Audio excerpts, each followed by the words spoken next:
Hey Reddit, when did your something's not right here gut feeling ever save you?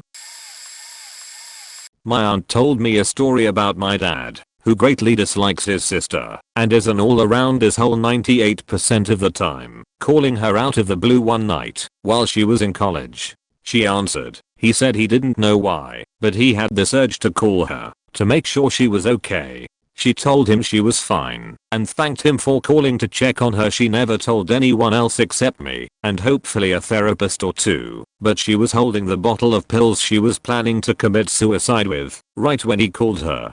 20 some years later, and she's very happy with her decision to live. Edit. Since this hasn't intentionally garnered attention, please check out ways you can help or donate in your community. There is always the National Suicide Hotline at 1-800-273-8255. Also good to know, community services boards often have a mental health department with paid employees working their crisis hotline / mental health services line during business hours. And volunteers outside of that, who can work with you to get the help you need. If you, or someone you know, has suicidal thoughts or struggles with substance abuse, please check the resources available to you. They can guide you through the process, give you information, help you call in a wellness check, direct you to other community resources such as shelters and safe homes, etc. 5 years ago I was one of the employees on the other end of the phone. Not a day goes by that I don't remember the people who were saved by reaching out, as well as the people who I failed to help. If you're struggling and think you'll be a burden to those lifeline workers, please know you'll live in their memories as a success story forever. We draw strength from your strength. Reach out, get help. Saw a mannequin ominously placed by the trash in a dark alley. Almost walked away, but decided to check it out because something felt really off. Turned out to be a 15-year-old girl who had odd edit. Since people are asking, the whole story goes like this. 2 friends and I were filming a music video and got back to our friend's house around midnight. As we are walking in his back door, I see the mannequin laying by the trash can. I honestly thought it was a prank at first because the alley was completely dark and the mannequin was laying perfectly under the one light in the alley. I decide to check it out and my 2 friends come with. As we get closer we realize that it's a girl. We figure she's mid-20s and probably just passed out drunk cause there's a bunch of shitty bars in the area. My one friend shakes her. After a few shakes she comes to and has this absolutely wild, animal-like look in her eyes. She hops to her feet, thrashes at us a bit before taking off down the dark alley. She's understandably afraid because she just came to in a dark alley with 3 dudes hovering over her. As she makes her way down the alley, we try to tail her while giving her space because she's acting wild. I want to call the cops. My one friend wants to help her, but not call the cops and get her in trouble, and my third friend wants to leave her figuring she's just drunk and headed home. While arguing about what to do, keeping our distance so we don't freak her out, we actually lose track of her, but find her phone in the middle of the alley. It's got hundreds of missed calls. It starts ringing, so we answer it, and it's an extremely and understandably upset friend who says everyone has been trying to get a hold of her. She says she's not in the state, but says she will call her mom and have her call us in a minute. A minute later, the mom calls and tells us that her daughter is 15 and went missing earlier that night. She is eerily calm and nonchalant about the whole thing and says something to the effect of, oh, she had her wisdom teeth out earlier that day and is probably just messed up from the meds. She says not to worry about the cops, she'll handle them and her boyfriend will be by shortly to grab the phone.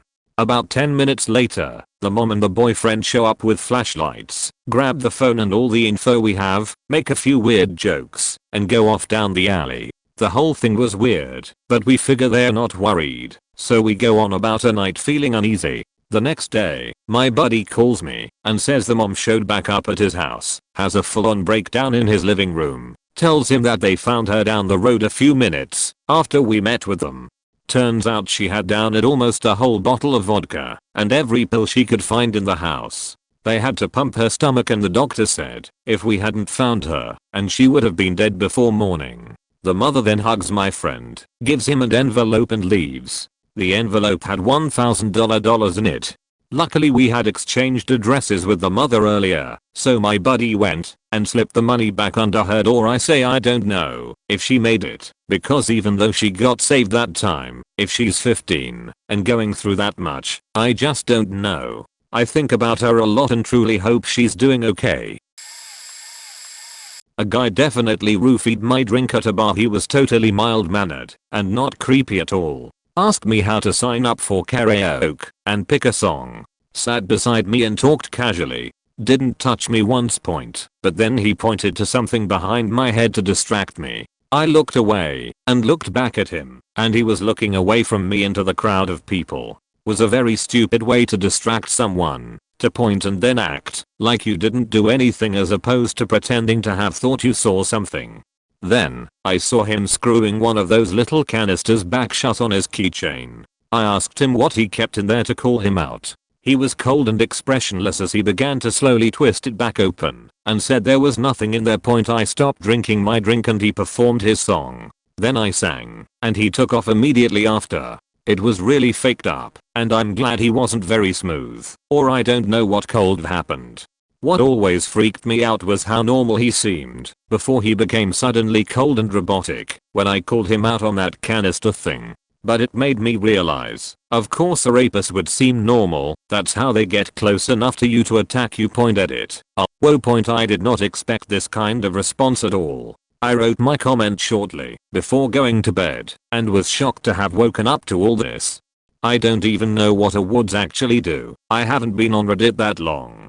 I thought if I were to ever blow up on here it'd be for a well-timed reference to The Office. I'm actually pretty bummed that of all things, this subject is such a popular one. I wish this didn't resonate with so many people. For all of you who went through something like this, or worse, after all, I went home safe. I'm so very sorry, and I'm praying for you, and I thank you for your support and kindness.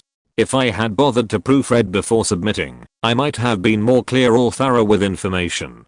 To answer some of your comments/questions, first of all, I wasn't drugged, my drink was, and I took only 1 or 2 sips after he did it, and didn't drink a drop more, because I was suspicious, thank God.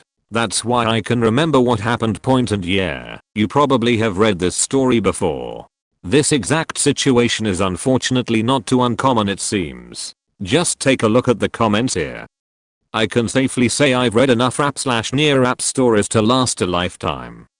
If you think I made it up for virtual points from internet strangers, that speaks to the way your own mind works, not mine. As for the fact that I should have reported him immediately, I actually didn't put it together in the moment. At least, I didn't think I did. It was more a doubt in the back of my mind, and I didn't fully believe it. I thought maybe I was just being paranoid, and I didn't fully trust my own judgment. It was only after replaying the events in my mind and talking it out with someone else in the following days/weeks that I completely put it together and realized that the suspicion I'd felt had been right. I wasn't being paranoid or crazy.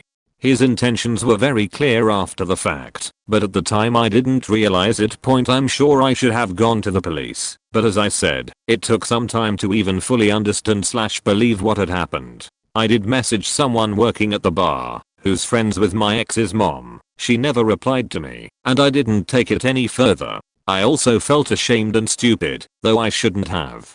I was not at the bar alone, but I was left alone. I went with my male cousin who is 10 years younger than me and pretty clueless, and he was hanging out at the bar getting hammered and waiting for this girl who worked there who he had a crush on. I can be pretty naive.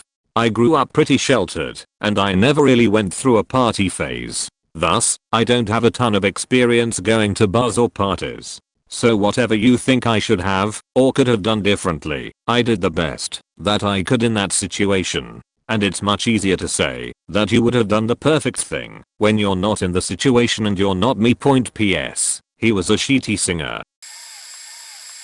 When I was young, around 8 or 9 probably, I lived 3 blocks from a convenience store. It was the early 90s. My best friend and I convinced our parents to let us walk to the store alone to get some snacks. Important to add that the 2 blocks closest to the store are connected, but the 3rd block we lived on was its own unconnected neighborhood.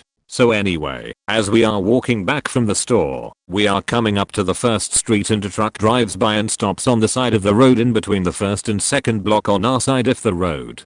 I stopped and told my friend that we should go down the first street and go through the neighborhood, come back out the second street, and then head to our third street to avoid the truck. She thought I was being stupid, but I refused to keep walking on the main street, so she followed me down the first road. We are now in the first neighborhood, and about halfway between the first and second street, when we see the truck slowly driving down the second street into the neighborhood. The driver sees us, and immediately slams on the gas and turns his truck towards us on the street. We ran and hid in some bushes further into the neighborhood for about 10 minutes. We heard the truck driving by back and forth for about the first 5, and then it was quiet, so we started making our way out of the neighborhood towards the second street again. Suddenly, here comes the truck again slowly, sees us and guns it towards us again.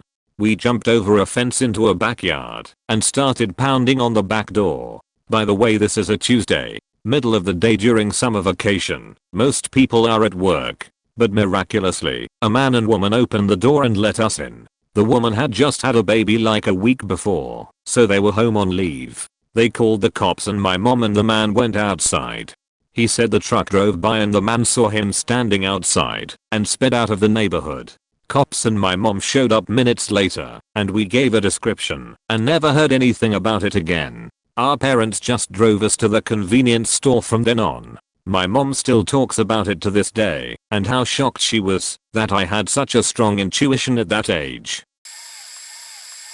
I was in the Amazon as the end to a 3-month solo trip around Latin America. Wanted to enjoy one last walk through the jungle before leaving, so left my jungle lodge around 8 AM to walk down to a small river nearby. I stop and close my eyes to listen to the sounds as the jungle is super loud with crickets, birds, insects, etc. Almost immediately I got a weird feeling and felt really uncomfortable, which was weird because up until then I'd only felt peaceful and happy.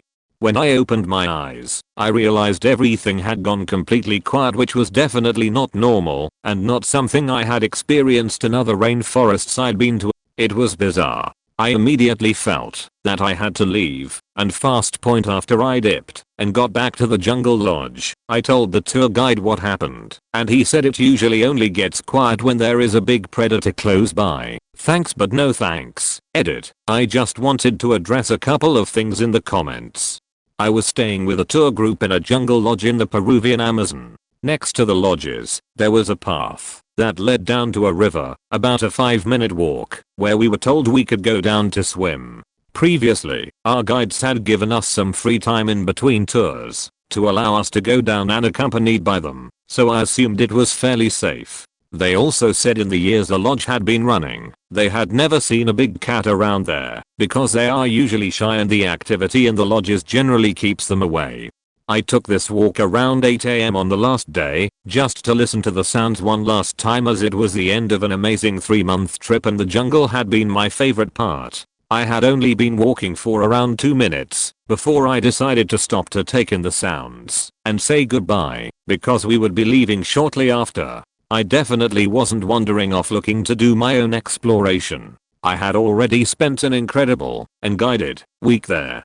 In regards to the comments about why insects would stop for a predator, the answer is that I don't know. I'm just describing how it felt at the time. The birds, monkeys and crickets around me definitely stopped to a point of quiet that is alarming considering how loud the jungle usually is. But I'm in no way saying every single living thing in the entire Amazon stood still. And then when I explained to the guide what happened, that's just what he told me. Last year, December 1st. I had slept for almost a week trying to fight what I thought was the flu. Woke up and that exact gut feeling kept on telling me something's not right with me. Called the parents to tell them, and then cabbed myself to the emergency room. Took blood, the whole 9 yards, was there for 8 hours. Discharged and sent home. Called the next morning asking me to come back because they found something in my blood. Bacteremia and endocarditis. I was put on penicillin immediately. For 2 months more tests, more things wrong. Went for a specialized test on December 21st. Woke up to them telling me I need surgery as soon as possible. They are trying to find a surgical team. Earliest is the 24th. I go in, and while they are operating I have an ascending aortic aneurysm, and it caused an aortic dissection. They are able to fix it. I've got a synthetic valve in there now.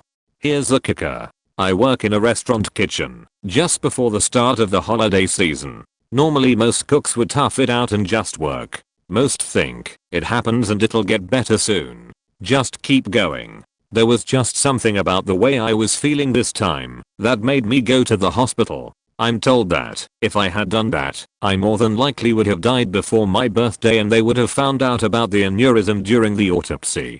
That still sends faking chills down my spine. My best friend works as an emergency room nurse at the same hospital that I was operated on, and she was freaking out internally, but kept it together on the outside for me. She explained just how serious this all was. After I was in recovery. I've promised to tell her whenever I get that same feeling again. TLDR. Gut told me to go to the hospital. If I hadn't I would have been dead 3 weeks later.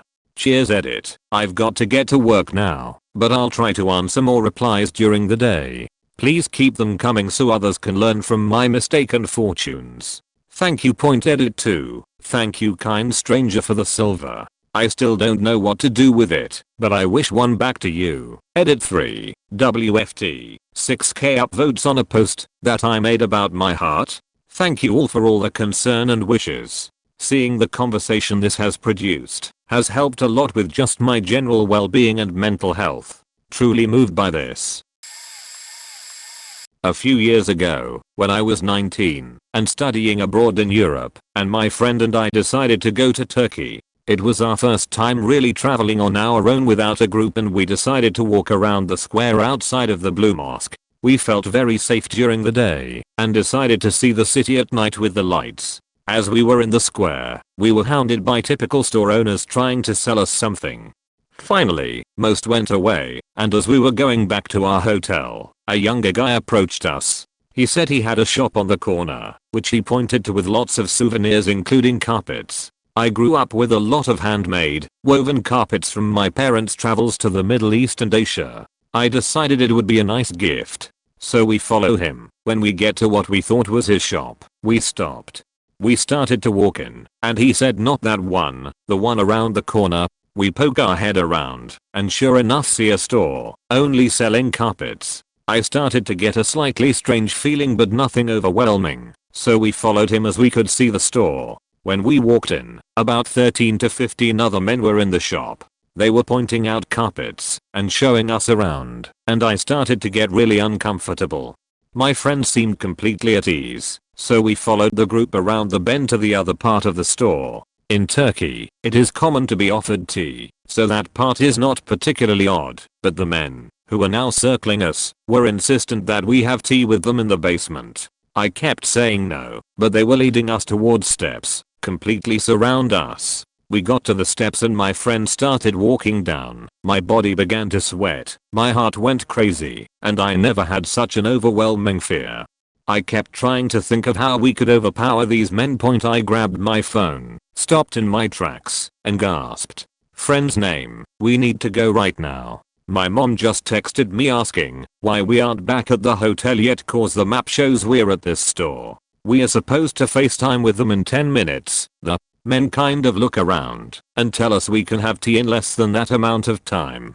I keep insisting that my parents are freaking out because they can tell we're in the carpet store and not the hotel, and that they will likely contact the embassy if we don't get going. They continued blocking the staircase. I told them that we would come 40 in the morning as I still really wanted a carpet and that we needed to get out of the store and back to FaceTime. It took a little persuading, but they eventually opened a path for us to go to the door.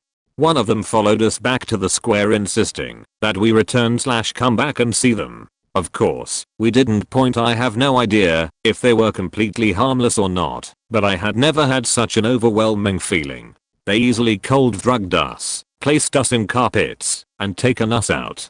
My parents didn't actually have our location as my phone was on airplane mode. So who actually knows? On the other hand, I might have been paranoid, but it wasn't a situation I ever wanted to be in again. Once we were back at the hotel, She told me she was really scared too, but that she thought I was fine, so she went with it. My boyfriend and I were visiting friends for a week in Phoenix. We girls were lounging at the pool, while the guys were flexing their grilling skills. My boyfriend paused a moment, stood very still, then told me to go get dressed. We had to go right now. I wanted to fuss, but something told me not to. We drove straight through to San Antonio, right to his parents' very rural house. Before cell phones, and they didn't have a landline within a half mile.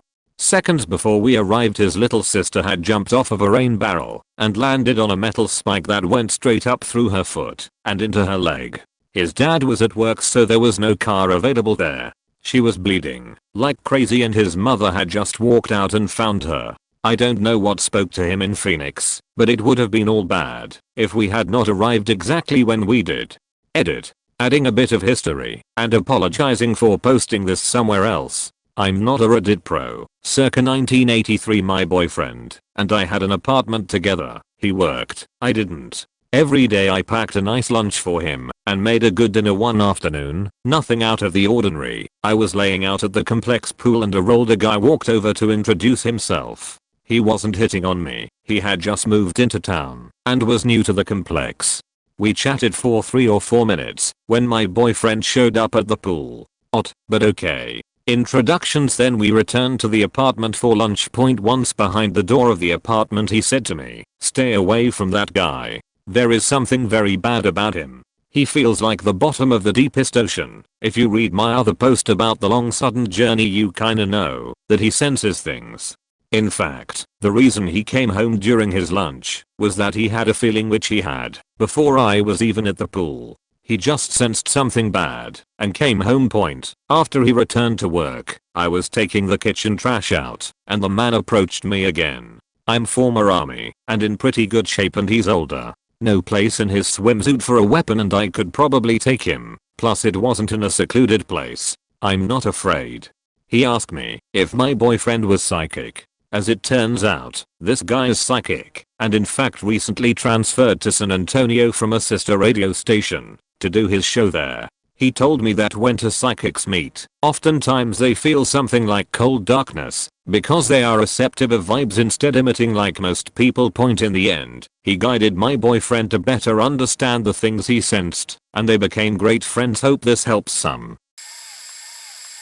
I was hanging out with friends at a bar, but then going to head to my friends to stay the night. We drove separately though. It was in a city with a super high crime rate and in an even rougher part of town. We left the bar at like 3 AM and the drive wasn't far, but I was really low on gas and wasn't sure if I was going to make it. I'm not normally a person who's paranoid over city/neighborhood crime rates, and I spent like half my time in this city and in the area we were in anyway. So it wasn't foreign to me by any means. Even so, just to be on the safe side, I picked a gas station that was well lit and at a relatively busy intersection. I was the only car at the gas station, and when I pulled up to the pump I luckily took a moment to text my friend that I'd catch up with him in a few minutes. As I'm doing that, though, another car pulls up right on the other side of the pump that I was at. I have no idea what made me pause, but I just waited a second to let them get out first. But I had to keep waiting because they weren't getting out. At first, I thought that maybe they were taking a moment to get their wallet, text someone, just doing something. I couldn't see through the window tint at all, though, but I also tried to not stare at them or make it super obvious. I'm also not a very intimidating guy. I waited it out for 5 minutes and then started getting more worried. I texted my friend to tell him exactly where I was. I couldn't leave because I didn't have enough gas to get anywhere else, and I didn't want to just drive to my friend's place in the event that they followed me. Another 10 minutes later, the car pulled off. No one ever got out to get gas, including me. I just headed to my friend's and decided to risk getting there on what I had left in my tank. I'm not sure what made me that paranoid in that moment, but I'm really faking glad I hesitated. TLDR, was real close to getting my car jacked at a gas station in the middle of the night, but decided to trust my gut. A little over a year ago I matched with this guy on Tinder. He was a great looking guy. We chatted for a couple weeks and I couldn't put my finger on it, but something just didn't feel right, so I just stopped texting one day. A couple weeks went by and he messaged me to say hi. I ended up looking through the previous messages to try to remember why I stopped texting. I couldn't pinpoint a single reason.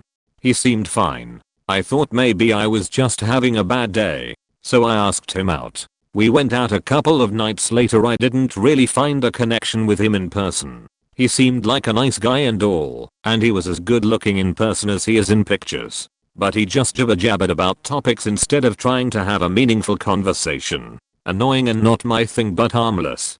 So we get to the end of the date and I decided to get coffee at his place. No future for a relationship, but maybe he's good in bed. Ick now? We were making out on the couch a bit and suddenly that feeling hit me again. He was on top of me, but not even pressing down on me that hard, but for some reason it just felt so oppressive and scary. I told him I needed to get home and left. He was definitely annoyed, but let me leave without a fight. I got in the car, and as soon as I pulled out of the parking lot, he was texting me. I texted back as much as I could while driving, like at stoplights and shit. I assured him it was me, and not him, and he's a great guy, blah blah blah. He just kept texting. I started ignoring them, because I can't text, and faking drive in the dark in the rain. So he starts calling me. I answered and he started giving me a lecture about how unprofessional what I just did was. He started out calm, then just kept getting angrier and angrier. I hung up on him. I don't have time for that bullshit. Dude texts and calls all night long. It was terrifying. He slowed down in the late morning hours. I think he finally got a little sleep, then started up again and continued on for the better part of a week. I reported him to Tinder and was seriously looking up the process for getting a restraining order. He finally just stopped on his own point, and this is why I use a fake name on Tinder and listen when my gut tells me something. I was with a coworker. He had lied to me about going to a family party of his. But when I showed up, it was just him and we went to a bar. I rolled my eyes and just thought I could clench my teeth through it. He knew the owner of the bar and got me alcoholic drinks. I was only 20. I started pouring out the drinks when the dude was shooting pool because I didn't want to be tipsy/drunk while dealing with him. That decision honestly saved me. I told him I wanted to go home, but he talked me into taking him home first. So I followed the directions he gave me and I pulled into a hookah bar parking lot instead. He started getting really aggressive and trying to kiss me. I kept pushing him off. I was still trying to be polite but firm and telling him to stop. That's when I noticed the group of guys around my car, talking to my coworker in my car in another language. He then opened my car door, got out, and proceeded to grab me by the hair to try to pull me out of my car. The other guys gathering around. I had the mind to lock my door when I noticed the other guys. I also had put my car in reverse. So when he grabbed my hair, I let off the brake and my car started rolling back. So he let go of me. It was terrifying. I told our boss the next day and he quit when our boss asked him about it. Edit. I even drove away with my passenger door wide open. I didn't stop to close it until I was several miles away, and even then I was super paranoid. When I was in college, I lived in a sketchy part of Chicago, Humboldt Park/Logan Square before gentrification. I liked to take late night strolls, even when I was living in that neighborhood as a 20-year-old woman. Yeah, I know. Pretty dumb of me. One night, I was feeling stressed out, so I embarked on one of my late night strolls. I was walking along a somewhat busy road. Cars were zooming past me. Pretty normal. I wasn't paying much attention because I was too wrapped up in whatever was stressing me out that night. Suddenly, a chill shot up my spine. Hypervigilance washed over me, and I became more alert than I had ever been. Something was wrong. Someone was watching me.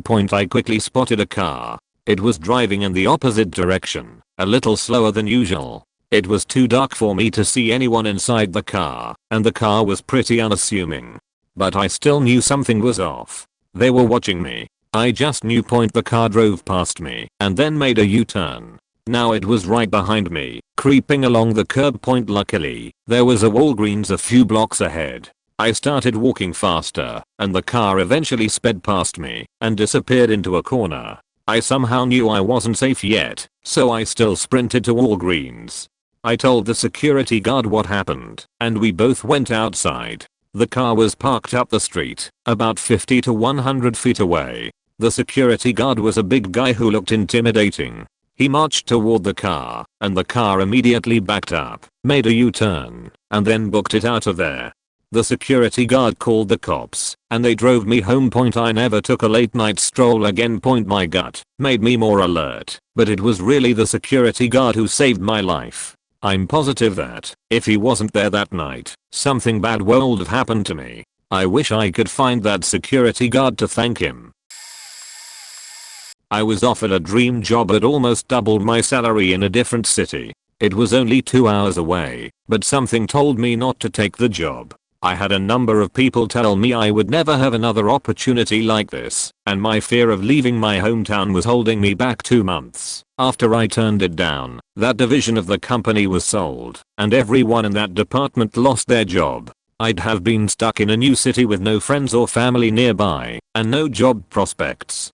Edit. Wow, my first silver. There were a lot of other details I didn't put in my original response. I'd already been working within this division for 7 years. I was offered 2 internal positions at the same time with my employer, one with a huge salary bump out of town as a trainer, and one at the same salary in town doing casework in a completely new department. It was either change locations or change departments, so I listened to my gut and chose the lower paying job in a new department and called myself a failure for not taking a risk.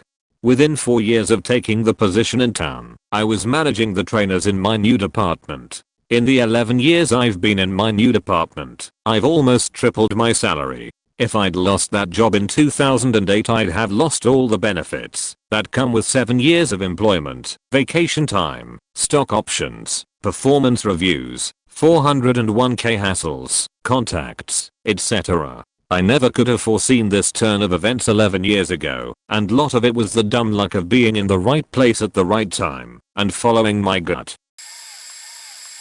I normally go to the club with my husband. He was out of town, but I had friends that said they'd be out. My club has always been a very safe club, but the area it's in has had its ups and downs, because drinking and a bunch of clubs in a small area comes with drunks and ne'er-do-wells of all kinds. Since I was alone, I chose my parking spot carefully. The usual spot was a few blocks off, and that was farther than I was comfortable. The paid parking lot was open, but they cram so many cars in that getting in and out could be difficult, and that just made me uncomfortable for some reason. I chose street parking 2 blocks down. The block itself was dark, but the next block up was very brightly lit thanks to a big name hotel. Basically I had a semi-dark block, a very well lit block, with the paid parking lot and parking lot attendant across from it, and then I was at my club. Straight shot. My car and the club was in eyesight of each other. If one stood at the corner and leaned over enough, the moment I got into the club I knew something was wrong, but I couldn't put my finger on it. None of my friends showed up, so I'm alone. Normally this isn't an issue, but the vibe was seriously off. Without going into too long of a story with details, some dude kept trying to buy me a drink that I kept turning down. Partly because I don't accept drinks from strangers, and partly because this dude didn't seem to be flirting with me, and so I couldn't understand why he was so insistent on getting me a drink. I lied and said I was on medication, but he kept insisting, so I agreed to a water, because it comes in a sealed water bottle. Dude comes back with the type of glass that mixed drinks usually come in. The moment he gives it to me he leaves, and I don't see him again for the rest of the night. The water went straight down the bathroom sink, and I started looking for someone to walk me out, because my alarm bells are going off, partially due to my own impatience to get myself gone, and partially because the one person I knew had also disappeared. I ended up just leaving without having someone walk me. 2 blocks, straight line, mostly brightly lit. What could happen? Once again, the moment I crossed the street and was walking that first block, this voice in my head says, "You faked up. You faked up. Get your keys out and get ready." I'm having a full-on conversation with this inner instinct / voice / what have you, trying to figure out why I'm freaked out. I thought about heading back to the club, and that voice said nope. It's too late. Don't run, or they'll know you know. Just keep your eyes forward, and be ready to jump in your car. Don't stop for anything. I'm looking to make eye contact with the parking lot attendant, but he's not there, so I have no witnesses to at least watch me get to my car. Now, I'm suddenly terrified of that half a block of unlit road that I'm parked on. I almost froze at the corner, but that voice said go, hurry. Now, crossing that road into darkness felt like jumping into the unknown. I'm freaking out, and I have no idea why, but now I'm picking up my pace and hoping I don't drop my keys because my hands are shaking so badly, and also, I've had nightmares like this before. For no reason. There wasn't a single thing that gave me reason to feel this panicked until I get to my car door. As soon as I get my door open, another car pulls up from behind me and slid into the spot directly behind mine. This is weird because it's street parking, so one, they parked sloppy with the end half in the street, two, they are parked facing the wrong direction, 3. Holy shit, I don't think they are meaning to actually park. I hit the door locks and start to back up. In my rearview mirror I see the torso of some guy jump out and head toward my passenger door. I'm already pulling out of the parking spot, but I could see his tensed up arm and closed fist just outside my passenger window. I was terrified that I hadn't given myself enough room to pull out and would have to reverse again. Had he parked any closer, I wouldn't have had enough room. At that point I was fully committed to hitting the car in front of me if I had to, because that voice was still screaming don't stop. Go go go. And then I was gone, and that voice was gone, and I'm speeding down the highway in the most deafening silence I've ever experienced as I tried to understand what just happened. It took me a bit to put the pieces together, but I think drink dude was spiking drinks and car dude was pickup. The more I think about it, the more I get the feeling that it was a trafficking operation. If I had been 2 seconds slower for any reason, I can only imagine how that night would have ended. Once I was at the bank doing business with the ATM. I noticed a black and yellow van parked with a man in the driver's seat. The van was off, and he was just sitting there. Made me uncomfortable, so I didn't want to go home. Instead, I got in my car and moved to the other side of the parking lot near a hardware store and outdoor recycling center. It was broad daylight. I just sat in my car pretending to read, and the van started up and moved down to my side of the parking lot. Again, he reversed the van into a parking spot that was facing my car. Now I knew that I shouldn't go home, which was nearby, so instead, I got out and went to visit the 2 men who were manning the recycling center. I asked if I could sit on their extra chair because the van guy was making me uncomfortable. They said sure, and since business was slow, we got to chatting point. I asked them how they liked the work and how business had been. The van guy finally started up his van and left after I took a picture of it and texted the info to my husband. After another 10 minutes with the guys, I took a circuitous route home to make sure the van wasn't anywhere around. The kicker is this: I asked the guys how long they'd been working at the recycling station, and they said about 4 months. I'm like, oh, what did you do before this? And they both go, oh, we were in prison before. Well, whatever. They still saved me. This is gonna be much more lighthearted than the bulk of these stories. We raised dachshunds when I was growing up. We only had 2 of them when my mother brought home a stray kitten she couldn't bear to know was gonna go hungry. A few years later we have 5 dachshunds now, and kitten is now a very cute healthy cat. One day I go outside to feed the dogs. One of them was sitting by the little dog house, 2 just sniffing about idly, one was laying in the sun and the other was missing, but probably just in the dog house. I fill their bowls, go back inside, and then immediately stop in my tracks the moment the door closed. Something didn't feel right. I don't know if it was because specifically the matriarch of these dachshunds was sitting by the doghouse, or if it was because she was sitting directly in front the doghouse entryway like they never do, or if maybe I just unconsciously noticed how attentive this normally scatterbrained dog was being. But I rush outside and make eye contact with her. She moves over and sits facing the entrance and up nods her head/nose, which she's been trained to do when she is pointing to something that needs our attention. The cat had kittens. It was surprising because she never had a span of noisy weeks. When she was going in heat, we always assumed she was spayed. And she carried 3 kittens to term without anyone noticing, despite her being fed and given the same amount of attention as the dogs got. And the mom of these 4 dogs knew if her children were allowed near them they'd get eaten, so she was keeping guard. Pics. Edit. Pics of the dogs as requested. The matriarch is the light red/brown cinnamon colored fur.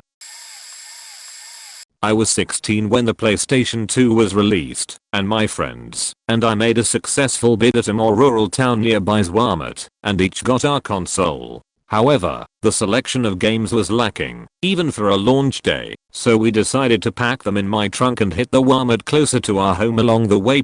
Same luck on the game selection there. We decide to call it good enough and go home.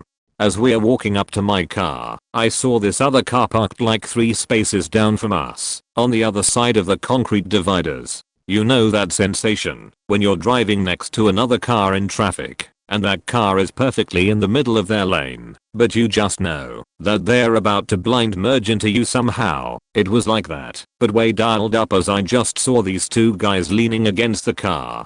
The guy by the driver's door sized us up, and then dipped down to the side panel of his door and pulled up a revolver. I'm guessing that, since he couldn't have possibly known about the consoles in the trunk, he thought we were dejected buyers arriving too late and likely all had $300 in our wallet. I can still hear myself saying just get in the car, somewhat forcefully, and taking the lead to get the keys in the ignition immediately, and was already turning and driving away before all the doors were closed. I didn't think, I just acted, to the point I don't even really give myself credit for doing it. All I know is that I doubt I'd have had the resolve if dude had caught me off guard and much closer with that gun. But thankfully, my brain saw the car about to merge into me for me. When I was a freshman in college, I tried out some dating apps. One night I met up with a guy and we smoked a joint while walking from my dorm to his. From the moment I saw him in person I was regretting it, because there was just something off about him. But I was afraid of being rude, so I went along with smoking the J, and once I was high it was really hard to think. We went to the cafeteria for coffee, but he was so insistent on going up to his room. I should have fled then, but I wasn't in my right mind. As he led me down the halls to his room I had such an ominous feeling. He never turned the lights on in his room, though he had some LED lights on. They were red. We sat on the sofa together to watch Black Mirror on his laptop. I hate horror, which made his choice even creepier, and he kept trying to move closer to me, and I kept pushing him away. But nothing could have prepared me for the fear I felt when he got up, went to the door, and locked it. At that moment I did not give a shit. In my mind I was like, fuck this. This guy was super scrawny, but I'm a small girl and I did not want to have to fight. So I faked a call from my roommate and told him I had accidentally locked her out of our dorm room in only her towel as I left while she was in the shower. Then I booked it the hell out of there. Later on he texted me complaining I didn't give him a goodnight kiss, and I told that MF off. So glad I grew a pair at the right moment and I never did that kind of thing again. The story I'm about to tell you're serious. It was another typical day at school, and I was in class studying for a test. The bell rang to go the next class. Some people were going to lunch, and I had lunch too, but something inside me told me to not go and leave. I don't mean by like leaving the cafeteria, I literally mean by getting the hell out of there. I trusted my gut, and I lived near the school, so I walked out the school and started walking home. I didn't know what to tell my parents, if they got a call from the school I left, or if my parents were home, because they didn't have work. I was more freaked out about that than my gut feeling. On the way home, I heard a loud explosion. I quickly turned to look, and I saw smoke in the distance. A sheet load of black smoke was up in the sky, and oh my god, it smelled absolutely awful. I was already in my neighborhood and people were outside looking at the sky and calling the police. I started walking faster to my house, and I made it safely home. My parents got home late. I was in my room reading a book, and I heard my mom sobbing in the living room. I went to go see if she was okay, and immediately both of my parents hugged me down to the floor. I was confused on what was going on. Apparently someone threw a poison smoke bomb near my school. I was in shock. My parents asked me where I was at, and I told them I left before it even happened. They asked me why I left, and I told them I had a gut feeling that I needed to leave. I didn't get in any trouble or anything. My parents were just extremely grateful that I was alive and unharmed. If I didn't leave the school, who would have known if I were to make it out of there alive? Sadly, some of the other kids at my school were hurt or passed away during that event. I pray that their families are doing okay, but I also pray that bombing and gun violence stop, because humanity is better than this. I was with a group of friends at a little concert that took place at a bar we all like. My friends, or rather short and skinny guys, had been there getting in the mood for 2 hours and were pretty drunk. I, a tall girl, had to work late, so I wasn't drunk and was still wearing my preppy work clothes. My first gut feeling, no alcohol for me. My friends were happy drunk and wanted me to get in the same mood, but I didn't feel like it and only had softs. But the real saving gut feeling happened during the concert, when I spotted this huge guy who was distancing himself from his friends and progressively getting closer to our group instead of listening to the band. Something told me that he wanted to start a fight with my friends. So I placed myself between him and them and pulled the most naive and sweet girl next door act I could bring up, asking him if he was having fun, if he also thought that the band was fantastic, gushing about how great the concert was, how nice everyone was, etc. At some point, he asked me if the agitated guys were my friends, saying that someone should calm them down. So I went proud mama mode. Yeah, they are my friends. Aren't they cute, innocently dancing and laughing together, without annoying anyone? At that point, he would have had to push me aside to start a fight with my friends, which would have gone against all his nice guy slash neckbeard slash caveman principles. So he just dropped it and went back to his group. I've seen him again a few months later, in the same bar, and talked to one of his friends. Turns out that my gut feeling was right. He loves to start fights with shorter and drunker guys and beat the shit out of them. Don't know for sure if it saved me, but here's a story. I was walking at night because I live in what's supposedly a very safe neighborhood when I see this guy walking towards me. Not a big deal. It's a big place with plenty of other people. But then he starts calling out to me and moving kind of erratically. I thought he might have been hurt, so I took out my headphones and asked if he needed help. Usually I wouldn't feel threatened by something like this. Last time someone called out to me in this neighborhood, they just wanted to know if I'd seen their cat anywhere. But something felt very wrong, and I just kept thinking, you need to leave now. Run as fast as you can. It was snowy out, so I didn't want to run. So I just started backing up quickly as this guy came towards me. I ask again if he needs help, and he's way closer than before. All of a sudden he drops whatever act he was trying to pull and starts running towards me. I bolted out of there as fast as I could. He must figured that he wouldn't be able to run over the ice like I was and gave up running quickly, but still walked at a slow pace. Heck, I don't even know how I ran over the ice like that. I didn't own any snow boots. So I was wearing rain boots with the soles worn down to having almost no traction at all. I was running for home when a voice told me, you need to go the long way around.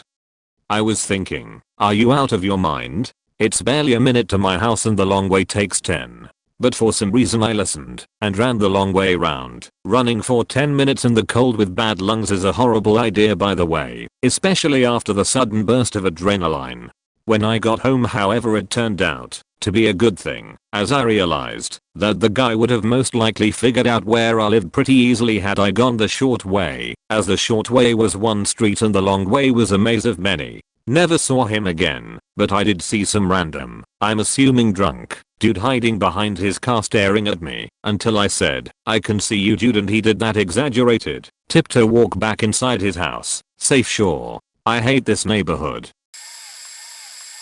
This happened when I was 11 of age. It was an eve of celebration in my country, and normally the parents will start to cook all the yummy dishes that we will eat the next day. The kids will normally play with fireworks, sparklers, while waiting for the food to be cooked. My parents was assigning me the task of supervising my younger brother, who was 6-year-old at that time. As a kids we are used to play with sparklers and we never had a problem. As we played, I was in dire need to visit the washroom and thought everything will be fine if I leave only for a short period. As I was in the washroom, somehow I have a very disturbing feeling that something was not right and made me finally stop taking care of business and run straight back to where my brother was playing with sparklers. To my surprise, fire is burning the porch area of my house and start growing towards the pillars and roof.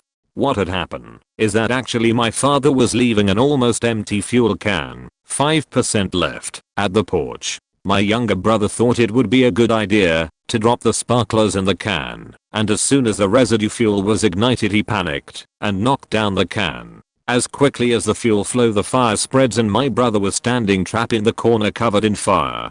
I was screaming as loud as I can, and my mom ran out with a bucket of water and just emptied it on the porch floor. As you can guess, what happened is all the fuel fire was carried over by the water flowing and spreading off the porch and flow into the drain. By this point our gutter was all lit by fire for about 50 meters from our front porch. Our house is a single house on top of a hill and was brightly lit by all the fire at this point. Close street neighbor was about 100 meters away start shouting and calling out others who came to help. In the end nothing much was damaged and there was no injuries on any of us. It could have been worst if only I didn't follow my gut and go back out. I learned my lesson that day about leaving kids alone. The first house I ever lived in had a ton of old trees in the back and side yards. At the time in the early 90s they were well over 40 years old. I was playing in the backyard and the one black walnut tree began moaning and creaking, so I decided to go and tell my mom, because as a 7-year-old, it was neat. Just as I got inside I heard leaves rustling, wood cracking and then a huge crash. The biggest limb on the tree had broken off and came crashing down right where I has been. If it didn't kill me, it would have seriously injured me. My mom has the scariest one. My mom lived in Oklahoma City with her first husband from 1976 until 1980, but their jobs both brought them back home to Cincinnati often, so they would take advantage to meet up with friends and family. Memorial Day weekend in 1977 she was home, and that Friday had gone to the Beverly Hills Supper Club with some of her old work friends for dinner and a show. The following night an actor/singer she liked was going to be there, and her husband asked if she wanted to go again with him and his brother, and she agreed. However, as she puts it, she just didn't feel like going again and didn't know why. So they cancelled those plans and her husband went out to dinner and this new sci-fi movie called Star Wars. That evening, there was a gigantic fire at the Beverly Hills Supper Club, and over 160 people died with 200 plus injured. Star Wars likely saved my mom's life. This is a true story and life lessons have been learned, but back in high school I used to drink a lot with my social group after school and on the weekends. On one particular night, I was at a friend's place with another buddy of ours, and we were drinking whiskey. Hard point eventually, someone had the bright idea that we should watch The Good, the Bad and the Ugly, and I mentioned that I owned it on DVD back at my house. My buddy offered to drive me to my place to pick it up, so we could watch it. So he, stupidly, I let drive me, inebriated, to my house. Once there, I got out, grabbed the DVD, and then I handed it off to him and told him I was getting a weird feeling and felt like staying home instead of going back to watch the movie. He wrote the movie and headed back to our other friend's house, where we were drinking and hanging out moments before, but on the way, he lost control of his car and crashed into a tree, totaling the car and obliterating the passenger seat that I had been sitting in completely. Ever since then, I never drink and drive or let drunk friends drive home, and if necessary, have acted as a sober DD for people who are needing to get their cars home at the end of the night. I'll say, though, things have gotten a lot easier now that we have the Ubers and Lyfts of the world. TLDR, there is never any reason for anyone to drive drunk, and I learned that by almost being killed in a friend's DUI accident.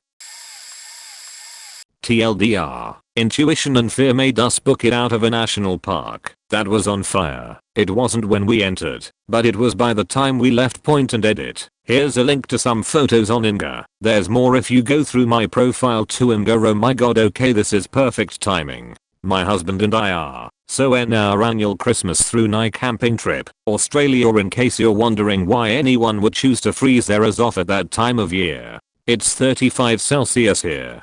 We planned to stay at this fair remote national park campground we'd stayed at a few years previous in a place called Wildbilliga National Park. We arrived at about 4 p.m, set up camp, had a quick swim, made dinner, washed up and went to bed. However, we couldn't sleep. We were both really genuinely afraid. We didn't know of what. It's a really isolated area, and we had planned not past 3 other vehicles on what would have been an hour's worth of 4x4 tracks. We couldn't put our finger on it. Did we suspect those people in those 3 vehicles of being a danger to us? No, but we were still afraid to go to sleep. Finally at around 11:30 p.m. after hours of to and fro, we packed up everything in the pitch dark and drove 25 km out of the national park onto private farmland, where we took a risk and set up our tent, and got a few precious hours of shut-eye. At 6:15 a.m. we were awoken by the farmer whose land we were on. She wanted to know what we were doing there. We apologized profusely and told her how we'd felt under threat in the national park and had driven out in total fear. Her exact words were, "Good thing too. The whole bloody place is on fire and we're evacuating now."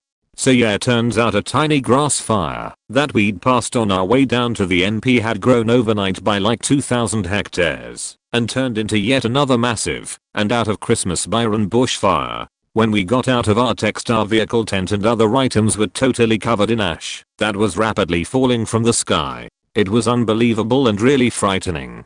Can attach photos if anyone is interested. Bloody wild. When my best friend and I were 19, we decided to drive to the beach for our birthday. Her day is early May and mine is late April, so we normally went to celebrate our birthday and have the place to ourselves basically. Because of it being off season. My mom had warned us not to sit on the seawall or head to the water. When I asked why, she explained that she heard a couple patients of her got robbed.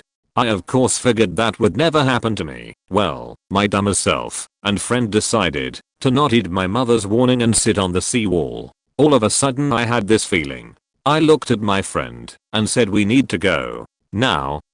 She said I was thinking too much of what my mom said, but as the seconds went on it got worse. I needed to run. I needed to go. I couldn't be there.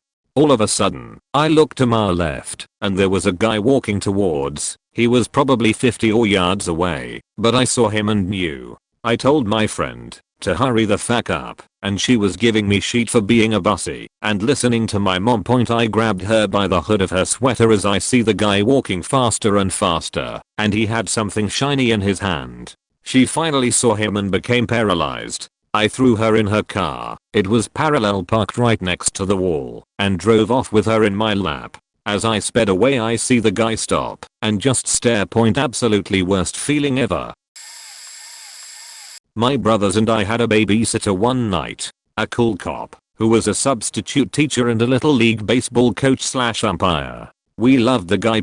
My parents wanted just one night off from the craziness of 3 boys. Ages were roughly 4, 9, 11 or so. My parents had a bad gut feeling and cut their date short to come home. They come home to find nothing wrong, no one hurt, and no issues. The following weekend, the cool cop babysat my 8-year-old male friend. He performed such acts on him and forced such acts from him. My friend got away and told his parents. Cops respond to cool cop's home and found that he had started a shotgun and painted his ceiling a nice red splotchy color with some bits and pieces dripping down. Cool cop used to cuff me for fun, put me in his police car and turn on the lights and siren. He escorted our little league bus through the county to a tournament for no reason. I specifically remember this one time. He was standing against the home plate fence, intently concentrating on the 7 to 9-year-olds playing the game. I was trying to get his attention, but he was just staring at the kids and wouldn't look away. I didn't think anything of it at the time, but now this sickens me. My parents' gut feeling likely saved my brothers and I from a really bad experience.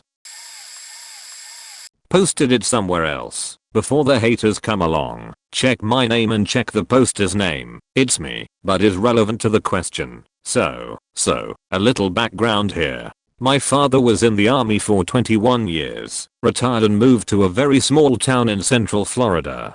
He got bored after a couple of years, and even though we didn't need the money between his retirement and what my mom was making as a bookkeeper slash tax prep, he wanted to go back to work. He started working at various gas stations, and it being a small town, the owners wouldn't care if I came there and helped him out with stocking the coolers or even running the register, as long as I didn't sell any beer or smokes. This all took place in the late 80s and early 90s. The actual story I'm going to tell took place in 1990. And I remember the date well because it was shortly after my birthday, and being 15 in Florida, I had just gotten my learner's permit, and my dad would let me drive him to and from work, just to get some experience on the road, both at day and at night. I was sitting in my usual spot at a table that was set up along the windows, book in hand, feet propped up, and a Mountain Dew on the table along with some snacks. I would generally spend most of the evening that way, reading books, getting up to run the register slash stock the cooler at different times. I remember glancing up because something caught my attention that was unusual, and I realized that a lady was walking up our parking lot from the direction of the interstate. The gas station was right on I-75.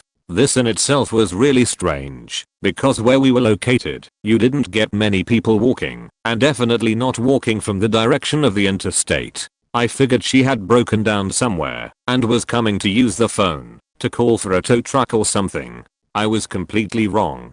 She came into the store, looked around for a few minutes, and I remember getting just a strange and creepy feeling about her. She walked up to the counter and started telling my dad a story about how she had gotten stranded and needed a ride up to the next big town up north from us. Ocala was the town. This is important. My dad lets her know that he's working, and there is no way that he can take her. She turns and looks at me, and while she is looking away from him, my dad catches my eye and subtly shakes his head no. I was confused for a second, but then she turns back to my dad and points at me, asking if I can take her. My dad responded back that I only had a learner's permit and wouldn't be able to drive her anywhere and then drive back. Normally, I would have done it, even though it was illegal, because I'd done it a few times before already. I didn't argue with my dad, since this was completely out of character for him. He was normally chatty with the customers, but for whatever reason he was almost curt and dismissive of her. Turns out, he had a bad vibe about her from the minute he had seen her walking up the drive. Well, she cusses him for a minute, and he basically tells her to get out of the store. She slammed the door open. I thought the glass was going to break from how hard she had slammed it, and then she stalks out of the store and down the driveway. I keep an eye on her and continue to watch as she makes her way back up to the interstate and then starts up the northbound on-ramp. Almost a year passes and I'm in my bedroom, less than a week before my 16th birthday. I hear my dad yelling from the living room, "Son, get your ass in here and look at this." I quickly run to the living room and see my dad pointing at the TV and look at the mugshot of the lady up on the screen and immediately remember the lady who had been in the store. Turns out I almost gave a car ride to Aileen Wuornos, who was later convicted of being a serial murderer and then later put to death. Still have nightmares about what could have happened. I was driving in a rental car through rural Poland headed to the Wolf's Lair, which is in Giro up north close to the Kaliningrad border. Tourist stuff. It was recommended to me by a friend. I'm driving down this very creepy 2-lane road and it's pretty late at night, having left Gdańsk later than planned. You have to understand that this part of rural Poland at night is peaceful, but also very horror movie-like. Think a ton of trees close into the road, and only super tiny villages 30 to 40 minutes apart. I'm driving listening to whatever the radio will pick up when all of a sudden a man runs into the view of my headlights probably 100 yards ahead with blood all over his shirt trying to wave me down. I slowed as I approached, having to immediately decide whether I should stop to help as maybe he had an accident and needed assistance. I remember feeling a surge of adrenaline and something feeling extremely off about the whole thing. Where was his car or motorcycle? If it was an auto accident, why was he so agile if he was hurt? As I neared him, I slowed enough to make him think I might stop, and then had the overwhelming urge to completely gun it and safely fly past him. As I did, so I could see the silhouette of at least 2 other people running full speed from the rear driver's side of my car, sort of in what would be my blind spot. These people were not running casually, but aggressively sprinting out from the side of the road as I slowed. Now completely terrified, I continued on to my hotel, cursing the piece of shit rental company GPS unit for taking me down such an out of the way route point. When I was checking in, I told the sleepy front desk dude about what had happened. He told me he had heard of people being robbed at gunpoint using that same tactic, where one of the criminals feign injury so the others can surprise the driver and get them out of the car so they can steal their passport, valuables, possibly the vehicle, and do who knows what with the occupants. If I had stopped, that most likely would have been my fate, or worse. He told me I was pretty lucky to have not stopped, and that it was better left to the proper authorities either way given the hour. I felt bad for not stopping, but all things considered, was probably very right to trust my gut. Not me, but my dad. We in a very deer-laden area. I was driving to work one night when I saw 2 dead deer on the side of the road. Very populated, very busy area. That's what happens when you live in the Appalachian Mountains. They just kind of roam where the people are. I had the sudden urge to call my dad, and when I was talking to him, I was like, hey, just be careful on your way home, because I know you always take the parkway after you drop mom off at work. It's totally driving Miss Daisy at my parents' house. It's adorable. Well, as I was pulling into the parking deck at work, I get a call back from my dad. I'm thinking, okay, this is a little strange. He knows I'm at work, but what's going on? He tells me he was on the parkway headed home, and he rolled his window down so that he could smoke a cigarette and let the smoke out. He said all of a sudden he had the feeling that he should slow down, and he remembered what I said about the deer, so he slowed down and rolled his window back up. He said about that time a deer literally fell down the embankment horns first and hit the side of his car right on the door. It sort of bounced off and went to the side of the road, but if his window had been down, the horns would have gone through the window and into his face. Thankfully he wasn't hurt, and there were only minor damages to the car. A game warden was a few cars behind him, and they both went looking for the deer to see if it was okay, but they couldn't find it, so they assumed it ran off. He said if he hadn't rolled his window up thinking about what I had said about seeing the deer on the side of the road and telling him to be careful, he probably would have gotten horns to the face. I'm not sure if this counts as such, because my brain figured out what was wrong and took over, but here goes. I'd been out drinking with a close friend and we went back to his apartment to sit around and smoke a bit, as we often did. After a couple of hours I was like, right, taxi time, called one, and headed outside. We left the day casually, as normal. Night mate. Night. There's a line in a Terry Pratchett book about the fear you feel when something completely normal changes slightly in a way you can't explain. Outside I looked back up, and he'd drawn his curtains. He's a lazy sheet who never bothered to do that. I assume he just carried on smoking and gaming / watching movies until he crashed. Curtain closing didn't come into it. I'd looked at this scene 1,000 times without even thinking about curtains, but they were shut, so I had to think for a fraction of a second to calculate which apartment was his. Apologized to the driver, went back upstairs, opened his door, unlocked, thank God, told you he was lazy, and he was getting ready to hang himself. We just looked at each other, and he sort of shakily put everything back down. I didn't know what to do, so I went inside and asked if he wanted to talk about things and see how he felt. He's still alive now. There's not much of a happy ending other than that. He's schizophrenic, he never really keeps a job, and he drinks too much, but we are relatively young-ish in the grand scheme of things, and he works at it. I'm really hopeful he'll find genuine happiness, but of course he'll always be a worry. Working food service a few years ago, just me, 20th, and a 16-year-old closing. 2 big guys came in and got smoothies and wanted out on the patio. We were in the end of a shopping center, with a field and woods on the side of the store with the patio. I thought it was odd, but I told them the door was locked, but they were welcome to go out the front and walk around to the patio. They did, and they were out there for about an hour. Cue the feeling. I just couldn't stop thinking that it's dark and buggy and humid outside. Why would they want to be out there? Still, they were just 2 young men, sitting, talking, drinking smoothies. I kept thinking something was wrong, so I called the police and asked if they could just come hang out when we needed to leave the building. After my call I walk into the lobby and the guys were gone. We get everything shut down as the cop pulls up.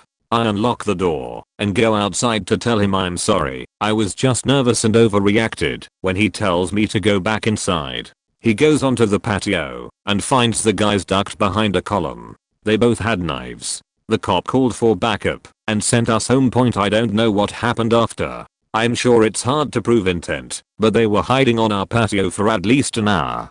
Scary to think about what would have happened if they had been able to surprise us. After that I never hesitated to call the police if a customer gave me a bad feeling, and I harassed my boss until he called the shopping center owner to get the damn park lot lights fixed. 2 months later I was closing with the same girl and we were robbed at gunpoint. So glad I don't work there anymore. TLDR, check your restaurant's blind spots before you walk out into the dark. 3 weeks ago. I went to the corner shop to grab a few things for dinner. I know most of the staff in there as we live in a quiet beachside community where it's very old school and we all know each other and often stop to chat longer than it takes to actually purchase what you need. Anyways, this afternoon I'd gone in and was chatting to the young girl working that day. She's my daughter's age and school has just finished for the year and we were discussing her subject selections for next year and other random stuff. Next thing, a guy walks in through the side door totally dressed in black and with a hoodie on and balaclava. It is currently summer here in Australia, so this instantly had me take a step back thinking what the fuck was going on. I remember taking a few steps back. I can't explain what happened next. Time stops for me. I remember looking to my left and he's standing right next to me pointing a gun and the girl behind the counter. I calmly back away to other door, ringing 000 and reporting this hold up. I finally decide to go back into the store. The guy in the store next door has come out by now. He apparently heard the yelling in the store and locked up to come see what was happening. Again, I know him well, and he kinda just stood there looking at me on the phone shaking and crying while he processed what I kept telling him. The guy with the gun got away and was arrested 3 days later and is in lockup until the end of January. I tried to tell myself the gun was a toy, but when I spoke to the detective taking my statement on Christmas Eve, she confirmed it was real and loaded. Considering it's illegal to own a firearm without a license here, plus it's generally only farmers who keep them, this has rattled me. I'm glad I backed away initially when this guy walked in. I'm grateful he didn't pay attention to me. He was too high on his ice trip to focus on anything other than the money and the cigarettes he was stealing. He threw the gun over a fence into a private residence and dropped the cash in smokes. So in the end all he got was arrested and locked up. My dad gets feelings about certain things. We always listen to him. The first event happened when he and my mom were away for vacation, and my grandmother and aunt were staying with me and my brother to look after us. My mom called one morning and asked me to check the barn out back to make sure the four-wheelers were inside. They were not. My dad had woke up suddenly the night before and told my mom someone is stealing the four-wheelers.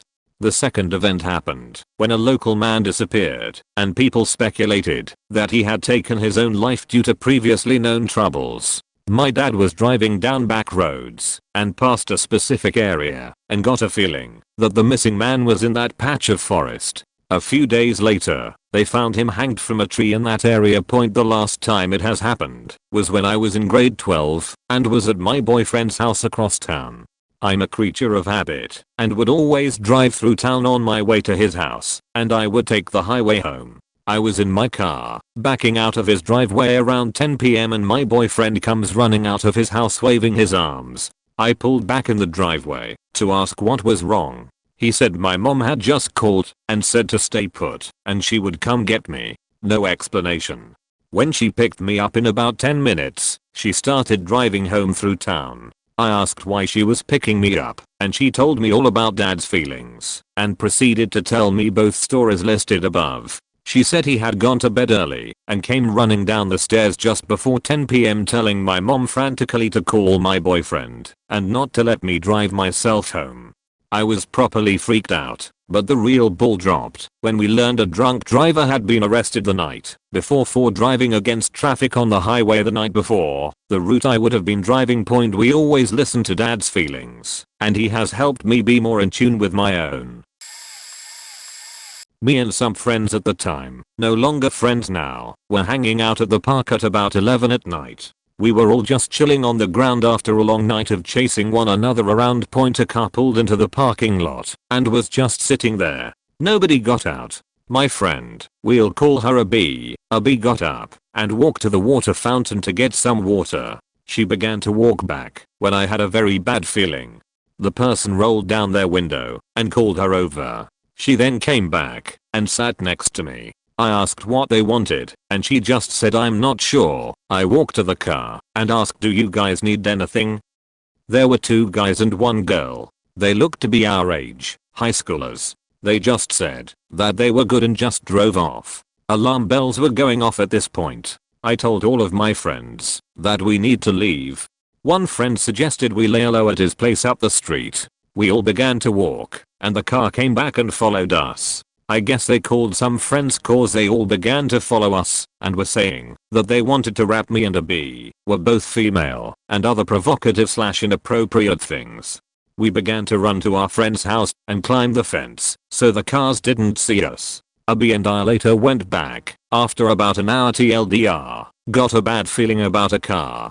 Car followed us and threatened to rap us, ran and jumped a friend's fence to get away and lay low. We all got out of there safely. About a decade ago, I was dating a girl who didn't drive. She lived fairly far away, so I'd drive to her. Her parents were homebodies, so when we wanted to fool around, we weren't sleeping together yet, we'd drive to a nearby community center and park around back. Late at night, it was always abandoned. Well, one night, there are 2 cars parked, facing opposite directions, driver window to driver window. They were on the diagonally opposite corner of the lot from where we would end up going, so I just entered the lot as normal and parked around back. I joked they were probably doing a drug deal. Within 2 minutes, I got a bad feeling and said, you know, let's get out of here. I turned the car back on, went to the side of the building, the only access alley to the main lot, and both cars are now parked, blocking the alley, facing us, and immediately turned on their high beams. The alley was bound on one side by the building and on the other by a field covered in snow. I just said fuck this and floored it. I drove my mom's sedan with a big V6 into the field and around them, back onto the parking lot and out to the street. They tore out of the lot and followed us. I headed straight for downtown. It was about midnight and reasonably busy as it was a Friday or Saturday night, but they aggressively followed with high beams on. They tried to corner me behind a semi-truck, but I managed to get free. My girlfriend was already on the phone with police, dictating our current route. After a few minutes I lost one of the pursuers, and then the other, when I got into the heart of downtown. After that, we drove to my end of town, parked in a safe spot that I know of, and yeah boy got some. Oh my god, we almost died. This happened a few years ago. My neighborhood used to have this bump in the road where railroad tracks had been removed. The speed limit is 35, but people would go faster. This would result in airborne cars, once back on the road, would lose control and crash, ending up in someone's front yard. There was no road sign indicating the bump at the time. I suppose county figured people would obey the speed limit. Of course, several accidents have occurred there throughout the time my family has lived here. Anyway, one summer I was walking the cat around the yard. He decides to go up near our mailbox. It wasn't really a problem. There weren't any cars around. It was actually eerily quiet, and I couldn't shake that feeling something bad was going to happen if I didn't move. I picked up the cat and moved well away from the road. I shit you not, within a minute a massive pickup truck barrels down the road, catches air, comes down and veers off the road the exact spot I had just been standing before, regaining control and speeding off down the road. My dad was in the backyard and he knew I was outside. He heard it and came running to make sure I was alright. Poor cat was scared shitless. I took him inside. Thankfully, the bump was removed last year. It's both a blessing and a curse, because people still speed through our tiny neighborhood going about 60 miles per hour. I'm afraid someone's kid is going to get hit someday. But I guess it's safer for irresponsible drivers. Please obey speed limits. While at work a few months ago, I was standing there talking with a customer when another customer walked in. I glanced over at him as he walked in as I was talking with the original customer, and I immediately got a bad feeling in the pit of my stomach. Another employee walked up and started helping him. She said he asked her a couple of questions, and she told him we don't deal with what he was looking for, and tried to refer him to somewhere else that could help him. Fast forward a few minutes and the guy leaves, and I go to walk into the back room, and as I'm walking through the side room to get to the back, both areas are employee only areas, there's 2 other guys standing in there that don't belong. It startled me more than anything, and I ask what they are doing, and tell them they can't be in there. I was 99% sure they were up to no good. One of them walks back into the front of the store and asks the other employee the exact same stuff the last guy was just asking her, which she said was very weird to get to customers asking for the same odd thing right after each other. We called the cops to report suspicious customers, but the cops brushed it off and said there was nothing they could do. Long story short, these guys were casing out our store because the same guys came back with even more guys later that night at 1:30 am, broke through our back gate into our backyard, ripped out what they thought was our alarm cords, it was our phone lines, and worked for a few minutes trying to pry open 2 different doors. When they finally got the door slightly ajar, it set off the alarm and siren, and they took off. We know all this from watching the camera footage. A couple weeks later, I walk into my house and the local news was on the TV. I just so happened to walk in at the same time they were showing camera footage of these same guys breaking into another similar store that same night they tried to get into our store. They made off with thousands of dollars in stolen goods in just a couple minutes. I recognized them immediately, same guys, same clothes, etc. The news says not to approach them because they are armed and dangerous. Then just a couple weeks ago, I see another local news segment on the same thing at another one of our competitor stores. Camera footage of these same scumbags breaking in and stealing more of the same type of items. They have hit every single one of our competitors and have made off with close to $100K worth of stuff from what we have estimated. Just over the last few months. I can't believe this is still going on, and they haven't been busted yet because they are all driving around in stolen cars. It scares me to think what could have happened when I walked in on these guys by myself just a few months prior, knowing now that they were armed. I was left unharmed, but they could have easily overpowered me as I'm only 5 feet tall and not super strong. I was literally standing a couple feet away from them when I caught them in our employee only area point, but I keep thinking back to that initial moment of when I got a bad feeling in my stomach as soon as the first guy walked into our store and I took one look at him. My gut feeling instantly knew something was not good about this person, even though he looked totally normal. That taught me more than anything else to always trust your gut feeling. It is there for a reason. I still worry and get anxiety every day about them coming back to our store, especially while we are open and all of us are there. I don't ever want to run into these guys ever again in my life. I just have a story of when my gut would have saved me, but I just didn't listen. When I was 19, a friend of mine who I had known for about a year invited me on a trip to another country at no cost because it was planned as a present for some other friend who spontaneously couldn't make it, so all was paid for already and he couldn't get a refund. I had a bad feeling about it, but decided to ignore it because I didn't want to miss out on the opportunity to visit that country, especially as I was just out of school and not exactly rich. So I went. The first night he told me he lied and that I owed him such for the expenses of the trip and molested me. I immediately booked the next flight home I could afford, but I couldn't just get away from him because I couldn't speak or even read the language at all. So basically it was just a really horrible trip of having to be around this guy and pretty much constantly trying to get him not to touch me. I felt so stupid, disgusted, betrayed and just lost. Probably the worst 4 days of my life. Oh, and when I got back home, I found out he had stolen my credit card info at some point during that trip and spent nearly all of the money I had saved. Unfortunately, I found out about that after being guilt-tripped into paying him as much of the travel expenses as I could afford.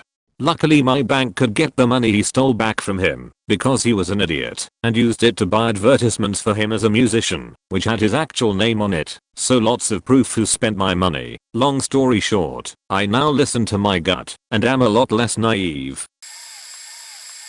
When I was about 13, I had not long broken up with this girl who supposedly had a psycho family. One of this girl's family was a close friend who was supposedly obsessed with her. I was invited out with my friends after school one day and this boy latched on. Everybody told me to come out and that he wanted to make amends and he understood why I did what I did etc.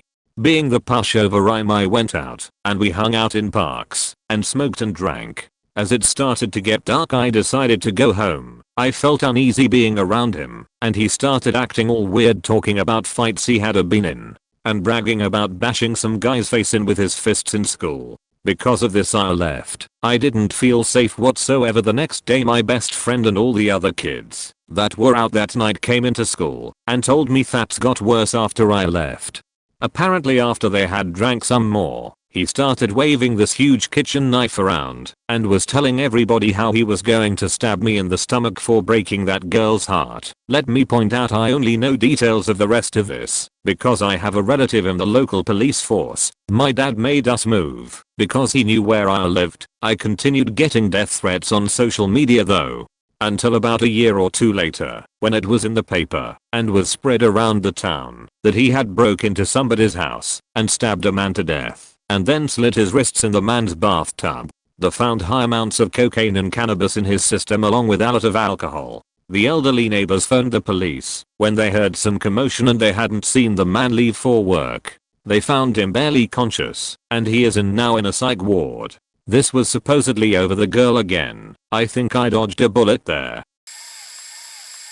So this was only about a month or so ago. I was walking home at 10:11 p.m. after going for a few drinks. I wasn't really drunk, but I was a little tipsy. At one point in my journey home I have to walk through this long walkway in a field. As I got to the entrance there was a guy there. He looked like he was meeting someone. My first thought was he was picking up drugs, but I felt off about him. So I text my boyfriend saying exactly where I was and that I should be home in 10 minutes.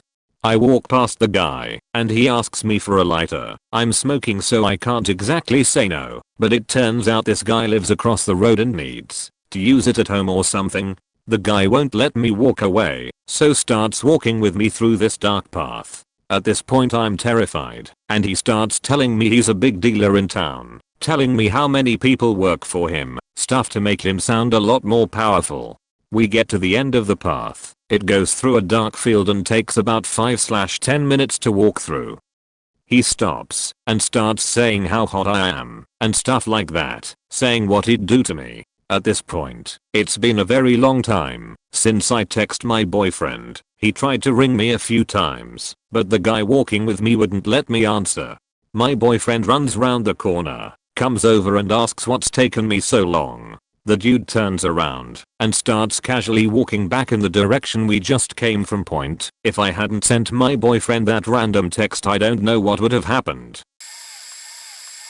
I prevented my father from dying due to an instance like this. For the past year and a half, I've been perusing my master's degree, and at the time, I was commuting from my parents' house, which is over 2 hours away, in order to save money to move closer. This particular day started and progressed as normal. I started feeling off when I had just sat down to get some important work done after my classes.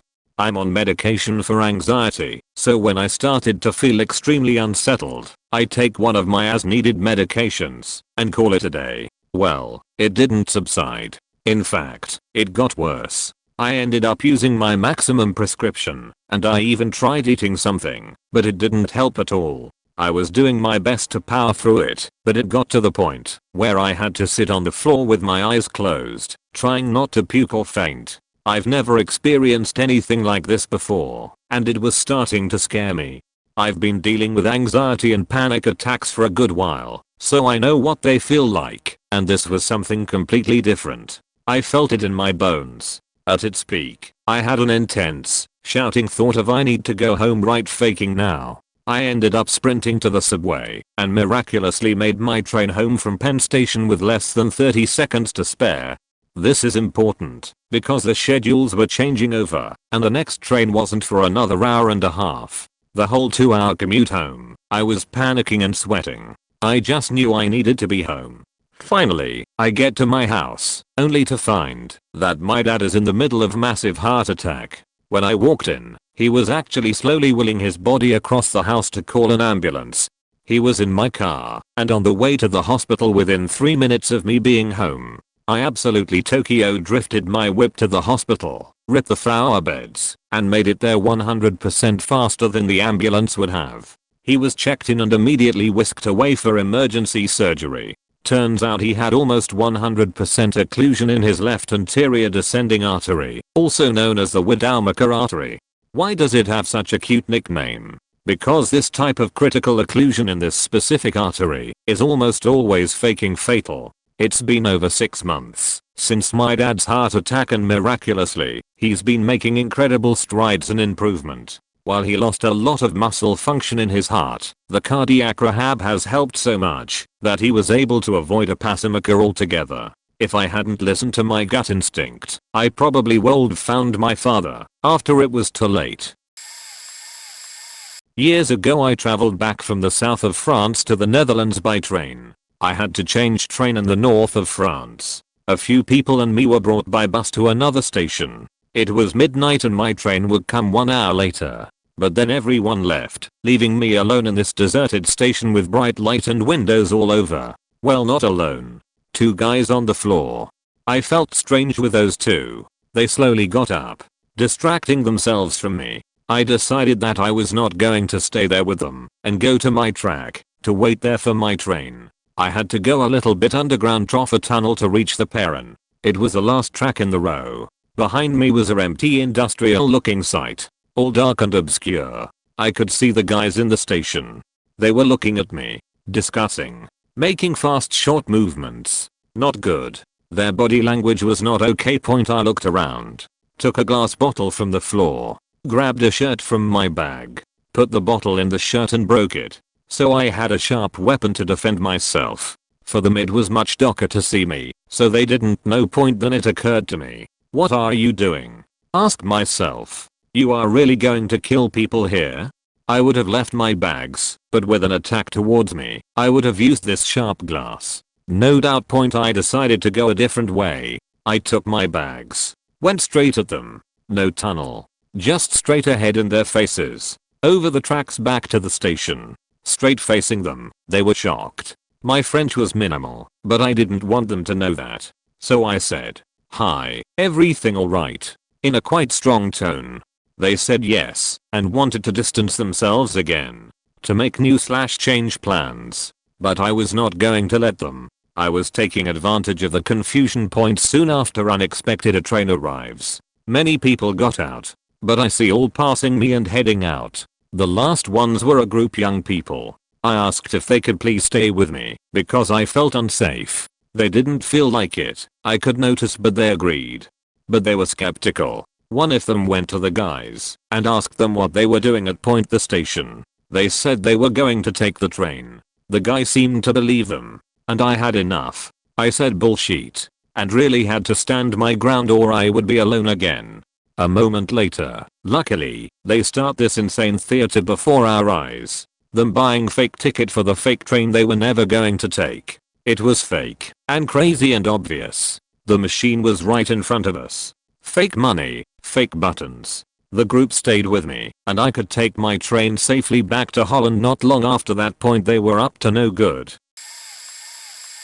My friend saved us when we went out one night. My friend and I in our first semester of college shared a love for partying 3 days a week. We had fake IDs, despite looking as underage as we were, 18 and 19 in 21 plus clubs. We got approached a lot by older men, but one night these 2 men in their mid-40s started sweet talking us. They were giving off a weird vibe, as if they were really nervous, but it was kind of like an inside joke type of thing where they'd exchange looks and nervous gestures, despite the setting being completely normal. Within a few minutes, they offered to buy us a drink. Normally this was our end goal when going out, getting drunk on other people's dime. I was a little more drunk than my friend, so I took the bait. She grabbed me as I started to walk towards the bar with them, and just shook her head. I called her lame, shook her off and joined them. I took her shot for her. After the shot, they were trying to bar hop with us, and offered to Uber us to the next bar. I don't remember this, but they were really persistent on the idea of getting us into an Uber. She adamantly denied, even though I drunkenly loved the idea of a night with free, easy drinks. Well, I got roofied. Double roofied. I don't remember much, but I do remember waking up in the middle of the club dance floor, in the fetal position, crying in pain and throwing up. Next thing I know I woke up on her bathroom floor, continuing the pain I felt from the night before. It was a wake-up call to say the least. Police officer. A few years ago I was working overtime as a traffic unit, conducting vehicle stops and working accidents, filling in on a shift that was short-staffed. Pulled over a vehicle with an expired tag that cut me off. The police radio is almost always busy. It's nearly impossible to broadcast. You have to wait with your hand on the button and hit it as soon as there's a break if you want to get on. Usually you make it short, sweet, and to the point. It was a minute or two before I was even able to let dispatch know where I was and what I had. Time seemed to stretch as I waited to get out, and the whole time the driver is staring at me in his side view mirror. Not a normal, "Oh I wonder why he stopped me," or any sort of a normal look. It's hard to verbalize, even now, but all I can say is that my instincts told me that it wasn't going to be a normal traffic stop. I make sure I ask for a backup unit, but looking at the computer I can see that every other officer is busy with something, so it will be a minute point. I wait another minute hoping that someone will break free and even ask again. It's not my normal shift, so nobody working at the time really knew me, otherwise they would know that I prefer to handle things on my own, and that if I'm calling for backup it's warranted. Finally I get out of the car. I walk very slowly, ordering the driver to put his hands out of the window so I could see them, because the hairs on the back of my neck were standing up. The driver is much taller than me, evidenced by the fact that sitting down his head almost touched the top of the car. The driver was very nervous and told me that he did not have a driver's license, so I got his SSN to identify him.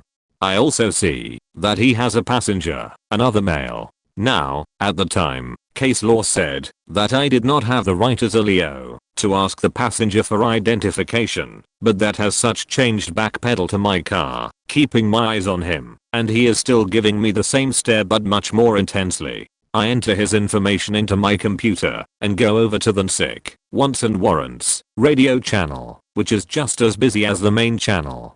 As I'm looking the driver up on my computer, I'm keeping my eyes on the vehicle the whole time. It comes back that he has several prior felony arrests and has an outstanding warrant for receiving stolen property, firearms. Now, more than ever, I know in my heart that there's a weapon in that vehicle. NSIC confirms the warrant and I get back to main channel, requesting an additional unit to make a felony arrest. It's amazing how nobody was interested in my traffic stop until those magic words are said. But anyways, now there's 2 units en route. I wait, and the guy continues giving me that stare, and I see that the passenger is turning around in the seat and giving me the same look. My first backup unit arrives and pulls alongside me, exiting. As soon as the backup steps out of the car, I see the vehicle in front of me peeling out to take off. They're fleeing. I put my vehicle in drive, turn all my sirens on, and start to chase just out of pure adrenaline and instinct. I broadcast on the radio. This time the traffic was held, since we were going to do something dangerous. The pursuit traffic before the shift supervisor orders me to terminate it because they charges aren't for violent felonies. Reluctantly, I kill the lights and sirens and watch the suspect vehicle blow through a red light at a big intersection.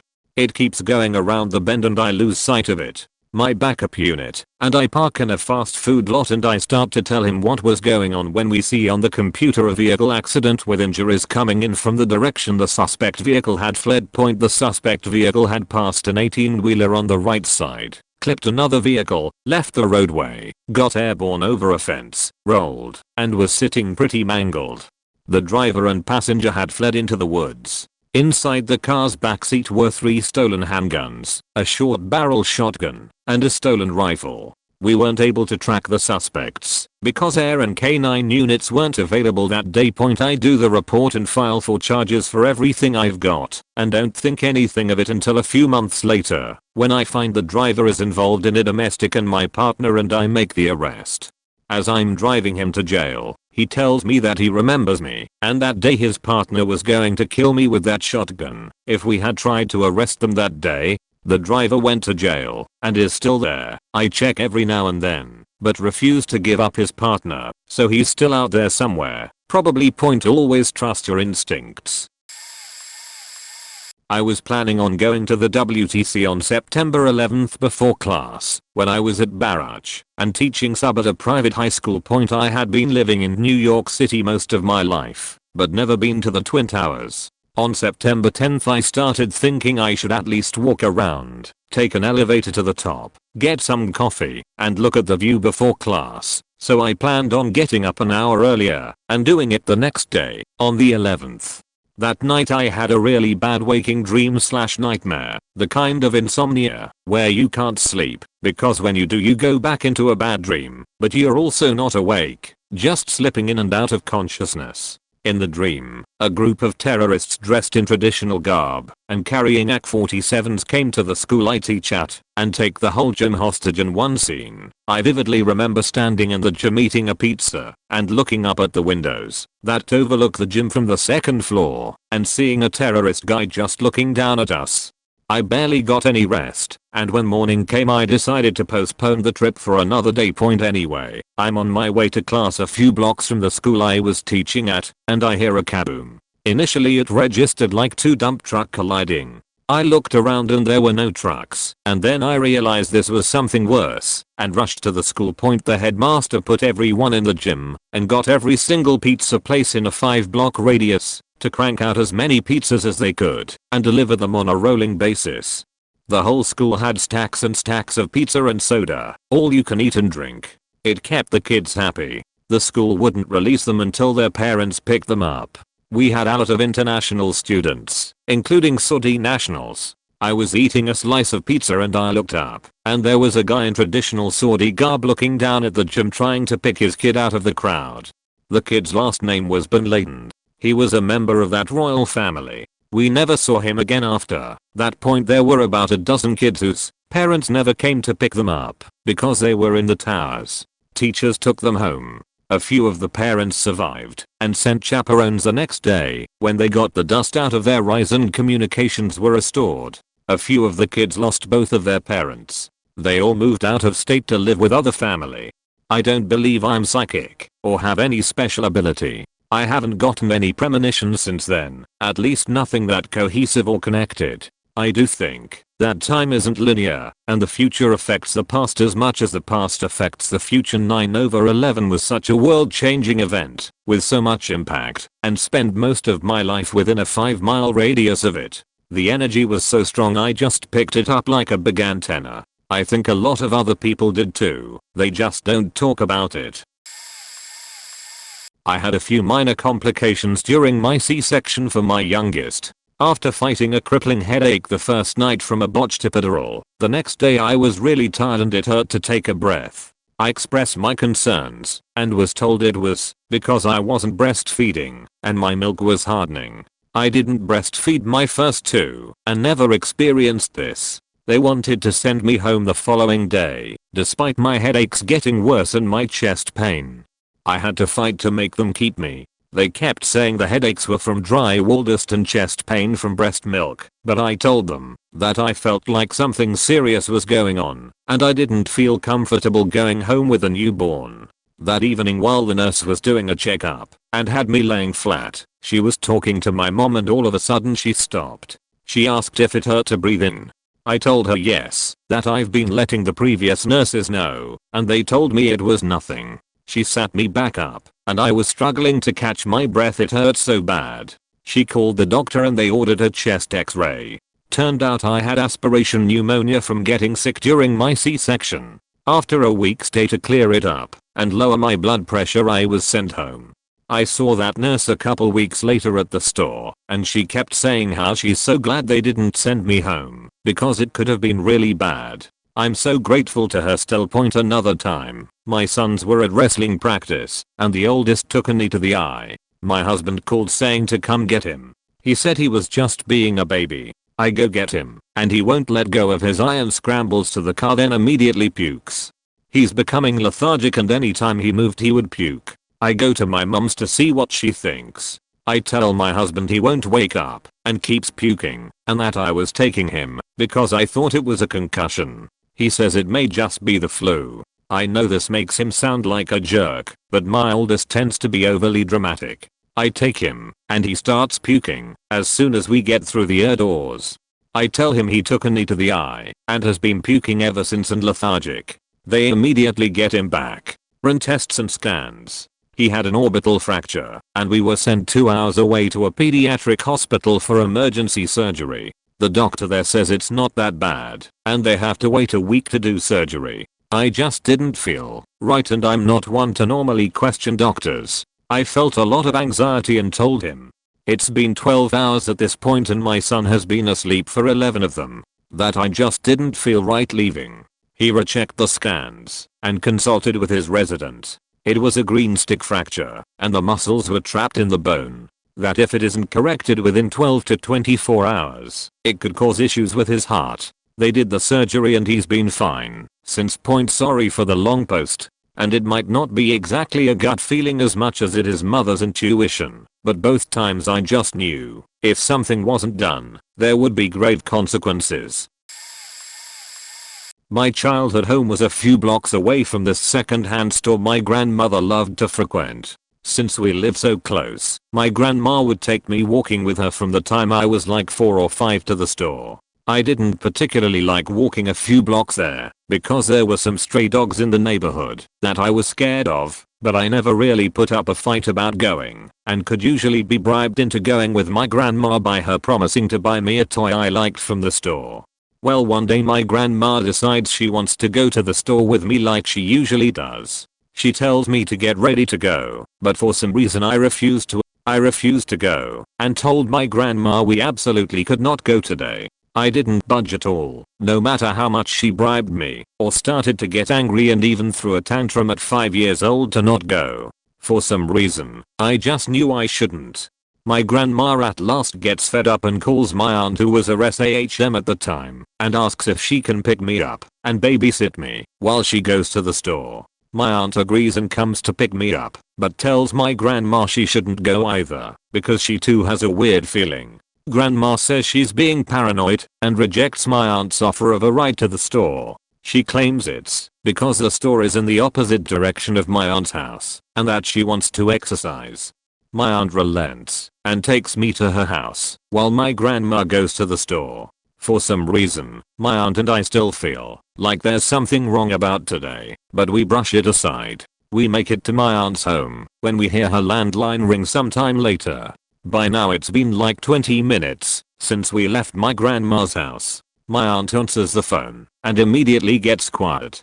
It was a neighbor calling. It turns out my grandmother had walked to the store on her own and had been stopped halfway there by some teens hanging around who held her at knife point for her purse. They robbed her of her purse and jewelry, threatened to stab her, then took off when a neighbor who saw what happened shouted that she was calling the cops. My grandma was completely rattled and had to be calmed down by some neighbors.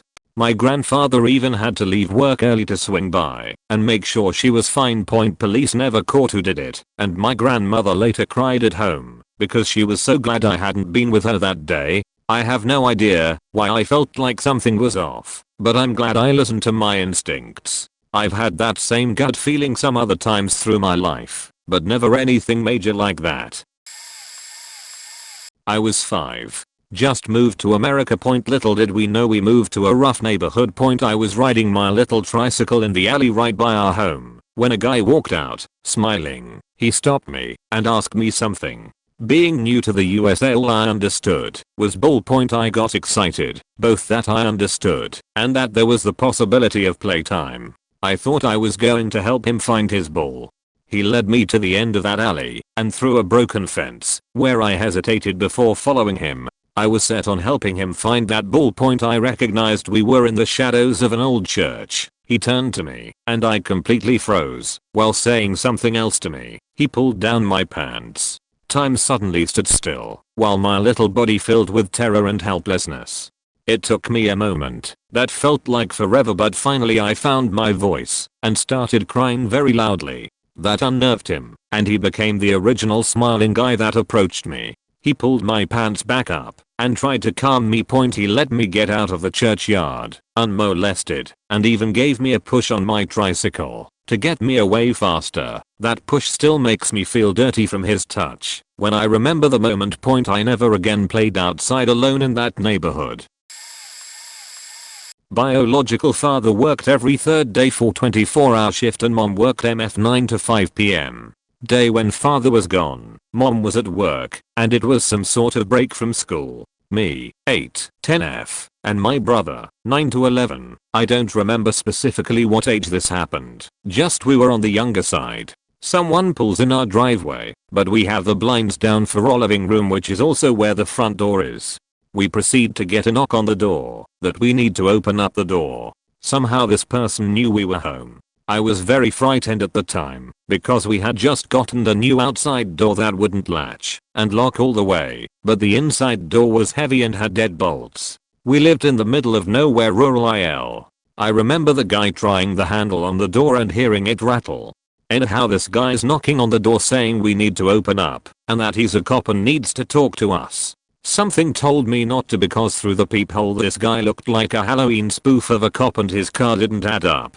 I still remember it being a silver sedan of some kind. So had my brother call my mom at work, who called to see if any cops are in our area. She frantically calls us back and tells us to stay quiet and keep an eye out. Turns out, no, there were no cops/sheriff in our area and they sent some out our way to look for the guy who eventually left. I remember seeing the cop car come cruising down my street. I don't know if they ever found him, but it wasn't the last time some random person decided to walk around our house for no reason and give me everlasting anxiety of being home alone. Years ago I was on exchange in Shanghai with a few of my friends. We were there on rotation for grad school. My friends are German, I'm Chinese-born Canadian, and having been to Shanghai many times before, I wanted to show my friends a good time. The rotation program was pretty chill. We had lots of free time, and we spent a lot of it at bars and clubs. One night we went to this place called Mint, pretty well-known mainstream joint, been there several times before with them already. We were having a great night, and at around 1:30, I went outside for a smoke. I was going to light my cig and couldn't find my lighter. Classic. Then these two pretty Chinese girls who spoke better English than most in Shanghai came up to me and offered me a light. This is where my night would get very sketchy. OFC. Being drunk and guided by my nuts, I gladly said yes and started a conversation. They seemed pretty normal, and I was drunk. They suggested we go to another bar, and when I said I'll grab my friends, they said let's go first, and I could text them the address later. So we go. We start walking and walking until we hit a convenience store where one of the girls dragged me inside, and we got some food. When we got outside, the other girl was on the phone. Didn't seem weird to me. We kept walking and walking, and it felt like we walked for miles. Outside of Shanghai's hotspots, I really don't know the city, and this realization hit me as we got further away from the lights and more into the dark. One of the girls kept feeding me booze, while the other girl was on her phone. I couldn't fully understand what she was saying in her dialect, but I got a few words, and it sounded like she said we are coming now. I already had this feeling I was being lured, so I gave my friends a call and OFC they didn't pick up. Damn blasted Germans. Eventually we hit what felt like a ruralish area. Definitely no clubs here, just some hole-in-the-wall restaurants and a bunch of rundown karaoke lounges and old uncles sitting on plastic chairs fanning themselves in the heat. Everyone on the street was looking at me, not sure if it was in my head.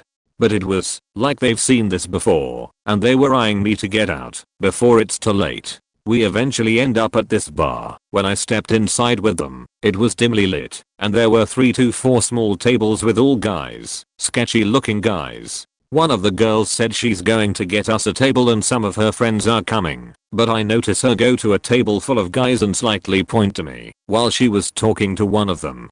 It was at this point I knew I had to bounce. The entire bar felt like it was a setup. Most of the dudes were looking at me, so I used my SIG excuse and got outside. The girl that stuck with me all night followed me out, kept trying to bring me back in, said we could smoke inside. Then she seemed to get frustrated. Then she said wait here, and went back in. My gut told me to get the hell out of there. Thank God there was a taxi coming down the road. I ran in front of it, and he started to scream in his dialect. I went up to the window and said in Chinese, I'm being robbed, I need to go now. Jump in his taxi, and started to slowly drive off. As we left, I looked back at the bar and saw the girl come outside with 2 guys who was at the table earlier. They were definitely looking for me. Anyway, not that much of a climax, but I felt like I escaped robbery of either my belongings or my kidneys. Lesson learned, never accept a light from pretty girls in Shanghai. Hahaha. Was looking for side jobs to try and make more money for Christmas. Came across an ad for a massage parlor. Ad was very basic, no experience needed. Work as many hours as you want. Massage our clients and get paid cash nightly. I decided to give them a call. They asked me to come in for a sit down, not interview, a sit down. I came in, was asked about availability and basic stuff. Asked to see pictures on my social media accounts. Said they were looking for a specific type. Pointy pretty, fit girls. Then she offered to let me assist with the next client who was due to come in within the next few minutes. Said I'd get paid for training, and I'd know by the end of the session if I would want to do it full time. I agreed.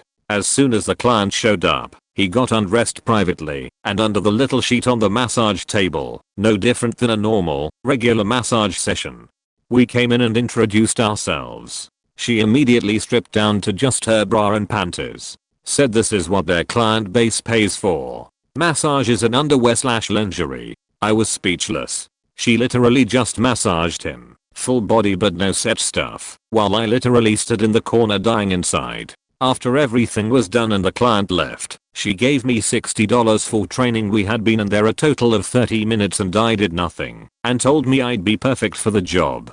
I explained to her that I wasn't really comfortable with everything the job entailed. She laughed and said nothing sexual ever happens. We are literally just massaging and lingerie, that's it. I told her I'd think about it and get back with her, only because I had just been given $60 for minutes of my time. I wanted this to work. I needed this to work. Keep in mind this was legit business from the outside. It was a massage parlor in a busy nice town. Nowhere on the website or inside the parlor was there anything about lingerie massages being advertised. My brain was telling me this was perfectly legal. We are not naked with them. We are not doing sexual favors. You need this money. But I couldn't shake the feeling that something wasn't right, and even though I didn't want to, about 2 days later, I texted her. She had been texting me asking if I wanted to start, and told her I really didn't think the job was for me and wished the best of luck to her with her business. Flash forward exactly 2 weeks from the day I texted her that I wasn't interested. Turned on the news and there she was in front of a judge. They had raided the parlor. Her and her girls, the other employees, were all charged with prostitution among several other things. If I had taken that job, I would have learned soon after that they were in fact doing more than just lingerie massages, and I very well could have been one of the ones working the day they were raided. I do wonder now though, how many of the girls picked up in the raid were brand new and just finding out that it wasn't just lingerie massages. Scary sheet. I was 16, and it was around the time my friend got his license, so we all went for a drive. My parents were freaking out about my friends driving, so they requested I tell them whenever that was the plan, but knowing they wouldn't let me, I decided not to tell them, since it was only a 5-minute drive to pick up our friend and then go right back home. I called shotgun, which was crazy rare, since my best friend always got it. I was super stoked. We got in the car, and about a minute and I realized my seatbelt wasn't on, and had some sort of eerie feeling, and started to be extra alert in the situation. Maybe it was paranoia about not telling my parents, but it was a really weird / something's going to happen kind of vibe. 2 minutes later my friend was looking where to make a right turn, and wasn't looking straight, while he blew a red light and T-boned this other young girl's car. I had screamed, "Stop," since I was the only one paying attention, and he jammed on the brakes and hit the other car on a slight angle instead on right on her driver's side. Everyone ended up being fine minus minor bruising, since all the airbags went off. I really couldn't believe we all walked away without a scratch. Both cars were totaled. I think about it every time I get into a car 12 years later, and always put on my seatbelt / make sure everyone else in the car puts this on, since had I not put it on that night I could've gone straight through the windshield given the impact. When I was younger, about 12 to 13, my mother was driving me home from a friend's house she went to for dinner. It was around 11 o'clock I believe. But anyways, we were making our way back home. My stomach started tightening, and I got this really weird feeling that something bad is going to happen. You see, I was an extremely anxious and paranoid kid, so I tried to shake it off. But this anxiety was not like others. It was stronger and felt wrong somehow. So as we were driving down the road on which I lived on, the feeling got even stronger. I tried to talk to my mom, but she shook it off as me being anxious. I believed her, and shook it off once more. We had made it to the house we lived in, and pulled into the driveway. I felt extremely scared for no reason and started stalling. My mom got angry at me, and yelled at me to stop whining, and hurry up inside. It was pretty cold out, so she wasn't too happy about it. I followed her inside, noticing that she had opened the door without unlocking it. I felt a weird feeling again, because normally she locks it. And then we heard the cats that we owned at the time hissing. Normally our cats would play fight and hiss at each other, but this was different. It was louder, and sounded angrier somehow. My mom seemed to notice it too, and went into mother mode. She told me to get the hell out of the house, and I noped the fuck out of there. I went outside, and was standing by the car. About 5 minutes later, she came back out, and told me to get into the car. We drove to a closer friend's house, and she explained to me what had happened on the way. Turns out that nobody was in the house, but the lock had been tampered with and someone had broken in. They had rummaged through our drawers and stuff was everywhere. Though, the weird thing is that all of our silverware was gone. Even out of our dishwasher. It was just all gone. Police arrived, and I don't really remember what happened next, but we cleaned up after crashing at a friend's house. I ignored my gut feeling, and was picked up by a suspected serial killer. I was 19, and hitchhiking with a friend in the Caribou region of BC. It was cold, and we were trying to get home, about an hour drive away. We were walking for around an hour and a lone yellow car drove over the ridge. We stuck our thumbs out, and car stopped. He opened the passenger door, and asked where we were headed. I felt a flash of complete panic, and stepped backwards, and said sorry, we are actually okay. But my friend said yes, and told me to please get in.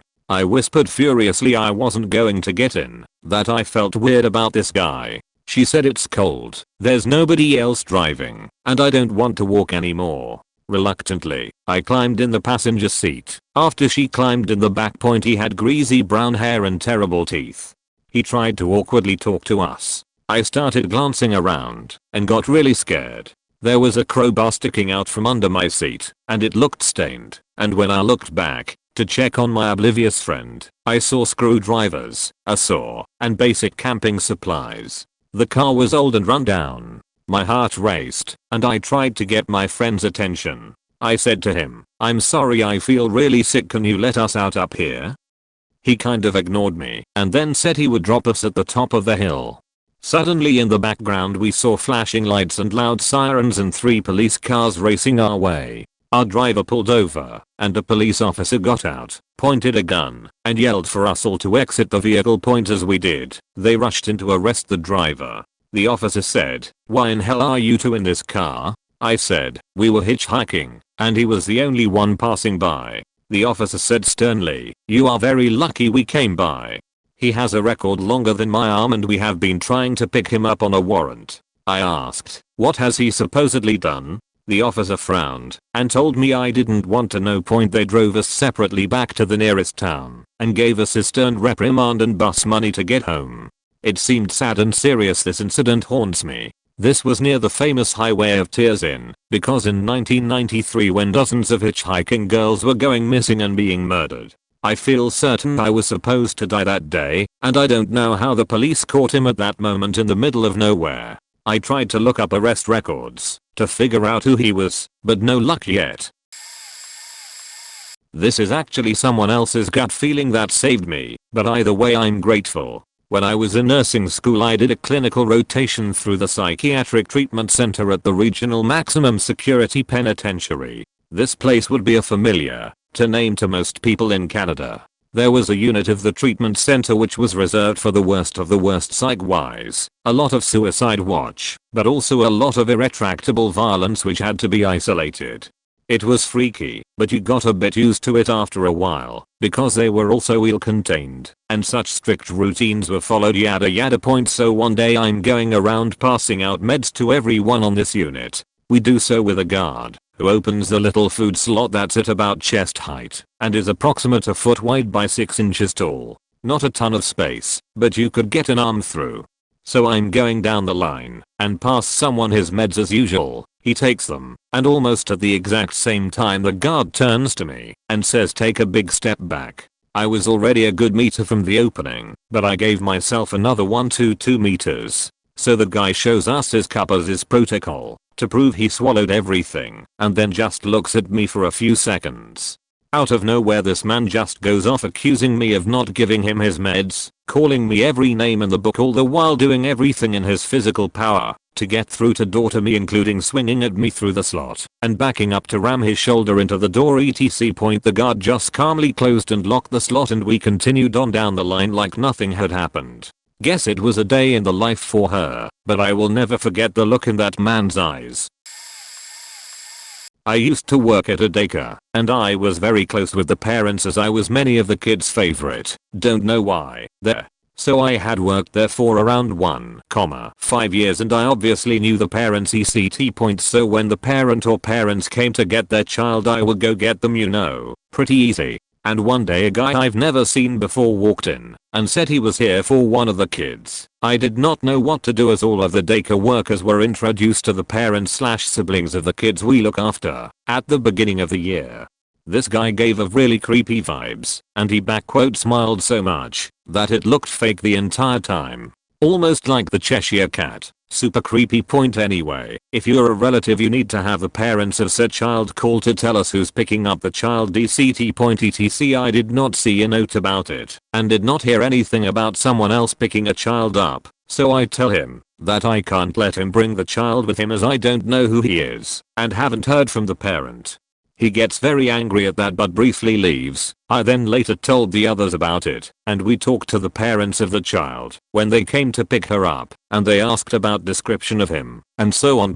Turns out he was the brother of the dad, making him the uncle, and he had apparently molested 2 of their older kids. When he spent time with them, literally got chills from knowing that he almost took her with him. Edit. I was alone in the daycare all room with 3 older kids as the smaller ones were napping, with 2 other daycare workers, when this happened. I grew up in a really tiny town in Southern California. If Danish tourist town means anything to you, then you'll know exactly where I'm from. It was so ridiculously safe and tight-knit that even my mom, who's the most paranoid person, let me start walking home from school when I was 9. I had a friend whose dad owned a local cell phone shop, back when that was a thing in the early 2000s.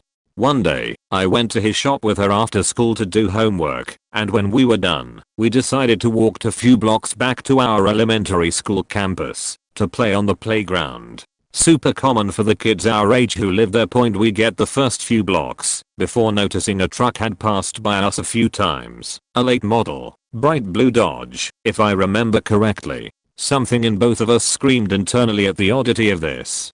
Once the truck passed by us once more, we both instinctively dove into the bushes of the house we were passing by at that time. We watched as the truck circled the block once more and drove very slowly past where we should have been. Had we kept going at the same pace we had been walking at, the truck turned to circle the block one more time, and we ran for our lives into the schoolyard and behind a massive tree that blocked us from the view of the street. The truck slowly drove past at least 5 more times before giving up and leaving. We ran back to her dad's cell phone shop and told him what had happened. He shut the place down immediately and put us in the car to go searching for the truck that had been prowling for us. It shook both of our families to the core because our town was the most crime-free area you could imagine. We never found the truck, but did hear very soon after of a kidnapping up the coast in a slightly larger town. I shudder to think about what had happened had our 9-year-old minds not been aware of the situation, considering we had no previous experiences of stories of similar instances to go off of. Right after my partner and I got married and had our firstborn, we only had one vehicle and he was using it most days/nights to drive back and forth to work. My mother had driven to pick me and the baby up for a family game night at her house. Because my partner worked night shift at the time and I got lonely, I ended up staying until 1 to 2 AM before asking my mother to drive me back home. Normally we would drive one of her larger vehicles, but for whatever reason my mom decided she wanted to drive my brother's small little car. I felt weird on the way home, like something was off. My mother was having an animated conversation, but I couldn't focus and kept staring out the window. We had stopped at a red light, and I was watching a large 18-wheeler truck come down the road to my left. Our light turned green and my mother starts to go, and I just scream to stop as loud as I could. Point my mother, with the calmness of some sort of witch goddess, got my brother's car turned completely parallel in the middle of the intersection. I had twisted my entire body to shield the car seat in the back, knowing that when we were hit, that I wouldn't be offering any protection. The truck breezed right through their red light and was so close that my brother's tiny car rocked as it passed. If my mother hadn't randomly chosen that car, magically acquired some sort of race car driving skills and my gut didn't scream out that the truck was not going to stop, I 100% believe that I wouldn't be here today. Heard the story from my grandma when I was a teen and never forgot it. Apparently her mother was extremely abusive to not only her children, but also her husband. She constantly belittled him and undermined him to make him look like an idiot in front of everyone. He did a lot of things to cope with this: overeat, smoke, drink etc. that led to severe health problems at a young age. She had just gotten married to my grandfather and she had just finished dinner and was waiting for him to come home from work. The whole time she was cooking she had the worst feeling. She explained it as this overwhelming sense of dread all throughout her body. She was going to just call her dad, but she didn't want to talk to her mom, so she went over instead. Her father had had a stroke, and he was on the floor begging for my great-grandmother to call an ambulance, while my great-grandmother was in the bedroom, folding laundry and telling him he was faking to get sympathy.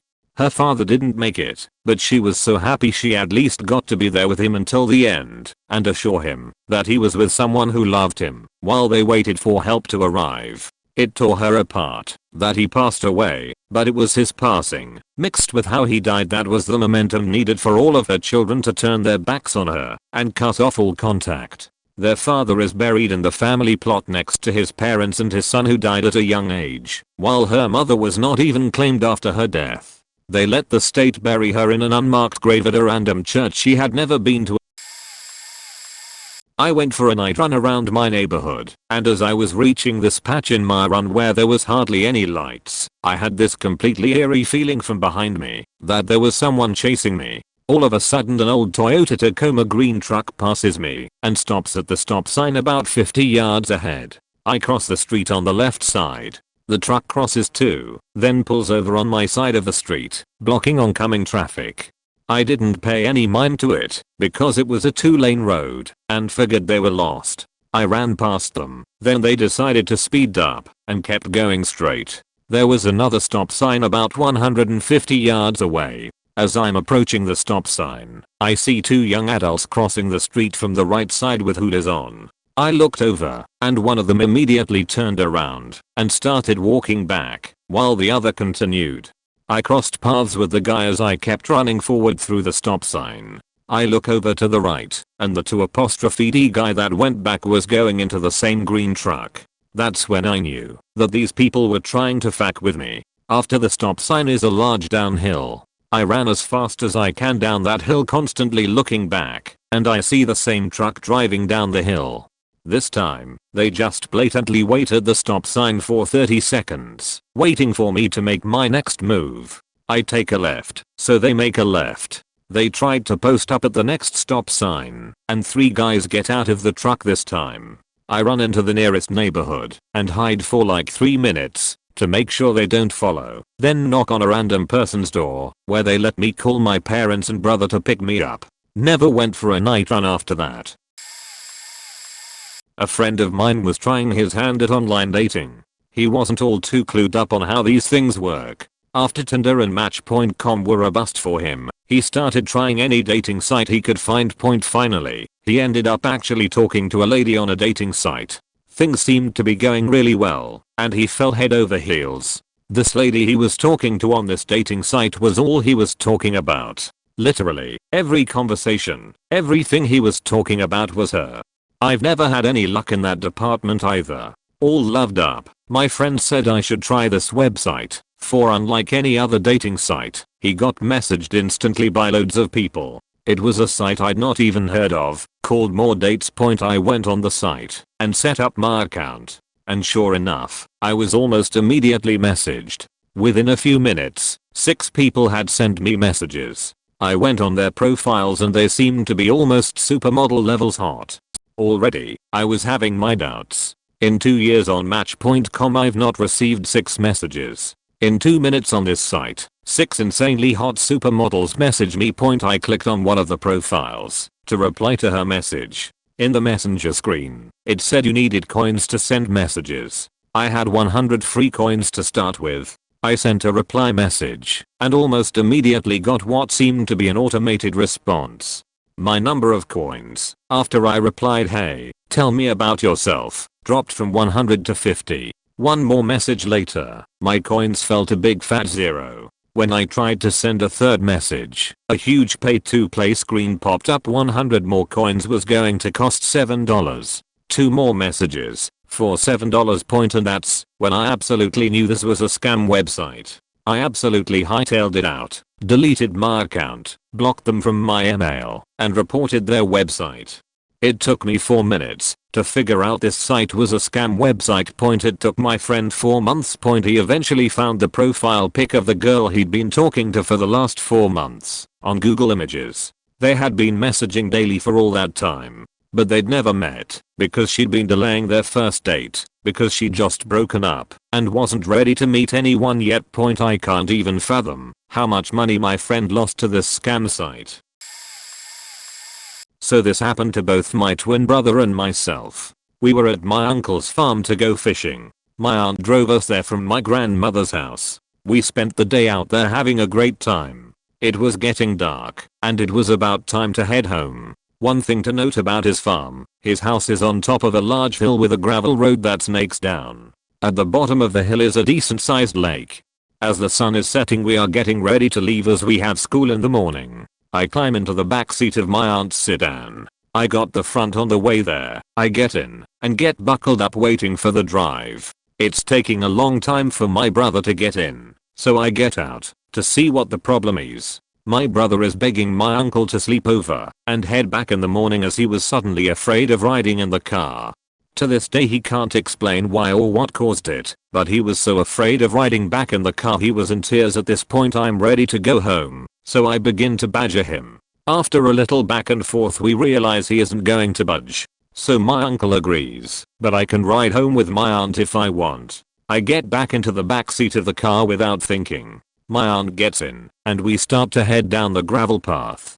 Her brakes fail, causing us to roll very fast down this hill towards the lake. We pick up speed and slam into a tree stump that stopped our momentum. My aunt was ejected from the car, causing a lot of damage to her head and face. She had numerous surgeries, but was never the same person. Since I was in the back seat I hit the passenger seat and went unconscious. Without the stump being there, who knows what could have happened. My brother would have been in that front seat and likely would have been in a similar position as my aunt. TLDR, my brother had a weird feeling about a car ride and decided to stay at my uncle's. This definitely prevented serious injury if not death.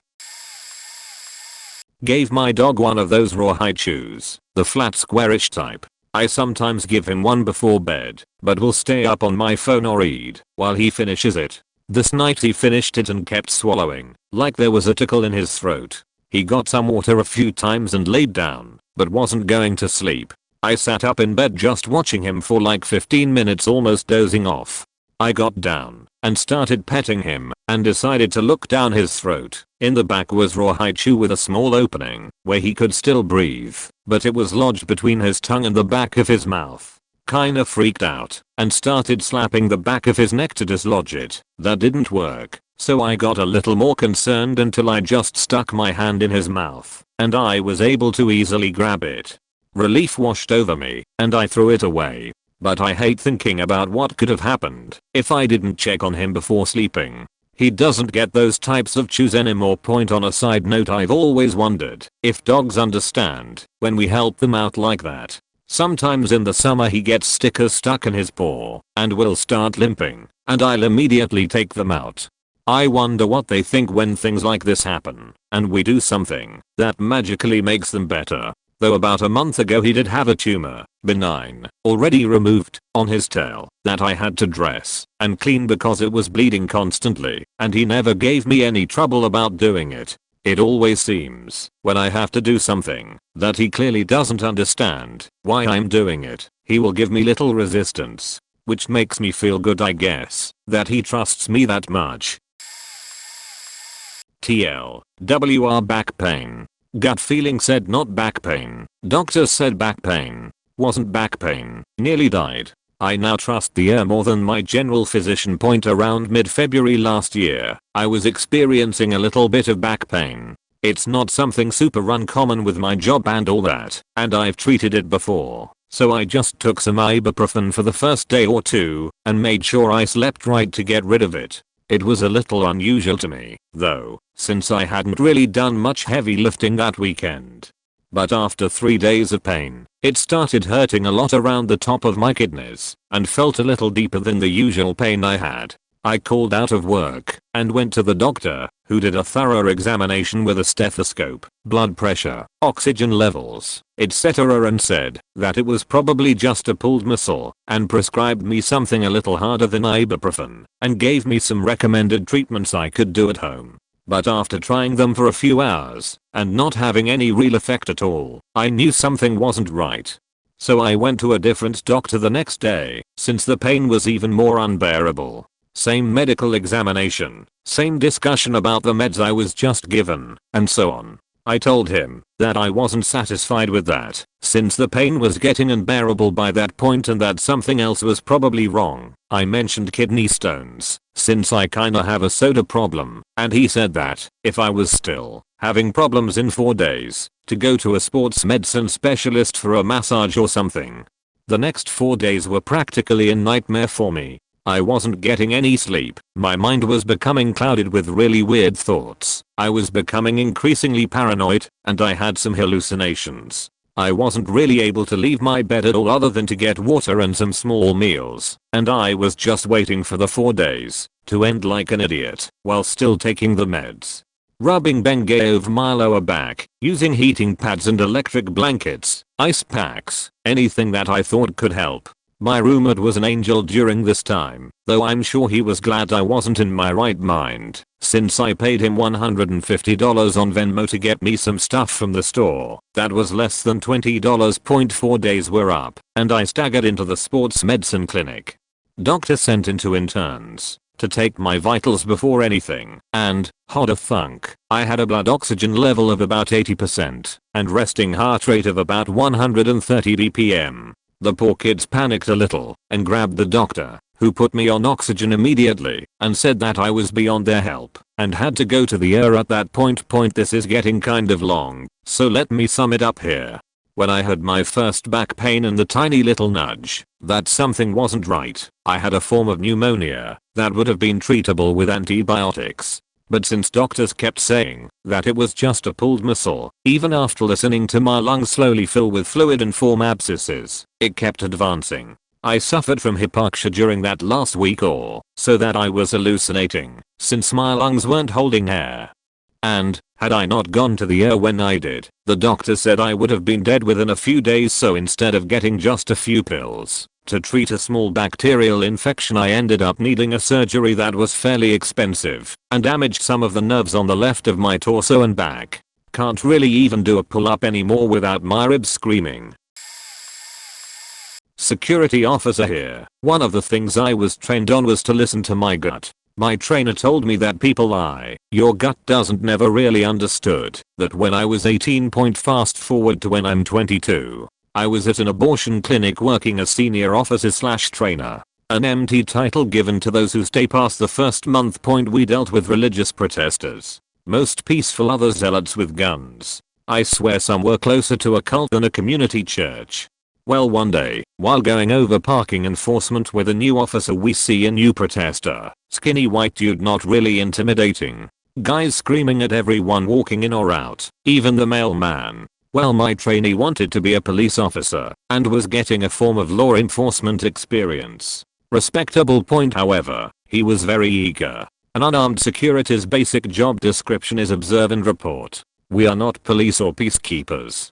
Are a visible deterrent to crime. Well, who we'll call Mike, didn't get that memo point. While watching this guy, I determined that anyone with a badge, this guy will lash out. Has not on private property and it's not illegal to be an ass. All I know is my gut was telling me to stay near the bulletproof door as that dude seemed dangerous. Mike, however, wanted to go above and beyond and approached the guy, ignoring my warnings. I did not follow Mike to talk to the guy, so I have no idea what was said. My instincts told me not to move, so I didn't point. Mike was stabbed, and the dude bolted. All I saw was the guy cussing loudly, then hearing Mike scream in pain and fall on the driveway. I dragged him into the building and initiated lockdown. Mike was fine in the end and ended up passing and becoming a police officer. The guy who stabbed him was eventually caught a week later and tried. Happy endings. Another one, I'm not sure if you'd call it lucid dreaming, because it's not an out-of-body experience. But I'm an aware dreamer. Like, I know I'm dreaming. I can observe the dream from almost a third point of view, but also change it at any time, while asleep and dreaming. I also dream any outside sound into my dreams. Alarm clocks are a real beach. So one night I'm dreaming. It wasn't even a real dream of things. Everything was neon, almost like 2 Chainz Trap House, and we could fly. Suddenly everything gets dark, and I feel immense pressure. It looks like the world is collapsing. I have dreamt that I was peeing before, and actually peed. I'm now aware of it, and will wake if I think that's going to happen. So when everything is going dark, and I feel this pressure, my first reaction, because I'm asleep, but I'm dreaming and using a high amount of imagination, is that there's a fire in my house and I need to wake up. So I do. It was not a fire. It was a man, who I later learned was a classmate's older brother, on top of me, likely attempting to wrap me, but I screamed. I knew the layout of my room to a T. I screamed and punched the wall above my head, knowing my dad's head was on that same wall. Other than that, I was frozen. I could tell he was laying on me and outweighed me. My dad walked in, turned a light on, and after that it's a little fuzzy. I remember him throwing him out our front door as I called 911. I remember hearing something break. Since I wasn't assaulted, no charges could be pressed. There was absolutely no signs of entry as every window and door was locked. Alarm was set. Had I not woken up, it could have gone a lot worse.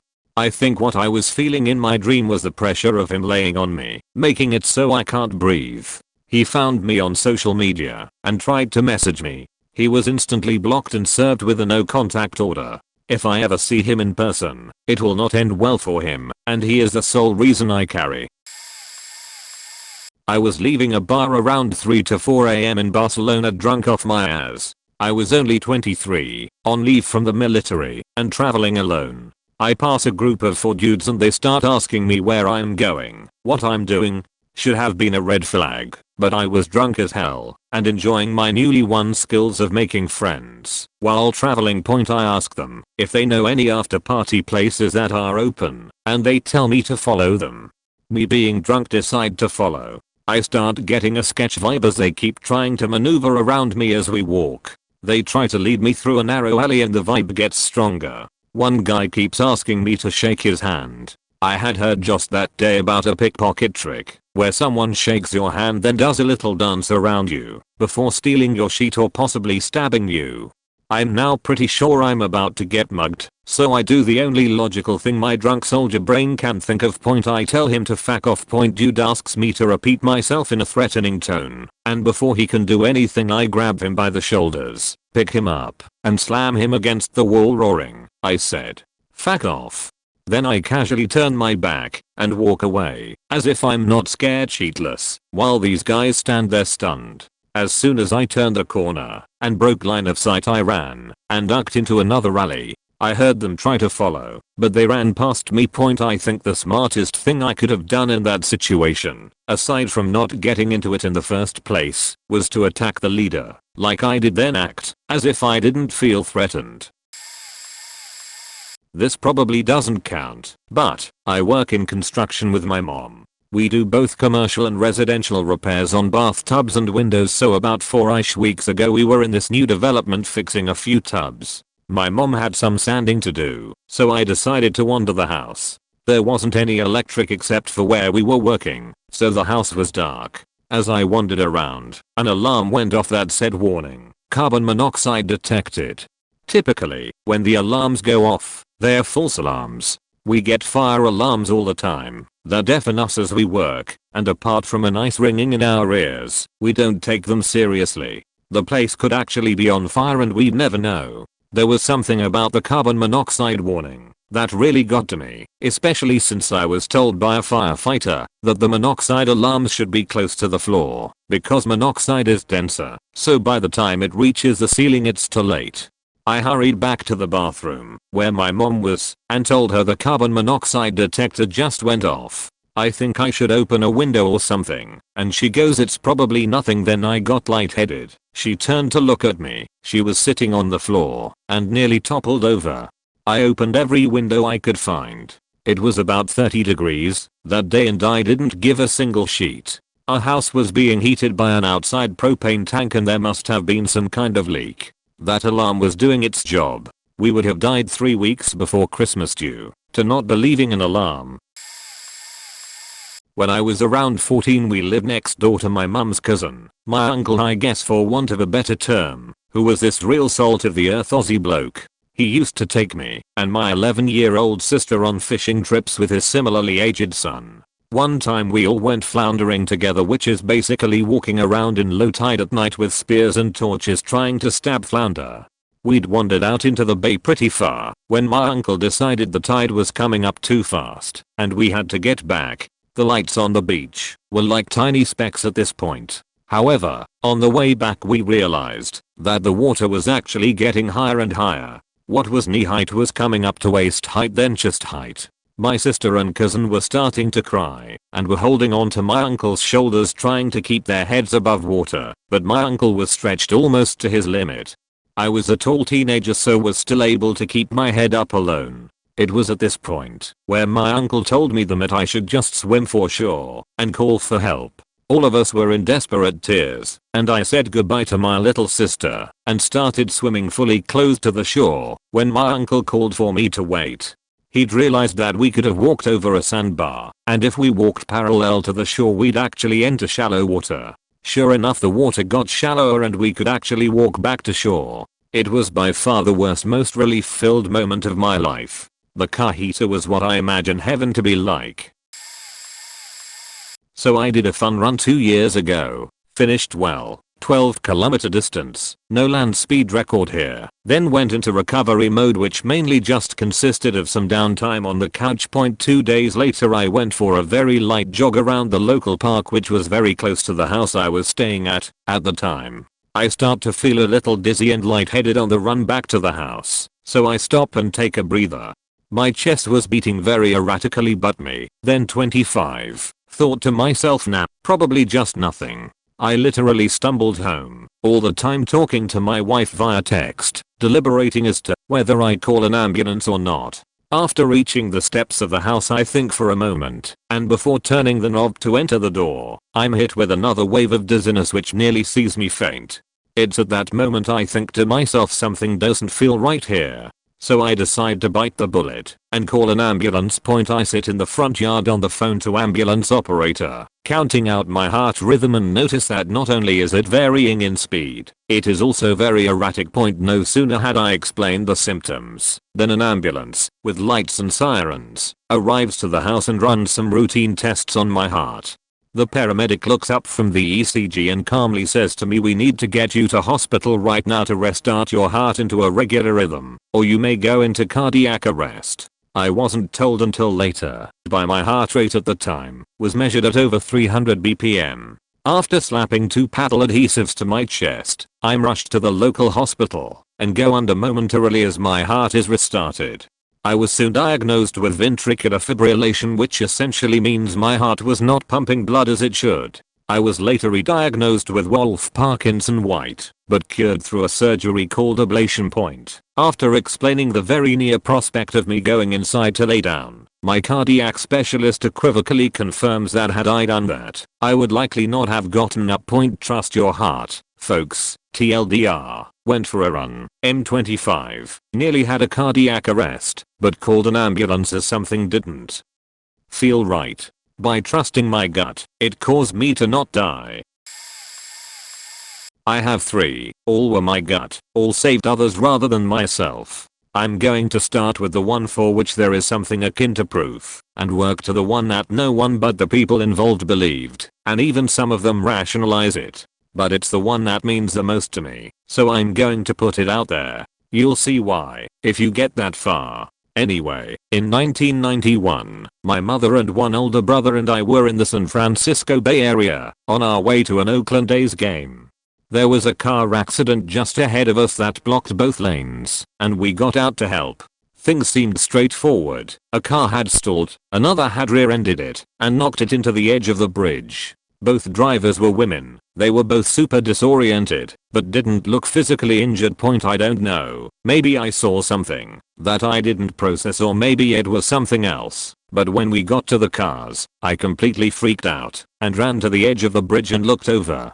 There was a man floating face down in the water. Found out later his name was Harry Cathria. I yelled at my mom. She immediately started screaming about the guy drowning. She started trying to dive in, but I tried to stop her. She was still screaming. Maybe 30 seconds later, when this man came up and just jumped into the water feet first. Found out later that his name was Nathan Alden.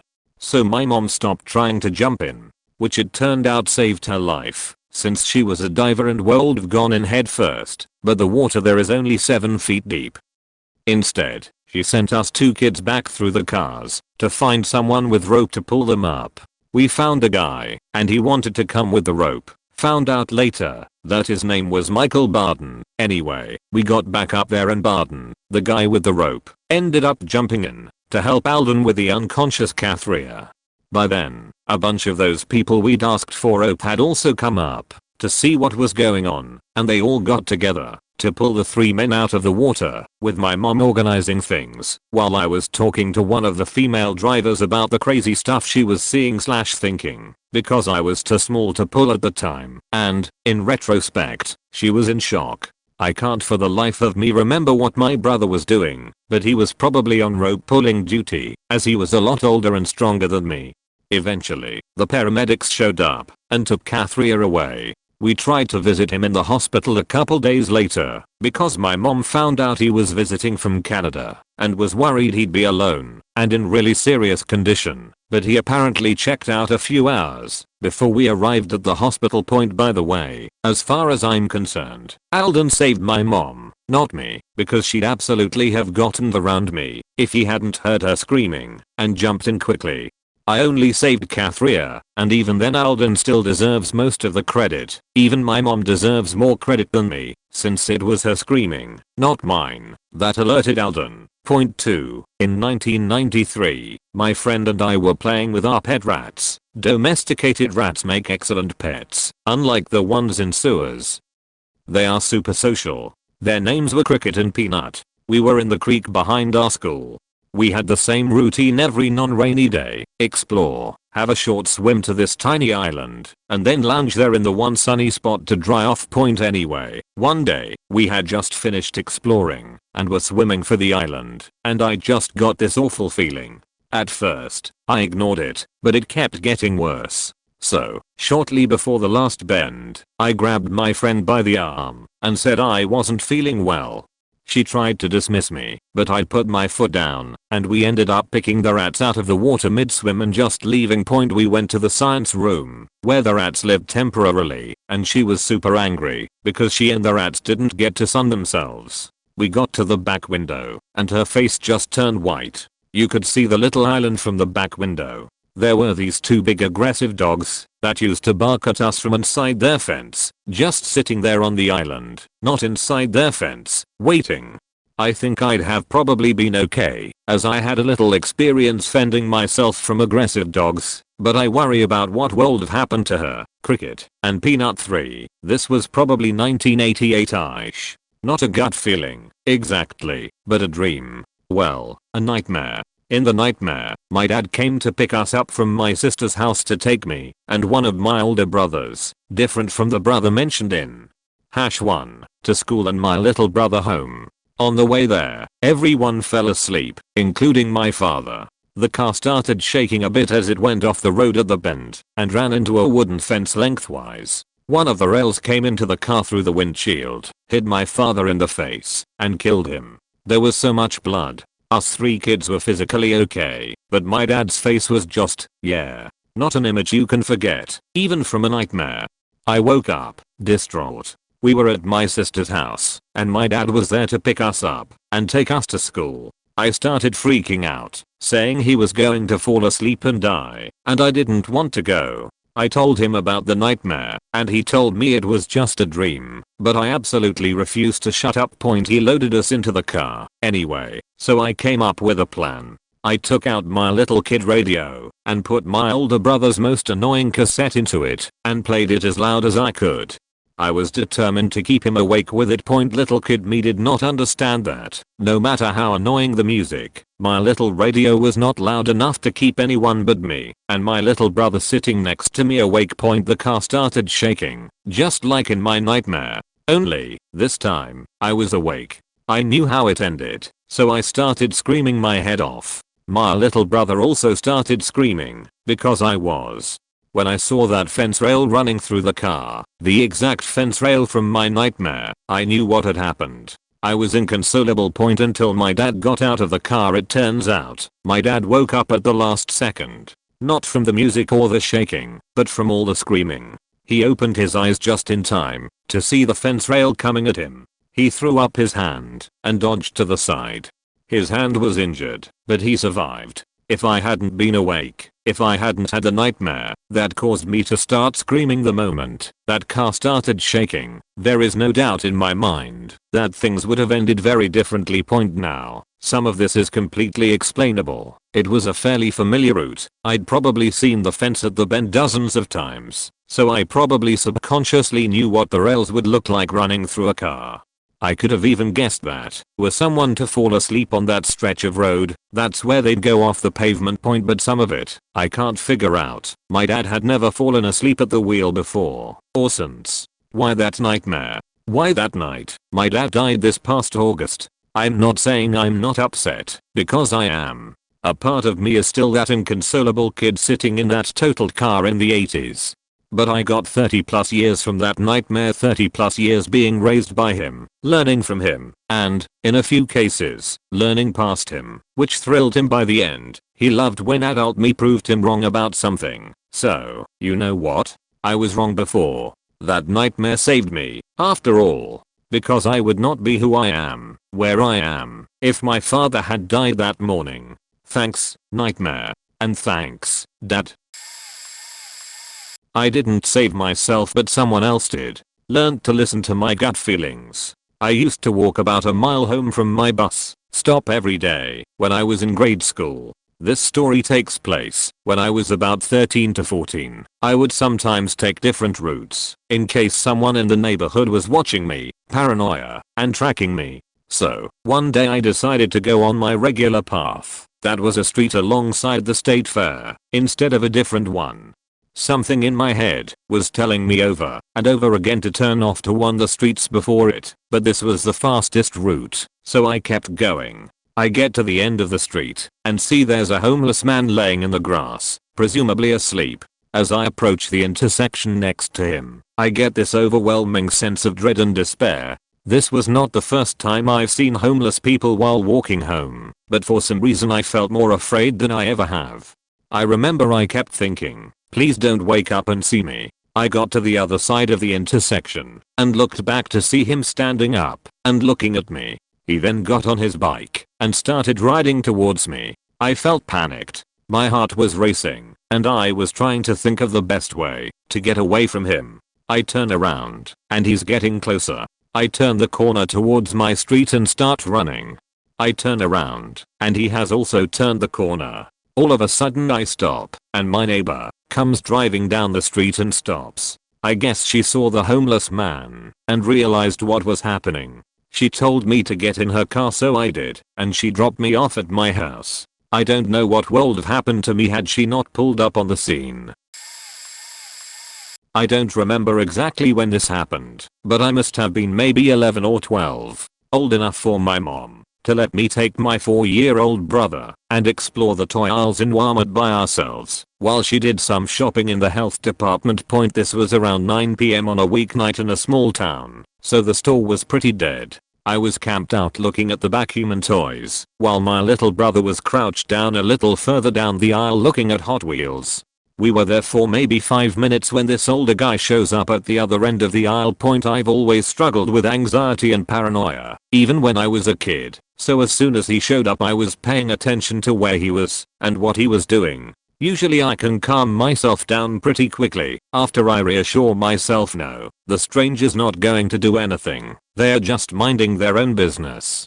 But for some reason this guy really just made me suspicious. He was talking on a cell phone really loudly. I thought it was odd because he was acting overly interested in the toys down at his end of the aisle, but he was talking into his phone about being super lost. Like he would pull a toy down off the shelf and study it, turn the thing over, and read all the print on the packaging before putting it back. All while talking into the phone, like he was worried about being lost and not making it to a meeting that night in a town about an hour away. The whole time he'd been doing this he'd been making his way down the aisle towards us slowly. Now I'm doing my best to act like I haven't noticed him. As he's been getting closer to us, I've been slowly backing up to where my little brother is, just subtly trying to find a reason to get him to drop the Hot Wheels so I can get us back to my mom. The guy on the phone suddenly turns to me and says I'd bet she knows directions to town. He comes over and starts getting really close to me saying she'd like, hey, do you know how to get to town from here? Just look at my phone and point it out to me on my maps. Will you go out front of the store with me and point which direction I need to go? I'm late for a really important meeting in town. Could you please come show me where to go really quick? So by this point I'm internally freaking out because whoa, stranger danger, and this asshole is way too close to my brother. I was rather developed for a 12-year-old girl and I've always been told I look older than I actually am. Even so I'm thinking, there's no way I look old enough to drive or know the directions to a town that far away. This guy wants something from me, and he wants me to go somewhere with him. Lucky for me, a Walmart employee appears at the other end of the aisle and starts restocking the shelves without the guy noticing. So I manage to interrupt him and tell him I'm just a kid, you should be asking them, and motion to the employee. He looks confused and then turns around to look, so I take the opportunity to grab my brother and speed walk away. I get back to my mom without looking behind me for the guy and tell her what's going on. She seems a little suspicious of the situation, but ultimately decides that I was just being overly paranoid, which, fair. It's happened before. Nevertheless, she doesn't let us go off on our own the rest of the shopping trip. It isn't until I start noticing the guy is back and is following us around the store that she starts to get anxious. He's still on his phone, but he's conveniently somewhere close by, no matter where we go. In the kids' clothing section, he's watching us over by the coats. In the laundry aisle, he's turning the corner to go to the toilet paper. Every other aisle in the food department, he's there. Eventually he disappears, and we are able to check out and go home, but it still freaked me out. It could have just been my paranoia making me overreact, but I don't think so. Something about him felt wrong. A few months later there was a major bust on a human trafficking ring in my town. Again, it could have all just been a coincidence. But was it? It was not my gut that saved me, but my mom's, because my gut was lightweight trying to kill me. I had been feeling ill all week, just a nastiness in my belly that I couldn't shake. Around day 6 of what I thought was a stomach bug flu, my boyfriend at the time brought me a salad from Subway in an attempt to get some light nutrients in my belly. Little did he know it was tainted, and shortly after he left I hurled my guts up so violently I burst a blood vessel in my eye. Haha. I was terribly dehydrated as well, which is why as I stood up from the toilet I fainted, hitting my head on the bathtub on my way down. I woke up later in the hospital. I had told my mom earlier in the week that I wasn't feeling well, but hadn't called recently. As she explains it, she had this gut-wrenching feeling come out of nowhere she describes as sudden unexplainable panic, and asked to leave work early, rushing to my house, where I lived alone. She found me unconscious on the bathroom floor and called 911. Turns out, on top of food poisoning from the salad, I had a ruptured appendix the doctor estimated had burst days ago, and I was in the beginning stages of sepsis after 4 days in the hospital and nearly a month off work, spending 2 of those weeks with a giant drainage tube loop through my abdomen to drain the yucky appendix leakage out. I'm so grateful for my mom. She stayed home and binged Netflix/Hulu with me a lot of the time, which was lovely. I had an emergency C-section. Brought into the OR and the anesthesiologist removed the epidural from my back because it didn't work during labor. He put a spinal block in, waited 10 minutes, and tells the surgeon I'm ready. It's my first time awake during surgery and I don't exactly know what I'm supposed to feel from the spinal block. But at this point, I can still feel everything and have full sensation, but I trust them and think everything is going fine. A nurse rubs yellow antiseptic solution on me, and then I just got a really weird feeling like something was wrong. I knew, from Grey's Anatomy, that the yellow stuff is rubbed on prior to them cutting into the patient. The surgeon is about to cut into me. Thank God I was able to see this. I yell at him to stop and tell him I can still feel. He's confused and asks what I mean by feel. He lifts the sheet off my legs and then pokes my leg with a tool. I tell him I can feel it, and he insists that what I'm feeling is just pressure, which is normal. I tell him it's not pressure, I can feel everything. He then pokes me on my stomach and asks if I felt it. I did and accidentally touched exactly where I felt it, to which a nurse groaned because she'd have to rub the solution on me again. The surgeon finally listens to me, lifts the sheet off my legs, and tells me to move them. I move them up and down, and he stops everyone and says this is not normal. The anesthesiologist had to remove the spinal block, put another one in, and then pump me full of drugs to make sure I didn't feel any pain during the surgery. Had I not spoken up at the last second, they would have cut into me, and I would have felt everything. I was a little traumatized by the whole experience.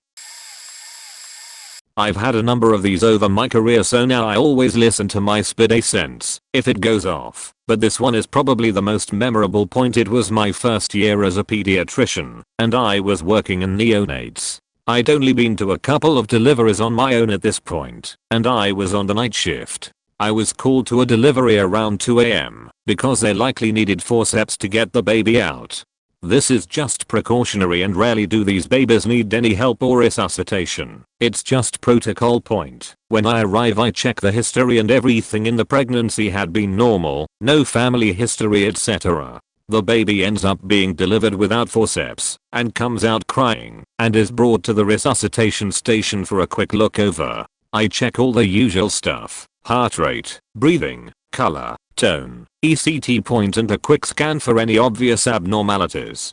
Baby looks absolutely fine, crying and pink, so I would normally hand him back to mum at this stage, but my gut says this baby is not right. No idea why, but something feels wrong. I decide to check the oxygen saturations, and as usual can't pick up a trace, because our machines are rubbish. Babies are slimy after birth, and wriggle too much. After 5 minutes of trying, I call my registrar to come look. I explain baby seems fine and is pink, but I don't feel happy, so he agrees to come look. When he arrives he has the same feeling, and wants saturations checked too. He gives some oxygen anyway, and adjusts the sensor. By 10 minutes of life we finally get a reading 62%. Should be 90% at least by now. The reading isn't great though, and the numbers don't match the color of the baby, but at this point both of us feel very uncomfortable, and decide to take the baby to intensive care. On the way we call the consultant at home, and tell him to come in now to scan the heart. He arrives and does an echocardiogram. He calls us over, and shows us the heart is plumbed in backwards. Transposition of the great arteries in case anyone is interested.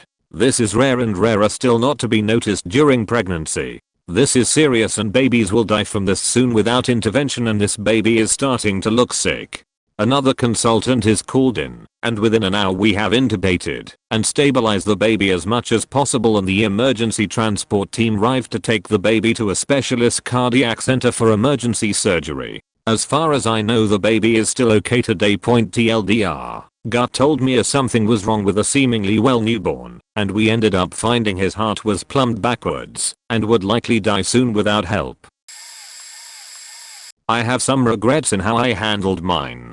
At the time I know I saved my bacon, but I sincerely hope I didn't put someone else in danger. When I was about 15 maybe, myself and my brother who is a year younger than me were walking home from 7-Eleven. I was visiting my dad for the weekend, and my dad's house was maybe a 30 minutes walk away from the store point. On our walk home, the same car passed us several times. I think he kept circling the block and was keeping an eye on us. I started to feel uneasy about it, and I came up with a plan that the next time the car was coming, we would pretend to walk into a random house, and as soon as he was gone, we would hide somewhere else. The idea being that he would think we lived in that house, even though we had no idea who lived there. So the car came by again, and we started to head up the sidewalk up to the front door of a random house. We waited until the car turned the corner again, and then we booked it across the street and hid for a while. Not long after this, the car stopped at the house and a man got out of the car. The man started walking around the house and trying to peek through windows before taking off a while later. I really hope we didn't put someone else in danger. At the time we thought we were smart by tricking him, but as an adult, I wish we called the cops. So, it was late December 2017. My friends and I liked to go ice skating at night back then. We were in 6th grade back then. Oh well, on with the story. So, we meet up at a nearby store to get some lighters for the smokes I had hid in my socks, and then went to the public ice skating area. When we arrived there, not many people was around because it was 11:30. We always enjoyed it when not many people was there. But while I was putting on my ice skates I got this weird feeling that something was going down there. So we decided to go to the hockey area instead. A black van pulled up to the ice skating area and 3 people walked out of it and went towards the large open area wherein people were skating. They had what was seemingly ice skate bags with them, but when they started pulling out something that looked like grenades from those bags, we all hid behind a hill. A few quite large explosions went by, and we went to see what had gone down over there. Some people were on the ice bleeding because of these explosions, and some were on the side dialing 911 or 112 because it was in Europe. We ran to check on the people on the ice to see if they were okay, and none of them were severely injured. Turns out that those 3 guys from that van had been throwing illegal fireworks onto the ice, and they had just exploded, injuring 8 different people when an ambulance and some police cars arrived. We fled. That is how my gut feeling saved me and 3 friends from a life-threatening scenario. A few years ago around midnight, my husband and I were watching Netflix during a seemingly mild storm. The power suddenly went out, and we heard thunder booming. Then the power came back on. I started Netflix again, and then my husband just got up and started walking around. He has an anxiety disorder and bipolar and does that sort of thing sometimes, so I paused the show to wait. He started muttering about something feeling wrong and wandered toward the back of the house, then stopped to look out the windows. Our house sits on a small hill, and from the back you can normally see over several blocks. The rain was coming down pretty hard, and it was really dark, so I couldn't see anything when I went to join him. Suddenly he shouted, "Fire!" and grabbed his phone. He called 911 and told them he saw a house on fire 2 blocks behind us, to the southwest, and gave them our address. A couple fire engines went by our house a few minutes later. The rain stopped about then, and the wind kicked up fiercely, and then I could finally see what my husband had. A house was on fire. The FD got it out fairly quickly, but I'm sure that house would have been blazing soon after the wind started blowing hard if they hadn't been there spraying it with water. My husband said the fire was really small when he first saw it, so small he was surprised he noticed it. We watched the local news the next day and there was an interview with the guy who owned the house. He said he and his family were all asleep. He woke up to the smell of smoke and had gotten his family out just as the fire engines came barreling down the street. He was shocked they had showed up before he had a chance to call, and said it must have been because of his guardian angel. Lightning had struck the roof and the attic would have to be rebuilt due to smoke, but the house overall was saved. We still have never met any of them, but I'm glad everyone was alright. Not me, but my mom. She was a 8 years old girl and was making groceries with her grandmother in my village. They usually first stopped at the bakery for a French treat, but this time something felt off. The owner wasn't behind the counter. It looked like everything on the shelf wasn't fresh. There was not as many pastries and they looked like leftovers from yesterday. Since the owner's house was his bakery, he slept on the upper floor, and the furnace was on the back of the building, not visible from the entrance. Customers could ring the bell for the owner to come. Usually, my mother was very eager to get the treats and wouldn't wait for the end of their shopping for the pain au chocolate. She would ring the bell and not bulge before she has it. Not this time. She just said to grandma they would get it on the way back home. There was no fear, no weird words, nothing out of ordinary in my mom's tone according to grandma. It was simply the first time ever my mom didn't make the sweet pastry her #1 priority. Grandma just believed her grandchildren grew up a bit and learned about patience and felt proud at that moment. Well, I guess it was more like a hunch. They didn't even walk for 2 minutes and they heard a loud bang. The whole bakery was blown up.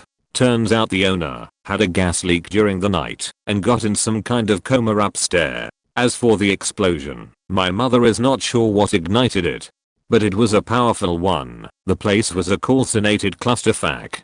Hopefully the upper floor didn't explode and the fireman managed to save the baker's life. But anyone near the counter at the time of the explosion would have been killed for sure. Kids have really great senses. Grandma didn't sense anything weird, but my mom just somehow guessed it was not the right time for puff pastry. When I was in primary school I had a long trek to the school bus stop. I could ride my bike halfway along our super long driveway, but then our property ended and I had to leave it behind the old barn at the end of our road. Eventually I got lazy and started riding it all the way to the bus stop. The stop was in a remote area on a fairly isolated country road. Across the road from my stop was a vacant lot and I started stashing my bike there. One day I got off the bus after school, went up into the bushes, and couldn't find my bike. Oh shit. I'ma be in trouble. When I exited the lot there was a man standing at my stop. He said he'd seen me putting my bike there and he didn't want it to get stolen, so he'd put it in his shed for me. I should come down and get it. I was a fairly naive kid, but I just knew something about him wasn't right. I knew he was lying. I thanked him and made my excuses that I couldn't go to strangers' houses and said I'd get my dad to pick it up. He let me go after a bit more of an attempt to convince me. I watched my back all the way down the road, wanting to run, but strolling and singing instead. Then I had to own up when I got home. For once I wasn't in that much trouble. My foster dad went to retrieve my bike, gave the guy an earful, and I felt like prey every time I went to the bus stop for the next few years. He lived right by it, and we heard that he was divorced after he put a shotgun down his wife's throat. I think it was played off that he was lonely and single. He never tried anything again though. 12 years ago, I was walking home from my then girlfriend's house while talking to her on the phone, and as I was passing a stop sign, I noticed one car stop at the sign and not go. Then as I got a few feet further, I turned to look and saw the second car behind it also stopped, and one of the people from the first car had gotten out to talk to someone in the second point. My gut told me I might be in trouble. So I told the girl if I hang up, call the police. I'm a block from home. She knew exactly where I was because she knew the route I took to go home. I honestly don't remember what or if she said anything after that because all I could focus on was the sound I dreaded hearing. I heard the footsteps behind me. Then I noticed the second car quietly backing up the road next to me. Then bam. Punched in the back of the head, sending my glasses flying off my face and making me stumble forward. I didn't go down. So I hung up the phone, a flip phone at the time, and started running with the momentum from the punch point. The momentum carried me out to the street, around the car following me, so I ran until the car had to stop so it wouldn't smash into the parked squad car at the house where an officer lived at the end of my street. The audacity on these guys. My shoe flew off at some point, because of course. I ran around the squad car to get back onto the sidewalk, through a driveway, which of course was only gravel. You can imagine that didn't feel very good on the foot with no shoe point. I could still hear the footsteps right behind me. These guys were fast. Then one of them kicked my foot, almost taking me down. That's when one of them started laughing. That's when it got really scary. I turned the corner to my street. I thought almost home, just make it home. Then one of them grabbed the hood on my hoodie and just stopped. So did I. My feet flew out in front of me and I came down flat on my back, knocking the wind out of me. Then they all started kicking and punching me, laughing the whole time. There must have been at least 4 of them. Their car following me was now parked on my street with its lights on us. I don't know how long it lasted. At one point, the girl called me again. I rejected the call. Eventually, I heard a siren, and so did they. So they got in the car and sped away. A cop pulled up and got my info, the story, and checked me out. I had a hole in my foot from a rock in the gravel driveway. My leg hurt. Later found out my femur was cracked, which since resulted in a permanent knee problem. The officer said I was covered in shoe prints from them kicking me, mainly on my back. He also said it was unlikely they'll be able to find these guys without any sort of description.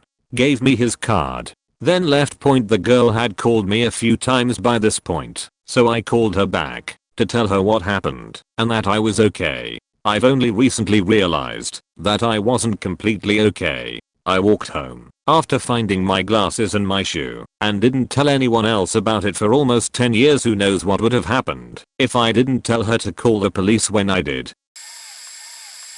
Not my own life, but my fiance's life. It's a bit long, but a couple of years back, I went out of town for this PWAT retreat to New Orleans. I kept in contact with my now fiancé, but one night he called me and wasn't making any bit of sense. Kept hearing goodbye and don't worry about me between the mumbling. Something didn't sit right with me. I called him back, but got only voicemail. I knew he was having some problems with pills, Xanax to be exact, but something about that interaction distracted me all night. When I finally got back to the hotel room, I was trying to decide on calling his mom. I really didn't want to call her. That meant explaining why I had a feeling, but not 5 minutes later his mom calls worried about him because she had gotten the same call and the same jumble of non-coherent sorries and wanted to know if I'd heard from him. I broke down and told them I was worried too, that I had gotten the same type of call, and confessed that he was abusing drugs. They ended up getting one of his cousins. They were out of town too, so he was home alone to go to the house. He ended up finding him unconscious, barely breathing, with a mini fire starting in the oven because of a pizza that was left in there. He had taken a handful of pills and drank beer as a means to try to off himself. He never admitted that to his parents, but he did admit it to me when I confronted him about it. He's gotten better and beat his addiction later that year, but I'll never forget when my roommate for the hotel room that night kept telling me to mind my own business, that things will run its course. If I'd listened to her, I would have lost the love of my life that night. When I was 12 one day there had been a power outage. It got taken care of within hours, but it set everyone on edge. It was also the day before Thanksgiving, which didn't help either. My grandpa is a Vietnam War veteran who for the last 40 years has wanted to buy some hunting land. He thought he had found the perfect spot, but him and grandma really couldn't afford it. That day he had been saying how much he wanted that land and how he was going to pull from their 401k to do it. Grandma asked him to run the numbers one more time to make sure everything would be okay. This started a huge argument. I tried to zone out. I hate yelling and arguments, but then my grandpa got up and said, if I can't have my land, in taking care of things another way. I didn't understand until my mom got up and yelled, you're not killing yourself with my daughter in the house. And she followed him to the bedroom. I ran outside and cried on the tree swing. I could hear the yelling outside, despite the fact no windows were open, although I couldn't understand what they were saying. Suddenly I felt a deep unsettling feeling in my stomach. I ran back into the house. All I saw was my grandpa hunched over my mom as they fought over something. I blacked out at this point, but apparently I yelled, get off my mom. And I, a 100 lb 4 feet 10 inch girl, charged my grandpa, pushing him off my mom and almost pushed the full bar behind him over. Adrenaline is a hell of a drug. I only remember pieces. I remember the deep sadness in my grandpa's eyes as he said, none of you understand. I remember watching my mom run out of the house and then looking down and seeing bullets and blood on the floor. I remember them arresting grandpa. What happened was he went to grab the pistol to kill himself. My mom grabbed the bag it was in and started to run so he couldn't. At that point my grandfather had a war flashback and mom wasn't mom anymore. He tried to strangle her at one point. They fought over the gun. We didn't know that my grandma was already nervous before this and took away the magazines, but there were still loose bullets. Grandpa was inches away from getting one in the chamber when I stormed in, pushed him off, and broke him out of it. TLDR, my grandpa's was going to kill himself, and when my mom tried to steal the gun, so he couldn't, he had a Vietnam War flashback, and they fought over the gun. I was outside and suddenly felt an awful feeling and ran inside. I pushed him off her and broke him out of it. My mom is queen of these. When I was a little over 2 years old, my mother let me ride along with her to pick up food. I had already been bathed and readied for bed. Pretty much the only thing left for me was dinner and teeth brushing. Anyway, despite being in PJs she let me ride along, with my dad and sister remaining at home. Every time my sister and I rode along we were always placed in the back, as is generally done by most responsible adults, and may have even been the law. I always asked to sit up front, but was always told no, so I had long stopped asking. By the way, I was always tall for my age, and was a 2-year-old that easily passed 4'5". So I was beyond needing a car seat or anything special. As we got in the car my mom stopped, turned to me, and asked if I wanted to sit up front. Of course I did, so I ran up front and strapped in. This was the first time ever I was allowed to ride up front. Not even 10 minutes later we were hit straight on, with a car colliding into the back at full speed. The entire back seat was totaled. Essentially, there is absolutely no way anyone in that back area survived fully intact. I remember being so dazed afterwards, and since I didn't have shoes on, one of the cops picked me up and sat me on the hood of his cruiser. This happened about 2 weeks ago, not to me but my girlfriend. She was driving her sister out to her parents' farm late one night and she texted me about halfway through her drive to tell me that something felt really off. She wasn't sure what, but just wanted to say that she loved me in case anything happened. She got to the farm and her sister starts begging my girlfriend not to drive home, saying she had the most awful feeling that she was going to die in a car crash on the way back. Girlfriend tells her about the feeling she had on the drive and how weird she felt. Once they get in the house their mom says that the dogs have been freaking out for about 15 minutes. This would have started about halfway through her drive when she texted me. The girls tell her about the weird feeling they got on the drive and they all collectively decide that instead of my girlfriend driving home right away, they would play a game of Uno. Not even 2 minutes later they hear a loud crash and then a crunching noise. A U-Haul had crashed through their front gate directly into their garage. The driver's side of my girlfriend's car was completely decimated. Turns out the driver had drunk a fifth of Tito's before getting behind the wheel. If my girlfriend had been in her car, she wouldn't be with me today. TLDR. A drunk driver hit my girlfriend's car, but thankfully the gut feelings of her sister, and her usually mild-mannered dogs kept her out of the car. I was working asset protection, plainclothes security, for a retail chain, and was following two shady-looking guys. I watched them remove a BB gun from its package and conceal it in one of their pants. As I followed them, they got in line at a checkout with a bottle of soda to buy. I was close enough to them that I could hear what they were saying, and one of them said something about it just has to look real. So they pay for their soda and start walking towards the door. I start running up behind them to make the apprehension, and something tells me not to. So I follow them into the parking lot, call the police, and give a vehicle description and license plate number. The cops end up getting in a pursuit with the two. They pursued them for about 20 miles before terminating the pursuit due to speeds in excess of 100 miles an hour.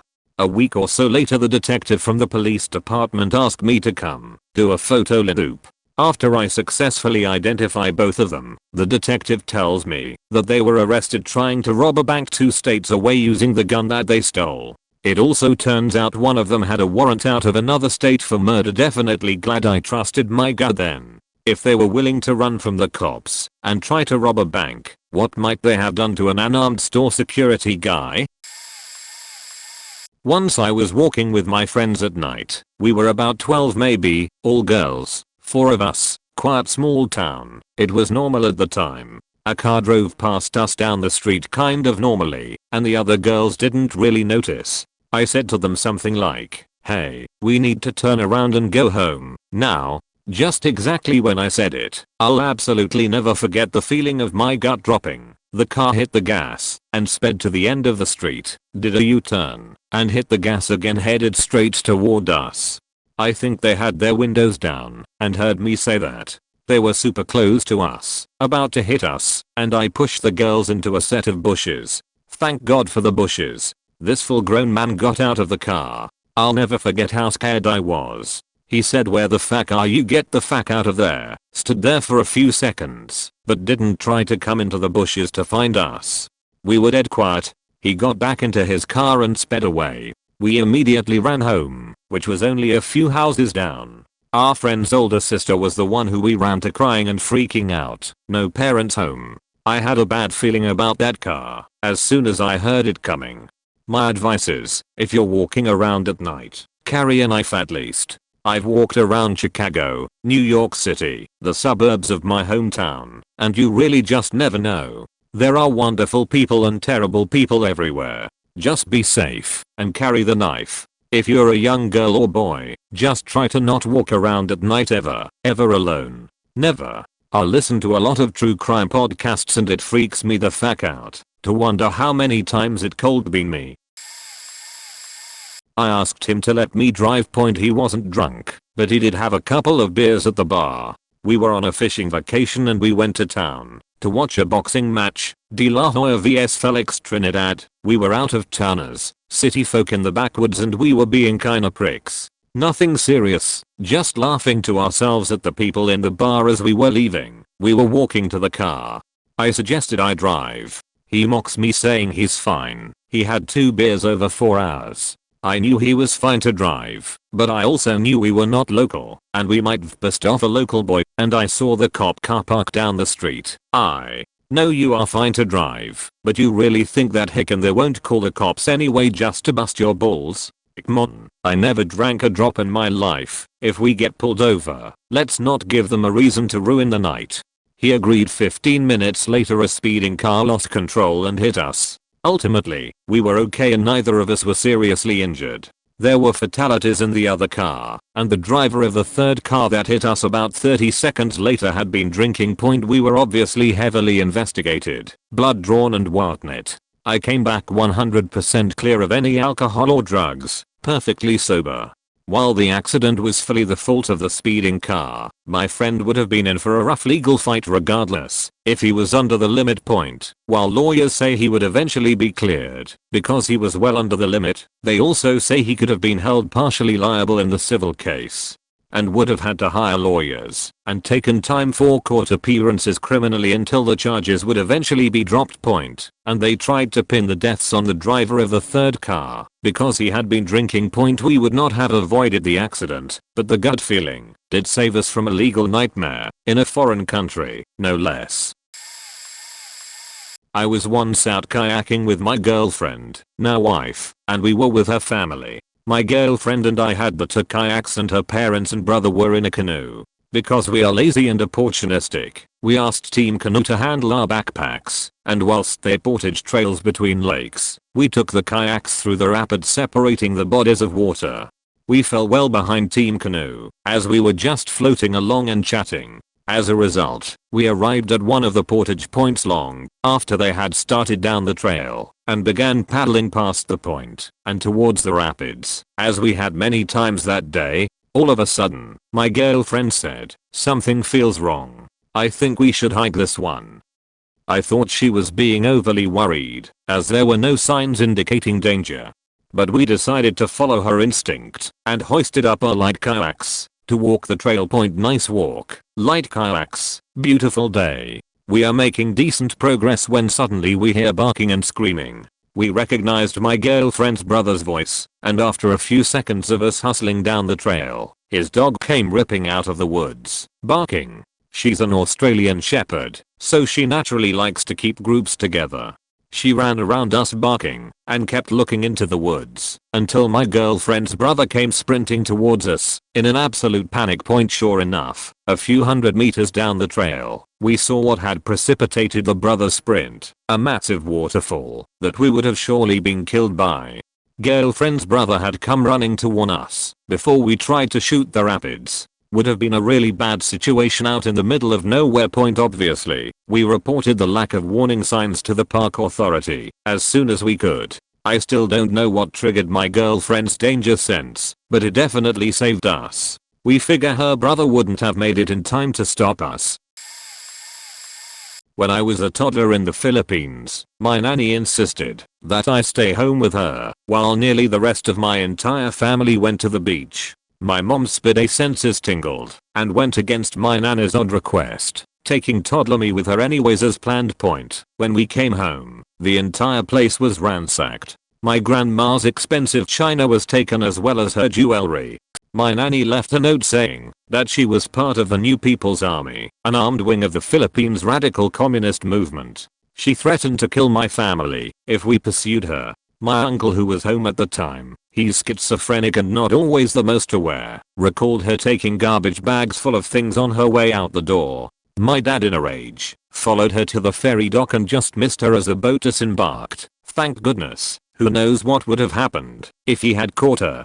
You better believe we pursued her arrest and had local police intercept her as she was returning to her home province. She served her time and her family wrote letters to apologize on her behalf to minimize her sentence and jail time. The letters went largely unopened, but we learned that she had lost her child from a motor vehicle accident and just wasn't the same since.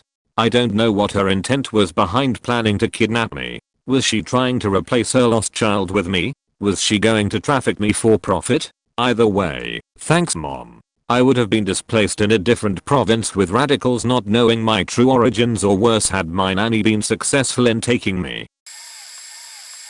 When I was 17, I was working weekend breakfast shifts at a hotel in the city center. One day I took room service up to a guy who had ordered for two. That's fine, obviously. When I get to the room, this really tall slim dude lets me in, like he's just so lanky. The room looks just normal, and it's just him. Not that weird. Maybe his other half is taking a dump or something. Anyways, he thanks me, and I leave the room to return to the hotel restaurant.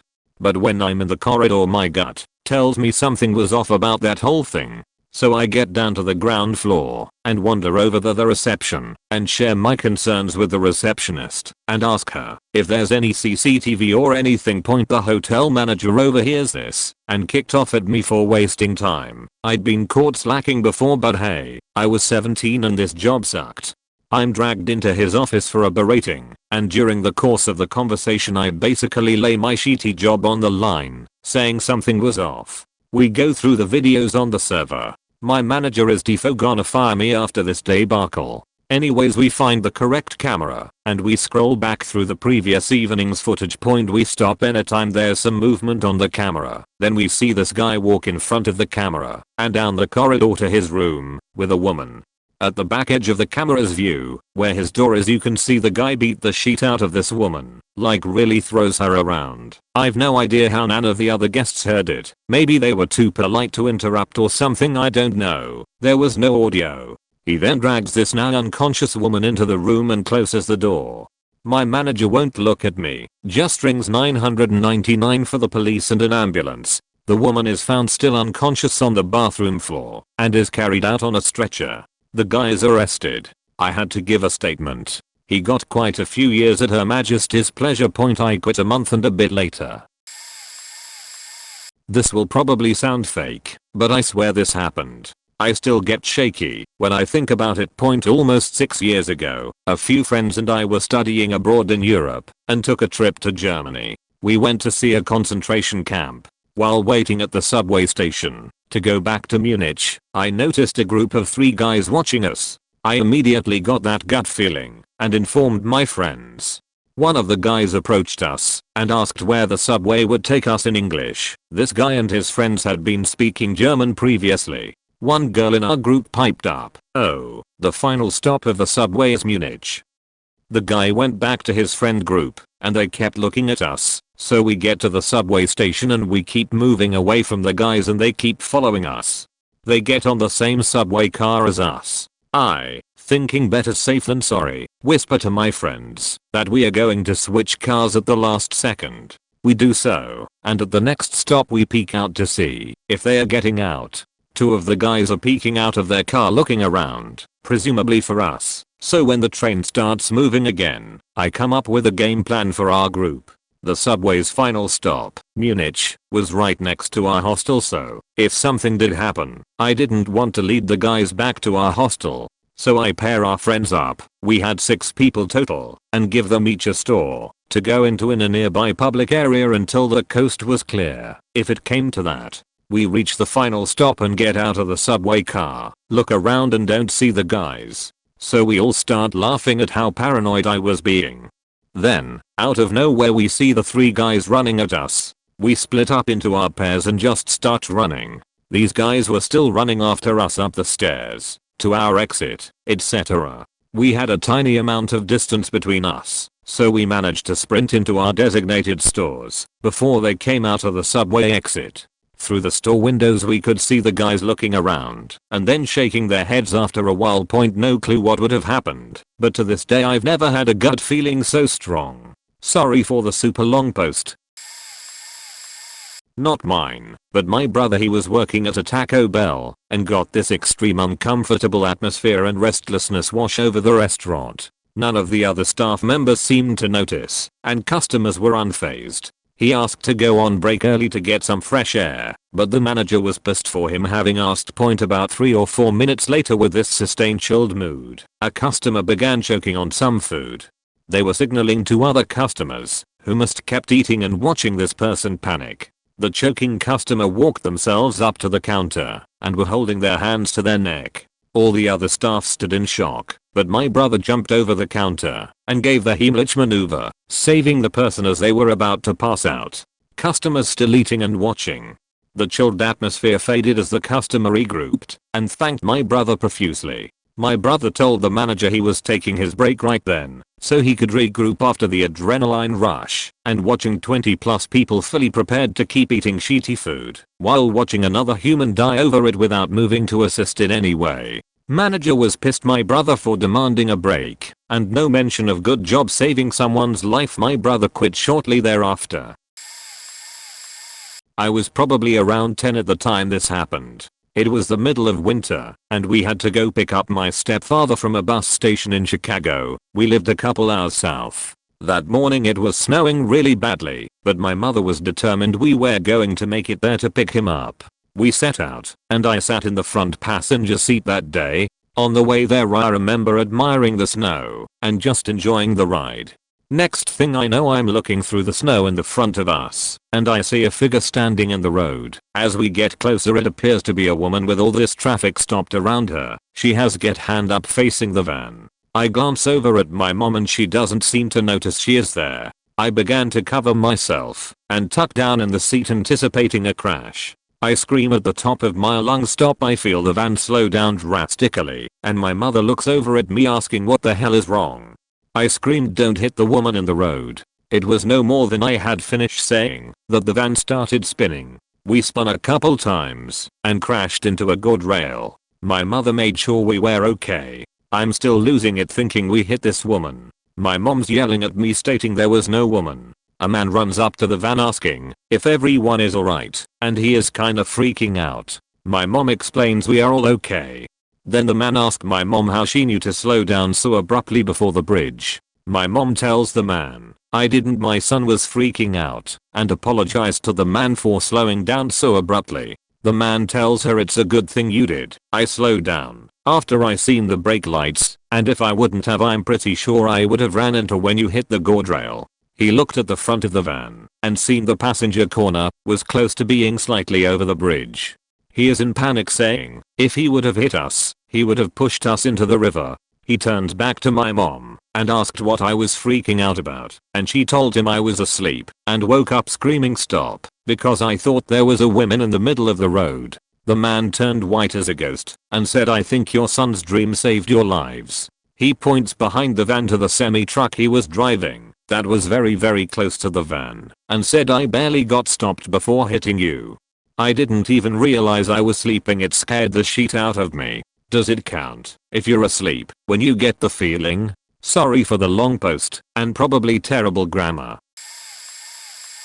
Actually that was also the craziest thing to ever happen to me. It was night and I was sitting at a subway station in Berlin with a friend. We were both around 23 at the time. We just sat there, had a few beers and were, like, goofing around. The subway train stood already in the station, but wasn't departing for about 5 more minutes. A skinny dude, wearing sweatpants, Russian looking, with a certain kind of pissed off look on his face walked by. Somehow he got triggered by something my friend did, even though it wasn't directed at him, so he asked aggressively if there's a problem, and the next moment those two are on the floor wrestling and fighting. I laughed it off at first, because my friend did get in fight all the time, but something about that Russian dude seemed not right. You know, there are certain kinds of people who have like nothing to lose. Think of Todd's gang in Breaking Bad, and are therefore a certain kind of dangerous. And I feel like they always have that certain kind of I don't give any fucks look in their eyes. And that Russian guy had this. I sensed some kind of real danger about him therefore, and tried to kind of befriend him. I tried to separate the two of them and told him that I'm not the enemy, and I apologized for my friend being such an idiot and that I'm truly sorry if he feels pissed off and so on. I took my friend away. We were now in the train and the Russian dude walked away. In Berlin some subways are like one long train without compartments. The dude went to what felt the other end of the train, and I thought the situation had cooled off, but these two idiots kept shouting insults at each other. A few moments later, the Russian dude comes back, walking rapidly, grabbing into his inside pocket, pulling a gun, pointing it towards my friend and said, "You fakers chose the wrong day." It was like a scene out of a faking movie, I swear.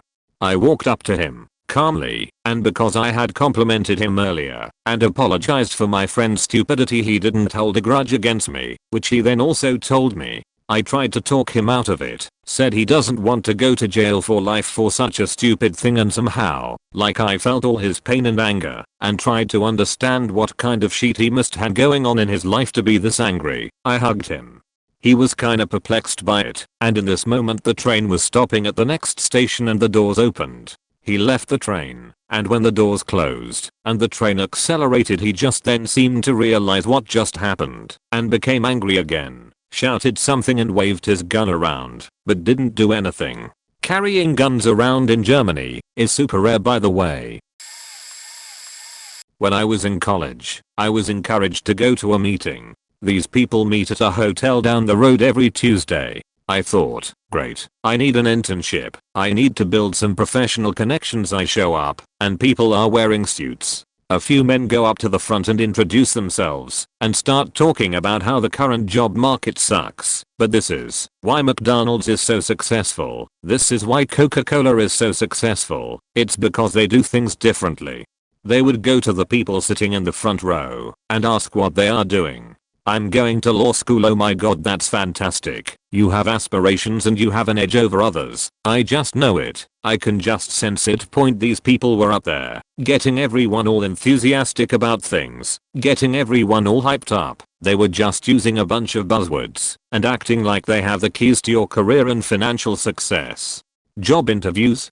Don't go to those. I know you all have gone from interview to interview, and that's why you're here, because you're trying to get ahead. You all see your friends and family going to job interviews, and it's failing. They got everyone so excited. But one question lingered in my brain that I was too embarrassed to ask. What is this? I felt really stupid for not knowing. But actually, no one told me who these people were, what their purpose was, or anything. No one came out and said who they were, or what they were trying to sell. There was no sign out front, such and such group this way, so I had no idea what the fuck I was witnessing. I wondered, is this a cult? Am I being roped into a cult? But I went with it. I was given CDs to listen to of these speakers that are part of this organization that I still have no idea what it is. I was encouraged to listen to them. I listened to about 5 minutes of one of them and just stopped listening because I just felt like it was a guy just rambling on about nothing. I was encouraged to go to the next meeting, and I couldn't believe it. It was the same people giving the same speeches about McDonald's and Coca-Cola and what are you doing now. But what really struck me as odd is that even though the same people were giving the same speeches, they alternated them. So the same guy who gave speech A last week is now giving speech B, and he's saying the same exact thing the guy did last week when he gave speech B, like the same verbiage, the same wow. I get so nervous before I speak to a crowd, everything. It was so bizarre. I was told that since I'm returning, that I should stay for a little while longer, and that I and several others are invited to an exclusive meeting after the meeting, I guess you could call it. They played a slideshow of all of these guys at various events like Miss America, conventions, etc. The guy running the slideshow kept woo-ing at every photo like it was a party. And it sure looked like a party. They all looked drunk in these pictures. Just the same 4 or 5 dudes getting together at these events, smiling like morons, sweating, their faces red. It was at this point I learned that I was in an Amway meeting. I pretty much checked out after this. The guy who gave me the CDs to listen to, I just stopped talking to him. He sent me a random text telling me that if I don't return those CDs, then Amway is going to charge us $700 or some stupid amount of money. I'm not that dumb. I didn't save myself, but my wife and son. My wife had had a few miscarriages before she got pregnant with our oldest. That pregnancy was super complicated. She had high blood pressure and preeclampsia and was ordered on bed rest. I was working as a service tech for a cable company at the time and had gone on FMLA so that they couldn't put me on a route, and so I could call out at any time I needed. She hit 37 weeks, and our morning routine was I'd wake and take her BP, and if it was really high, I'd call out and take her in. I should also mention that I'm a very mellow person that hates confrontation. Thursday morning we wake up, I check her BP, immediately call out, and rush her to the ER. It was frighteningly high. After getting seen they send us home and tell her to stay in bed. Friday morning we wake up, her BP is still seriously high. I call out, rush her in again, and the resident we spoke with said, you need to stop being so selfish. I know you don't want to be pregnant anymore, but he needs some more time to cook in there. We are sent home again, now seriously pissed off. And when I say seriously high, Saturday rolls around, and her BP was around 250 over 180, slightly higher than the last 2 days. I call out again, and rush her in again. This time, I'm pissed. We get there, the resident tells us we need to go home, and she needs to rest, and I tell her we are not going anywhere until we talk with another ob. That's her BP while she's asleep. I'm worried she's going to stroke out in the middle of the night. Another ob takes a look, decides to immediately induce, because the risk of other complications was way too high. They start the induction around noon, and we wait. Around 22:30, my wife squeezes my hand in pain. She hasn't been given anything for pain yet. To make a long story short, she had an earful abruption, and she was bleeding out. Our son lost about 60% of his blood, and was basically dying inside her. They cut him out of her, before knocking her out, or giving her anything. She's tough as nails. They resuscitated him, but we were told not to get attached because his brain damage was severe enough that all of his movements were just seizures. He's a fighter though, and after about a month we took him home. The resident dropped from the program because she'd get a pregnant woman with slight complications and couldn't handle the thought of being wrong again. I don't fault her, she made a mistake, one that could have killed my wife and son, but it wasn't made in malice. She couldn't handle it after that, though our son is mostly normal, he has some challenges, but the worst tends to be severe ADHD and poor impulse control. We are working on it. Beyond that, he has very weak jaw muscles and there are things he can't eat, because he can't chew them very well. He'll only eat rare steak, for instance, because cooked anymore, and he says it's too chewy. Little weirdo point. My wife once mentioned that the only time she's gotten worried was when I put my foot down and said we weren't going anywhere. I don't know what pushed me, but both of them would have died that night had we just gone home. My mom divorced my dad when I was 11. Almost immediately after, she brought home her male friend coworker who was in his mid-20s, whereas she was in her early mid-30s. I knew instantly that the guy was a bad one to be around. I said it to his face and my mom simply yelled at me and defended him, even when he told her not to feed me, because I was already fat enough to my mother's face. Turns out that I was stress eating, which later became an eating disorder that was induced by my childhood trauma and a method of coping with my PTSD. A couple years later, my mom ran into an old coworker, and I heard them talking about this guy. Turns out, when he was banging my mom, he was also banging her 40-something-year-old coworker, and trying to bang that 40-something-year-old coworker's teenage daughter. The girl was like 16 or 17 at the time, which was legal, but still nasty, especially given the situation. Oh, and he was engaged the whole time. And the woman was pregnant when all of this happened. She ended up giving birth to his child, and then their child died of SIDS very soon after birth. The mother was devastated, but this guy had the audacity to tell people that he was relieved that he didn't have to be a dad, and then immediately broke off the engagement and started messing around with other coworkers. What a piece of shit. 10 years ago, I worked a night shift doing some restocking at a retail store at a giant mall. I got cut at 3 AM and needed to get a cab home because I had no car. This was in Hawaii, and at the time cabs would give you lots of shit if you didn't have cash. So I went walking 100 meters to the nearest ATM across the street. There were lots of late night hostess bars in the area at the time, so the bus was weird. Lots of drunk people stumbling home. I remember telling myself, go back to the store and call a cab from there. But I just wanted to get home as fast as possible. Crossing the street, I felt the biggest gut punch, like, this is not the right decision. But again, I just wanted to get home. Almost immediately once I crossed the street, a young guy crossed the street in front of me on foot and entered a parking lot to my right. He put his hands on his knees, like he was going to throw up. I tried to tell myself that he must have just had a hard night, but I felt a very bad, dark feeling that can probably be described in colors better than words. When I passed him, out of the corner of my eye I saw him stand straight up and pivot towards me. I unfortunately had been mugged before, and I immediately knew I was completely faked. I can't explain that feeling. It is despair, and the most primal fear you can imagine. It literally rewires your brain for the rest of your life in just a moment. But the bad feeling gave me time to plan a defensible up and scream bloody murder. I tucked my bag hard under my arm as tight as possible. I remember hearing his steps behind me turn to running. At this point, the adrenaline has nearly blinded me, and I'm nearly standing still, clutching my bag, waiting for impact so to speak. He runs up behind me, hooks his arms under mine, and starts to try and drag me into the parking lot. I did as planned, pulled up and screamed. And screamed. He dragged me along the pavement, but I just made myself as heavy and dense and loud as possible and wailed. Not the judo chopping version of yourself you'd like to be in these situations, but effective nonetheless.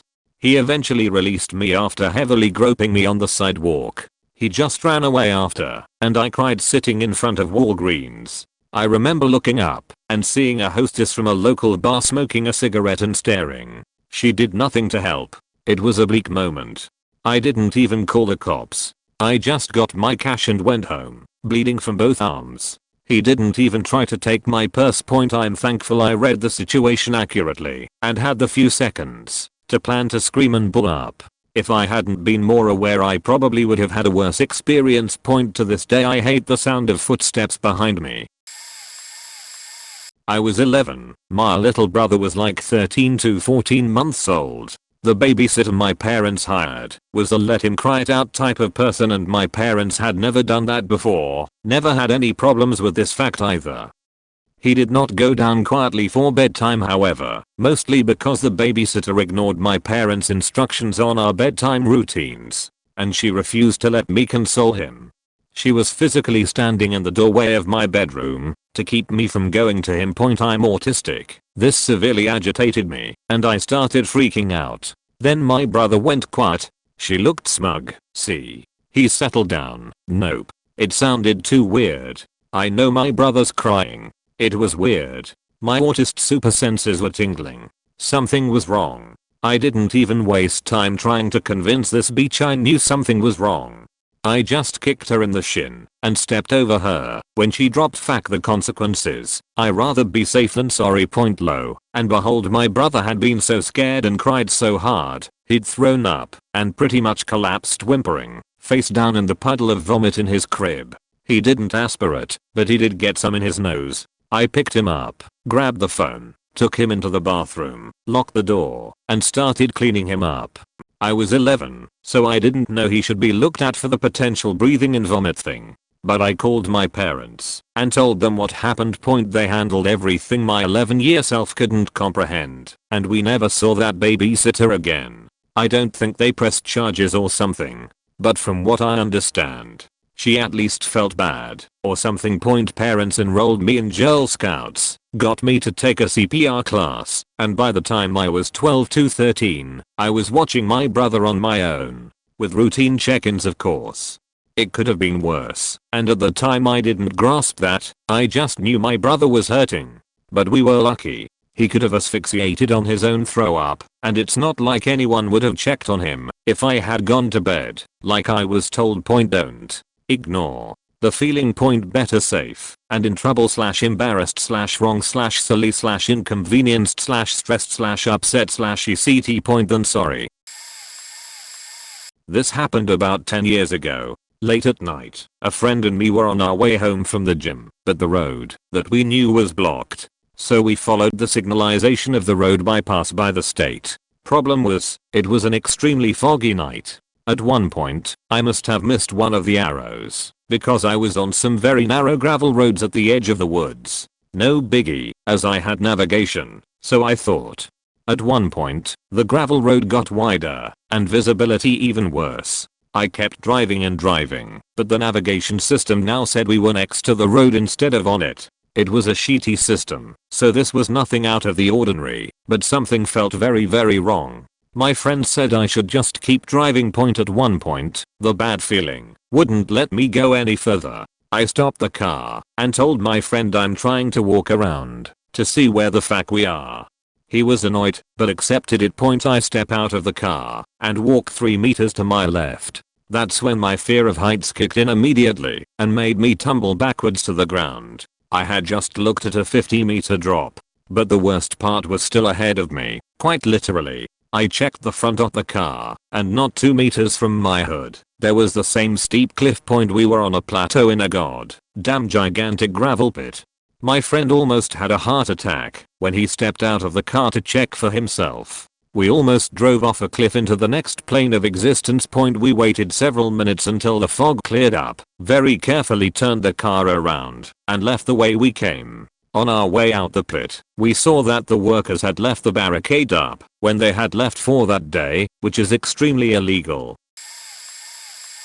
A buddy and I as dumb teenagers on a trip through Umaraz thought it would be a good idea to follow an older sketchy Mexican guy to his house to buy weed. We were in our big shiny and newer rental SUV and went through many streets miles further than we were informed by the guy. Got to the house and he insisted we go in with him to test out the bud and chat, which was a dimly lit ranch style house with 4 locks on every door and those damned baby lock things on all the handles, but certainly no babies around. The man's mother lived with him, who was very old and didn't seem all there, but what she did say upon our arrival was to set the tone the rest of the time we were there. She said, "My hijo, don't harm these babies, they did nothing to you." And to that the old man scoffed and waved his hand while assuring her nothing was wrong, we are just hanging out. All this while we really getting nervous now and rethinking our mission to find weed. The man, we will call Pablo, noticed our changing behavior and handed us a fat joint he lit up. After handing the J back and forth just a couple times, we were very baked and just slightly less anxious now. Then he said he had to talk to his nephew and told us to finish the J ourselves, so we nodded and kept puffing. Before Pablo got out of the kitchen where we were, the bedroom door to the left burst open and this huge stocky Mexican guy stormed out with a mean look on his face and a faking gun strapped to his leg in plain sight.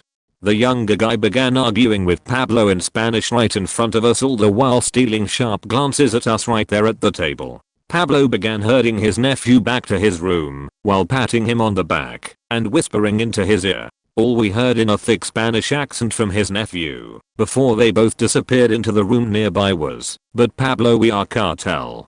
They slammed the door behind them, which left an echo in the open space that combined the kitchen and living room. We noticed the old lady was still sitting in her rocking chair in the living room where Pablo sat her. She hadn't spoken or moved so much as her gaze. Being pretty creeped at this point, we began chatting loudly about nonsense, like we had somewhere to go. People were expecting us ECT. Pablo heard us through the thin walls and poked his head out the door quickly to tell us to stay put until he was done. Then he shut the door and the muffled voices continued. In a deep haze we sat slowly puffing on the joint that was still going. Must have been half an ounce worth. We were both looking around the room high af, and I got sudden twinge in my stomach and something in my blazer brain screamed run. I met my friend's gaze and his eyes were super wide and panicky. I could tell he felt it the same time as I. He mouthed the word, "Should we get the fuck out of here?" I nodded silently and gathered my belongings that were strewn about on the table as Pablo insisted on us taking everything out of our pockets. When we sat down in the kitchen, we got to the front door with the 4 extra locks and I began quickly and quietly as possible unlocking them all. I had just started to open the door slowly and in a hushed manner when my friend exclaimed in my ear with a hurried whisper, "Sheet, you dial left our wheat on the table," and he tiptoed back into the kitchen fast to retrieve our original desire before life itself seemed the more at risk later. I cringed and prayed that the guys wouldn't come out just as my friend was scooping weed from Pablo's jar into a sandwich baggie, but alas, he finished and darted back to the door where I kept it open and on a lookout. He got to me, and we both stole a glance to the old lady, who was positioned just a few feet from the door and still quiet, but this time she smiled ever so slightly and nodded her head as to confirm our decision to leave so soon was the right one. We swiftly exited and headed to where our rental car was on the street right out front with my friend a few strides ahead of me. As I was running behind him, I reached into my pocket for the keys so I could unlock the doors and get it started the moment we got to it. As if we were in a shitty cliche horror film, I fumbled and the keys went flying into the tall grass that was in complete darkness, as there was apparently no exterior lights on the house or street with just a few other houses hundreds of feet away. I bent forward to the ground, still in stride, to look, and thinking in that split second that I was going to be held at gunpoint by Pablo and his mean mugging nephew whilst combing the grass like an idiot. Then, as if destined to survive, I immediately made contact with the keys. When I reached down the very first time, like my brain knew the trajectory of the throw, or I just got incredibly lucky. I then made like a roadrunner to the car, where my friend was crouching behind the car itching for me to make haste. I unlocked the doors and jammed the key into the ignition before my butt even hit the leather seat. We peeled out of their tires spinning and looking back in the rear view mirrors but saw nothing. The whole episode inside that house was maybe just 15 minutes long, but felt like hours. Many minutes and miles later of aimlessly driving and smoking the weed we snatched in an anxiety-laced state of shock, we decided on the rear side of a Walmart in the dark. We could do nothing but chatter, while our bodies convulsed in the remnants of panic and fear. We still thought they the Mexican, Colombian guys might be driving around looking for us. So we had driven at least a couple towns over and stayed hiding behind Walmart in the dark with our doors locked and leaning back as to be even less visible. Hours later we had calmed down, well just more calm than the obvious physical symptoms of both panic and shock. So we thought it might be a good idea to get back to our hotel and slide into our shared room before the coming morning hours brought sun and unwanted attention from our families in the same hotel building. The rest of that trip we just were thankful to be alive, and we smoked the shit out of that danger bud we had so precariously acquired, and we swear it was laced with something, because every time after that fateful night we got high like never before, or it was just a new outlook on life that granted the magical feeling. I'm glad we made it out whole, Justin, and may we forever tell this story to a select few only, and even then, just in whispers in case an old Mexican man overhears us. TLDR. Friend and I wanted weed so bad on a road trip we almost got kidnapped / carjacked / murdered by people we can only assume are cartel. This potentially could have saved me, but it was more my 4 younger siblings. Most of my family is very involved in this Christian church and spend a lot of free time with other members of the church. Siblings are young and homeschooled. I didn't spend too much time with the other kids and really hated going to church. One day, my mom got me to go help one of the church families move with her. 2 of my siblings came with us, just to play with the family's kids. The father of the family was training to become a pastor for the church. He'll be called V. We got to their new house and was weeping, and whatever. The mom, she'll be K, said that V and A will get to the house with some furniture soon. Who's A? I asked. Kay said that she was a teenage girl who had moved in with them after her parents were having issues. Drugs. Lots of them. Alright, not much wrong with that. V and A get to the house with the furniture 45 minutes after Kay got the on our way text. There was only a 10-minute drive between houses. That is immediately suspicious to me, but my gut feeling kicked in when I saw she looked fine. Perfectly normal teenage girl, probably about 16 to 17, but I will never forget the look in her eyes. She didn't look outwardly concerned or like she was trying to get my attention. It's almost like her eyes were sad, if that makes sense. I had never met V before. He was very tall, probably 6'4" and very strong. He just made me feel weird. He never acted 100% normal doing anything. The best way I can describe his actions is robotic. It's like he was pretending to be human almost. I didn't talk to my mom. She seemed just fine with everything. So did Kay. They had no excuse for being so late. The night continued on. V creeped me out worse and worse. I didn't try to talk to my mom. I didn't try to talk to A. We eventually left. The second I got in the car with my mom, I told her how he bothered me. I told her how I thought A needed help, and I told her what I thought would have taken them so long. All she did was get extremely mad. That man is wonderful. He is almost a pastor. You need to get on your knees and search your heart. How on earth would you even think about such vile things? That is not exaggerated in the slightest. Some of the words might be off, but she laid into me, even threatened to ground me if I said something like that again. Fuck that. Told my dad the same thing when I got home, and how poorly mom had reacted. He was very calm, told me to always trust my gut, but also insisted I must be wrong. The next Sunday I went to church, which is not normal as I mentioned. I brought a switchblade with me and hoped I never needed to use it.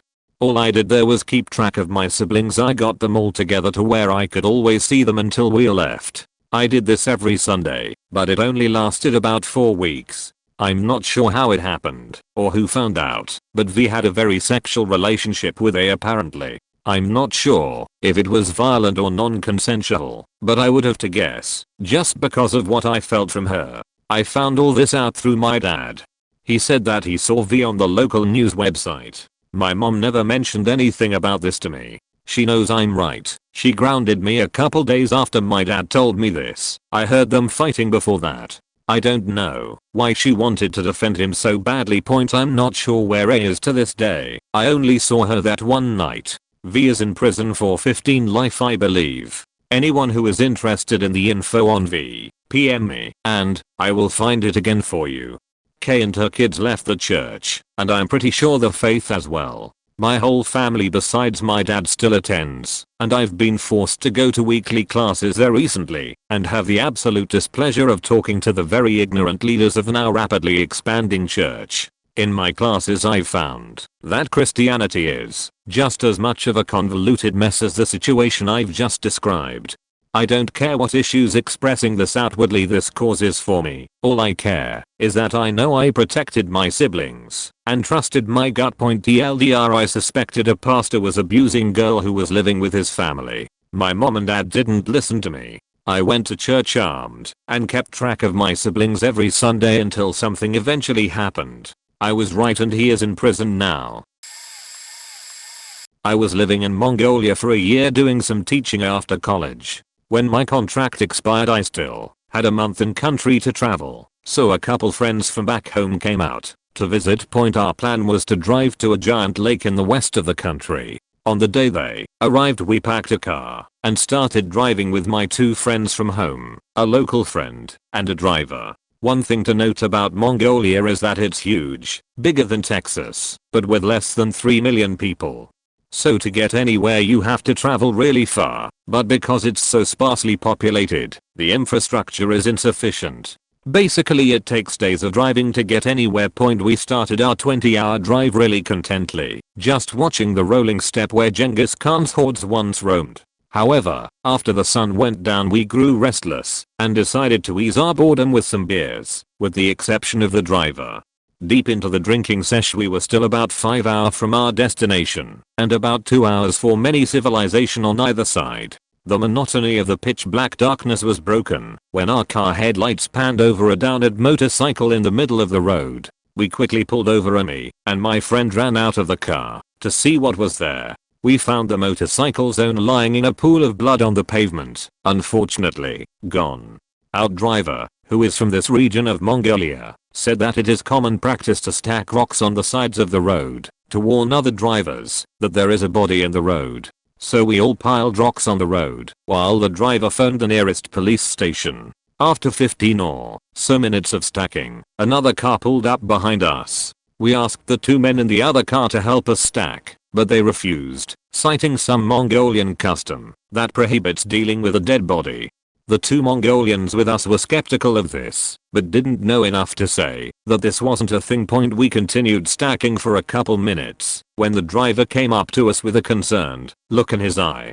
Basically what he said was, "We need to go now. I have a bad feeling about these guys." Trusting his instincts, we quickly left the scene. We continued until the next town where the police station inspected our car for damage. They cleared us and sent us on our way. 2 hours later we are nearing our destination and receive a call from the police station. They stopped the same two guys who pulled up behind us. The cops found a dent and paint marks that matched the bike of the dead motorcyclist. These guys had hit and run this guy and then returned to the crime scene an hour or so later to make it seem like they were not involved. Me and my friends were alone in the Mongolian steppe with these guys, who had just committed likely manslaughter. Chances say they were drunk driving. Very common. The gut instincts of our driver thankfully got us out of there. I have quite a few, but this is one of the more prominent memories. I've been riding the LA metro system for years, and I've seen some wild shit. I currently have to travel via metro from Long Beach to Los Angeles daily for work. In January of 2014 I was on the Red Line in Hollywood in the morning, listening to music like always, and waiting to my stop. I'm used to people acting erratically, blaring music, trying to sell shitty CT point on the trains, so I'm not really fazed at this point when someone is acting faking weird, unless it's really off. I've seen a dude pull his pants down, pee on a train window, and then leave the stop basically speaking in tongues. I was seated next to an attempted murder suspect the year before this, and at the Compton station the train went into lockdown, so the cops could get on and arrest him without him taking off again. So that was fun. Anyway, point, I'm minding my own damn business, lol. When I notice there's a guy pacing back and forth, basically screaming rap music and kind of leaning into people in seats when he passed them, and I shared eye contact for maybe 10 seconds when he walked by me, and I immediately knew something was very wrong. You know that feeling you get when something bad happens and you get goosebumps, but you're also like flushed and hot?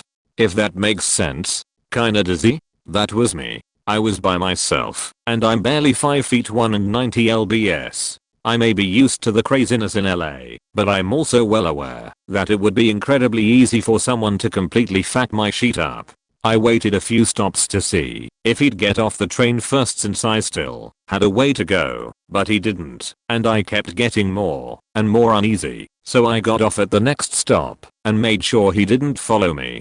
I kinda shrugged it off at that point, got on the next train, and went about my day while being a little late. I get home and all is well. Until a few days later, and I see the news the same guy got into a fight/argument, I can't remember if it got physical or not, with another man, and stabbed him in the neck on the train within like minutes of me getting off. The victim died the next day, if I'm remembering correctly. Point, I don't know if I was specifically in imminent danger, but my instincts definitely at least kept me from seeing something I'd never be able to get out of my head.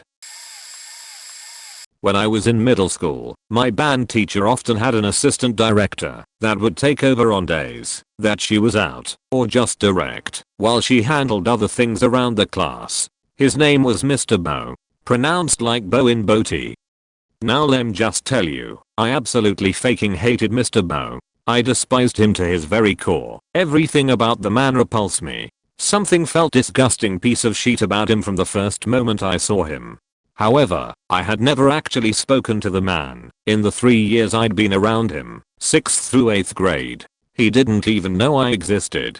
I was a trombone player, so I sat in the very back of the orchestra, behind like 5 or 6 other rows of chairs, with flutes and other wind instruments up front, and brass, me, and percussion in the very back. I just watched him teach us from afar, and when we went out of state to play in other places, I'd see him in passing, doing his usual pleasant routine with all the other band kids. Shaking hands, smiling, laughs, jokes, whatever.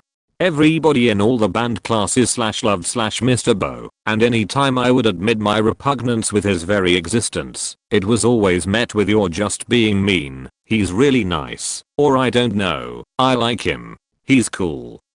But I still stuck to my guns. He wasn't faking cool. He wasn't cool at all. We all graduated middle school and went on to the high school band classes. The band teacher there had a great relationship with our middle school band teacher, and also had Mr. Bo assist directing from time to time. When I was in my 10th grade year, that's when we all found out Mr. Bo had been inviting the middle school boys to his house, drugging them, and molesting them. Everybody was shocked, but to me, it was almost like an "aha you motherfucker" moment. That's when I learned to trust my gut feeling, no matter what logic I'm provided. He was set to go on trial for these allegations, but ended up killing himself before then. One afternoon, on the way home from school, I was sitting near the back on the nearly empty school bus talking with one of my friends. We were sitting in the middle of an intersection waiting for the traffic to clear, so we could turn left. My visual went a bit blurry, almost like looking through foggy glasses. Everything turned to slow motion, as if watching a movie, and my hearing went very quiet. My friend was talking to me, but I couldn't hear her, and I don't remember what she was saying. There was a mom and her daughter waiting to cross the road, and I had what I think was a premonition that if the bus was going to turn left, we were going to run over this little girl. In my mind it was happening. We were turning. The mom was yelling. It felt so real that I was waiting for the bump of us running over her. I screamed as loud as I could. Again, I'm in some sort of foggy out-of-body experience, so it doesn't sound or feel like me screaming. I guess my scream kind of woke me out of this trance. The bus driver looked me square in the eye from the big mirror at the front and said, "Where's that little girl?" My memory is a bit hazy here, but I think what happened was, the bus was going to turn left. The little girl was running across the road but I screamed, scared the bus driver, so she didn't turn. The girl was across the road, safely, on the other side. I think about this moment often. Call it fate, intuition, or something higher, but I truly believe that, if I hadn't screamed we would have hit that precious little girl. I wonder what she's doing now. Okay, so I'm going to have to set the scene a little bit at first. Near my house there is this little bike park made of dirt. Nothing special but it was fun to bike around in it. Next to it is a straight line of trees, maybe 8 meters thick. On the other side of the trees, there were 2 parks. One adjacent to the bike park, and one maybe 20 feet away, parallel to the trees. Kind of hard to imagine, sorry, but it's important to know that there's a bike park, trees, a park, then an arena between the first park and the second one.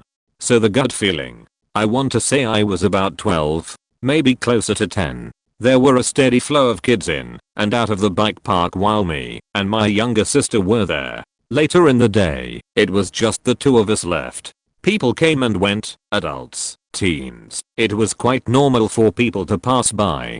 But then this one guy, I want to guess he's in his 20s, strolls up. Didn't do anything wrong. He just leaned against the fence and was on his phone. Nothing out of the ordinary, but every fiber of my being was telling me I was in danger. From this point on, I only spoke to my sister in French. I didn't want to alarm her, but I felt we needed to leave. I told her we should go to the first park, next to the bike park, just on the other side of the trees, and as started to leave, the man followed me briefly, before waiting for my sister to catch up, just as I was doing. This freaked me out, and I told her, my sister, in French to forget it, and go around the arena then to turn abruptly into the second park. That's what we did, and we sat at the second park and waited. The man, seemingly a little confused, walked where we had taken off to, but as we were on bikes we turned around the arena too fast for him to notice. As he passed the second park though, I just so happened to sneeze, and he immediately stopped, turned around and rapidly walked towards us. At this point my sister was freaking out, so I told her to get moving to go home. She was a faster biker, but regardless, I stayed between her and the man. We were on bikes, so there was no way for him to catch us, but my sister said she looked back and saw him sprinting in our direction before we turned into a street. In full panic, we got home and told our dad we were chased. He hopped into the car with us and drove around, hoping to find who was following us. He wasn't nowhere to be seen. But I'm left wondering to this day, what the hell would have happened to me and my sister, aged 7 or 8 at that time, if we hadn't taken off? Scares me.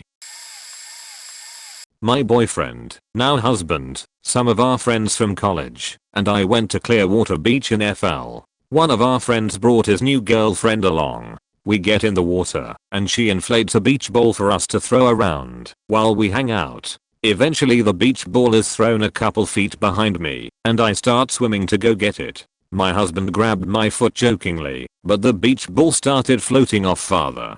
My boyfriend didn't want to lose the ball and make a bad impression on our friend's girlfriend, so he started swimming after it, but every time he tried to grab it, it'd slip out of his hands and float farther away. Some of my friends went with him to help. When they didn't return after a minute or so, I swam after them. I found my friend wading in the water and asked him where my boyfriend was. He said he didn't know. I asked him if he was okay, and he said he was probably fine. That's when I got a gut feeling something was wrong. I started swimming as fast as I could in the direction they went. I found him starting to drown more than 100 feet from shore. He exhausted himself getting there and was struggled to keep his head above water as the waves were coming in. I grabbed him and tried to help keep his head above water as I screamed for help.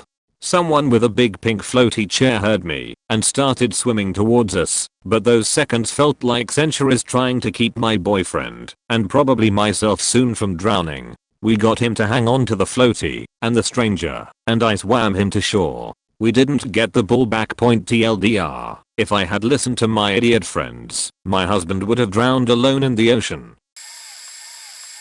Near the end of my last year of grad school I, M/30s, got invited out to a bar with my platonic friend. We can just call her Becky. As soon as I got to the bar, Becky grabs my arm, clearly intoxicated, and pulls me towards her friend, who we can call Jackie. Jackie says hi, then within 10 seconds asks me to go back and do blow in the bathroom with her. I politely declined. Not my thing. Later that night, Becky tells me Jackie likes me a lot. I hadn't had sex in more than a year, and I was super stressed from school, and could definitely have benefited from a good-natured, consensual fling, even if I didn't find Jackie particularly attractive or interesting. However, I also got the distinct sensation that, if I slept with Jackie it wouldn't be right. She was more intoxicated than I was, so consent could have been an issue. But even if that hadn't been a concern, I just got a hard solo approved. I've got a bad feeling about this vibe from the whole idea of going home with her. So, despite being really horny, I told Becky, Jackie's chosen intermediary, that Jackie wasn't my type. Message got passed along. We went our separate ways a month later. Becky and I are having coffee. Do you remember my friend Jackie? Yes. She was a mess. Pretty hard to forget. Yeah. Well, she's pregnant. The dad is a guy she slept with once after a night at the club. She told him she's keeping it. She's overjoyed. Said she's always wanted to be a mother. That could have been you. TLDR. Almost became someone's baby daddy. Dodged bullet like my name was Nia.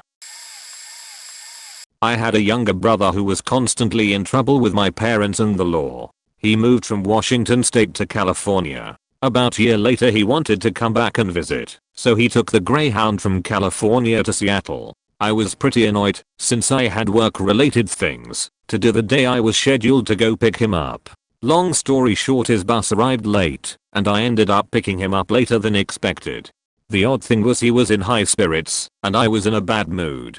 This late Greyhound bus just made me more upset. This incident blew up into a huge argument. For the rest of his visit we didn't talk much. A couple days later I put him on the bus for the final leg of his trip back to my parents' home. I had just left him at the bus station and had left the building when I had this overwhelming gut feeling that I should go back and apologize for being a jerk to him.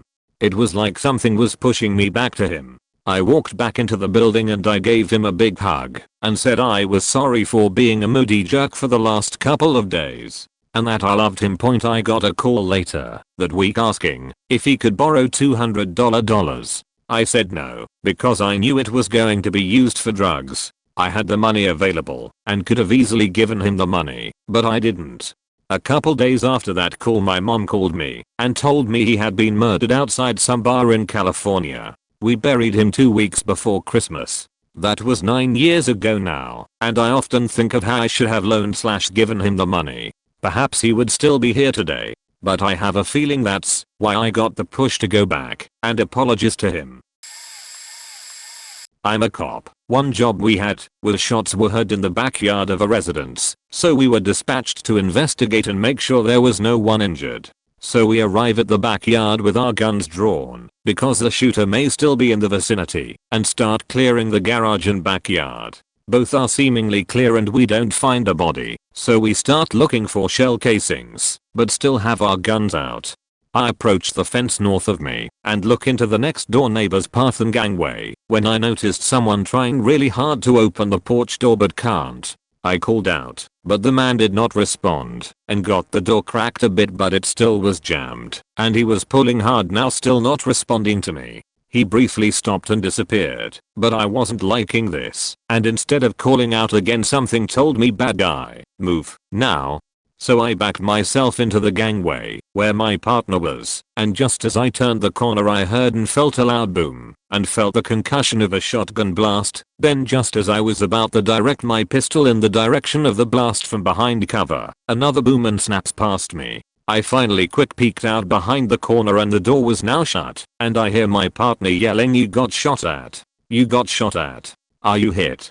I didn't feel anything besides the concussion of the blasts and gunpowder in the air, but after checking myself I wasn't hit. The guy next door tried to set a trap and ambush us, but he jammed his own door with a 2x4 and couldn't open it in time to actually engage us. He let loose with a 12G shotgun. That whole scenario cold ended very differently, but after a 6 hours standoff he turned himself in. I backed away and turned the corner just in time to avoid getting hit from 25 feet away, milliseconds if not seconds really to move behind cover. I was chilling at McDonald's, watching stuff on my tablet, while eating lunch out, just chilling me and my chicken nuggets, when I get this really weird feeling. I look up and this guy is staring at me from a couple of tables down. I look around and I realize that yes, he's staring at me. I'm a little uncomfortable, so I move to a different table. He moves 2 tables closer. I move again.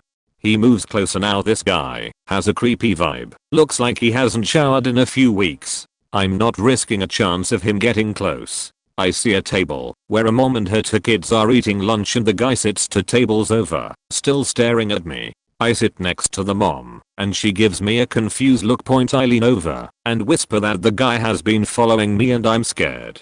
Can I please sit here until my ride comes to get me? She looks up, meets this guy's gaze and glares before nodding as I call up my folks to come pick me up.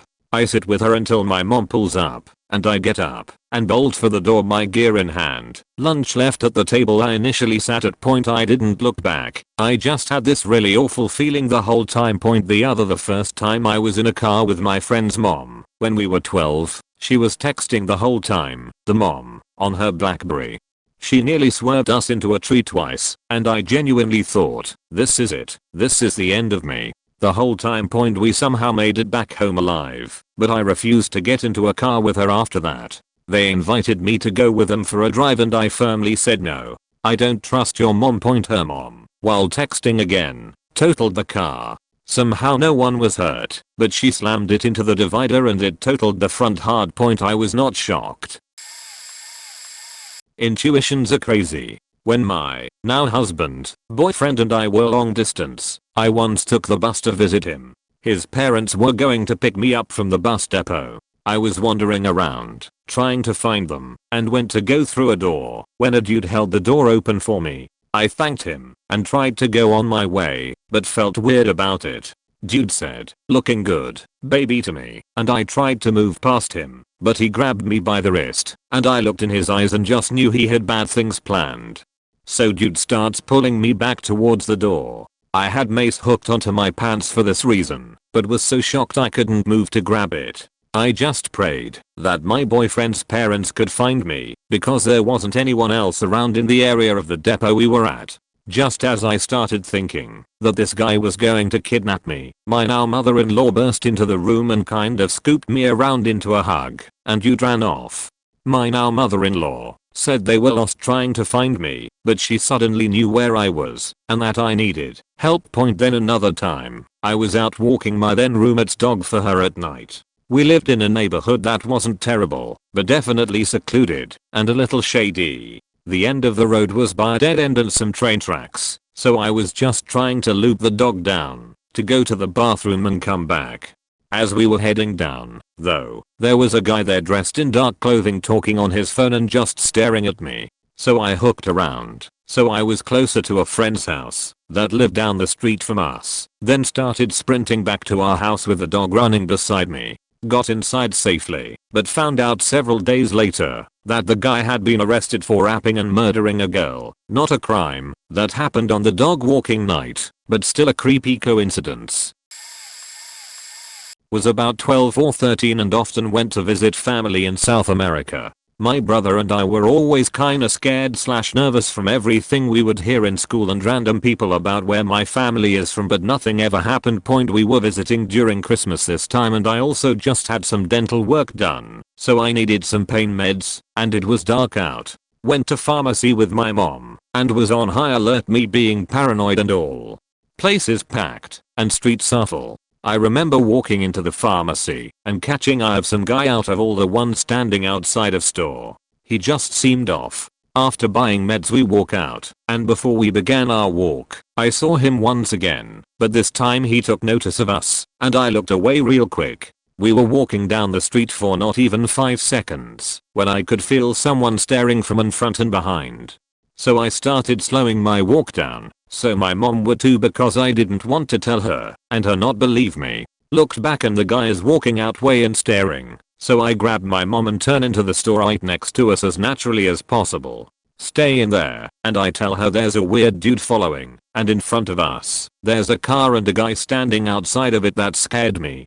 She laughed but I begged her to walk back towards pharmacy. The guy behind us kept walking after we turned, and take another way home. We leave the store, and he is waiting next to the guy in the car looking our way, as if he is waiting for someone. My mom notices, and we walk the other way.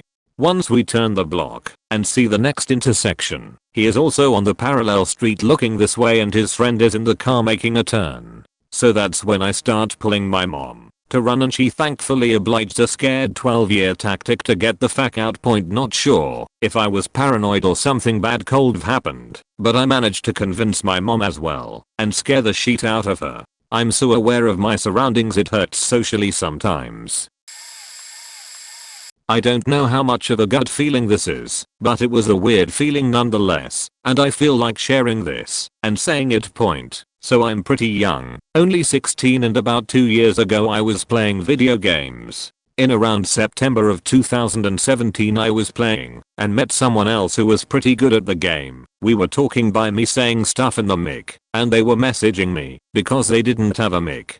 About 1 hour into playing they out of nowhere said, "Do you have a problem if I'm transgender?"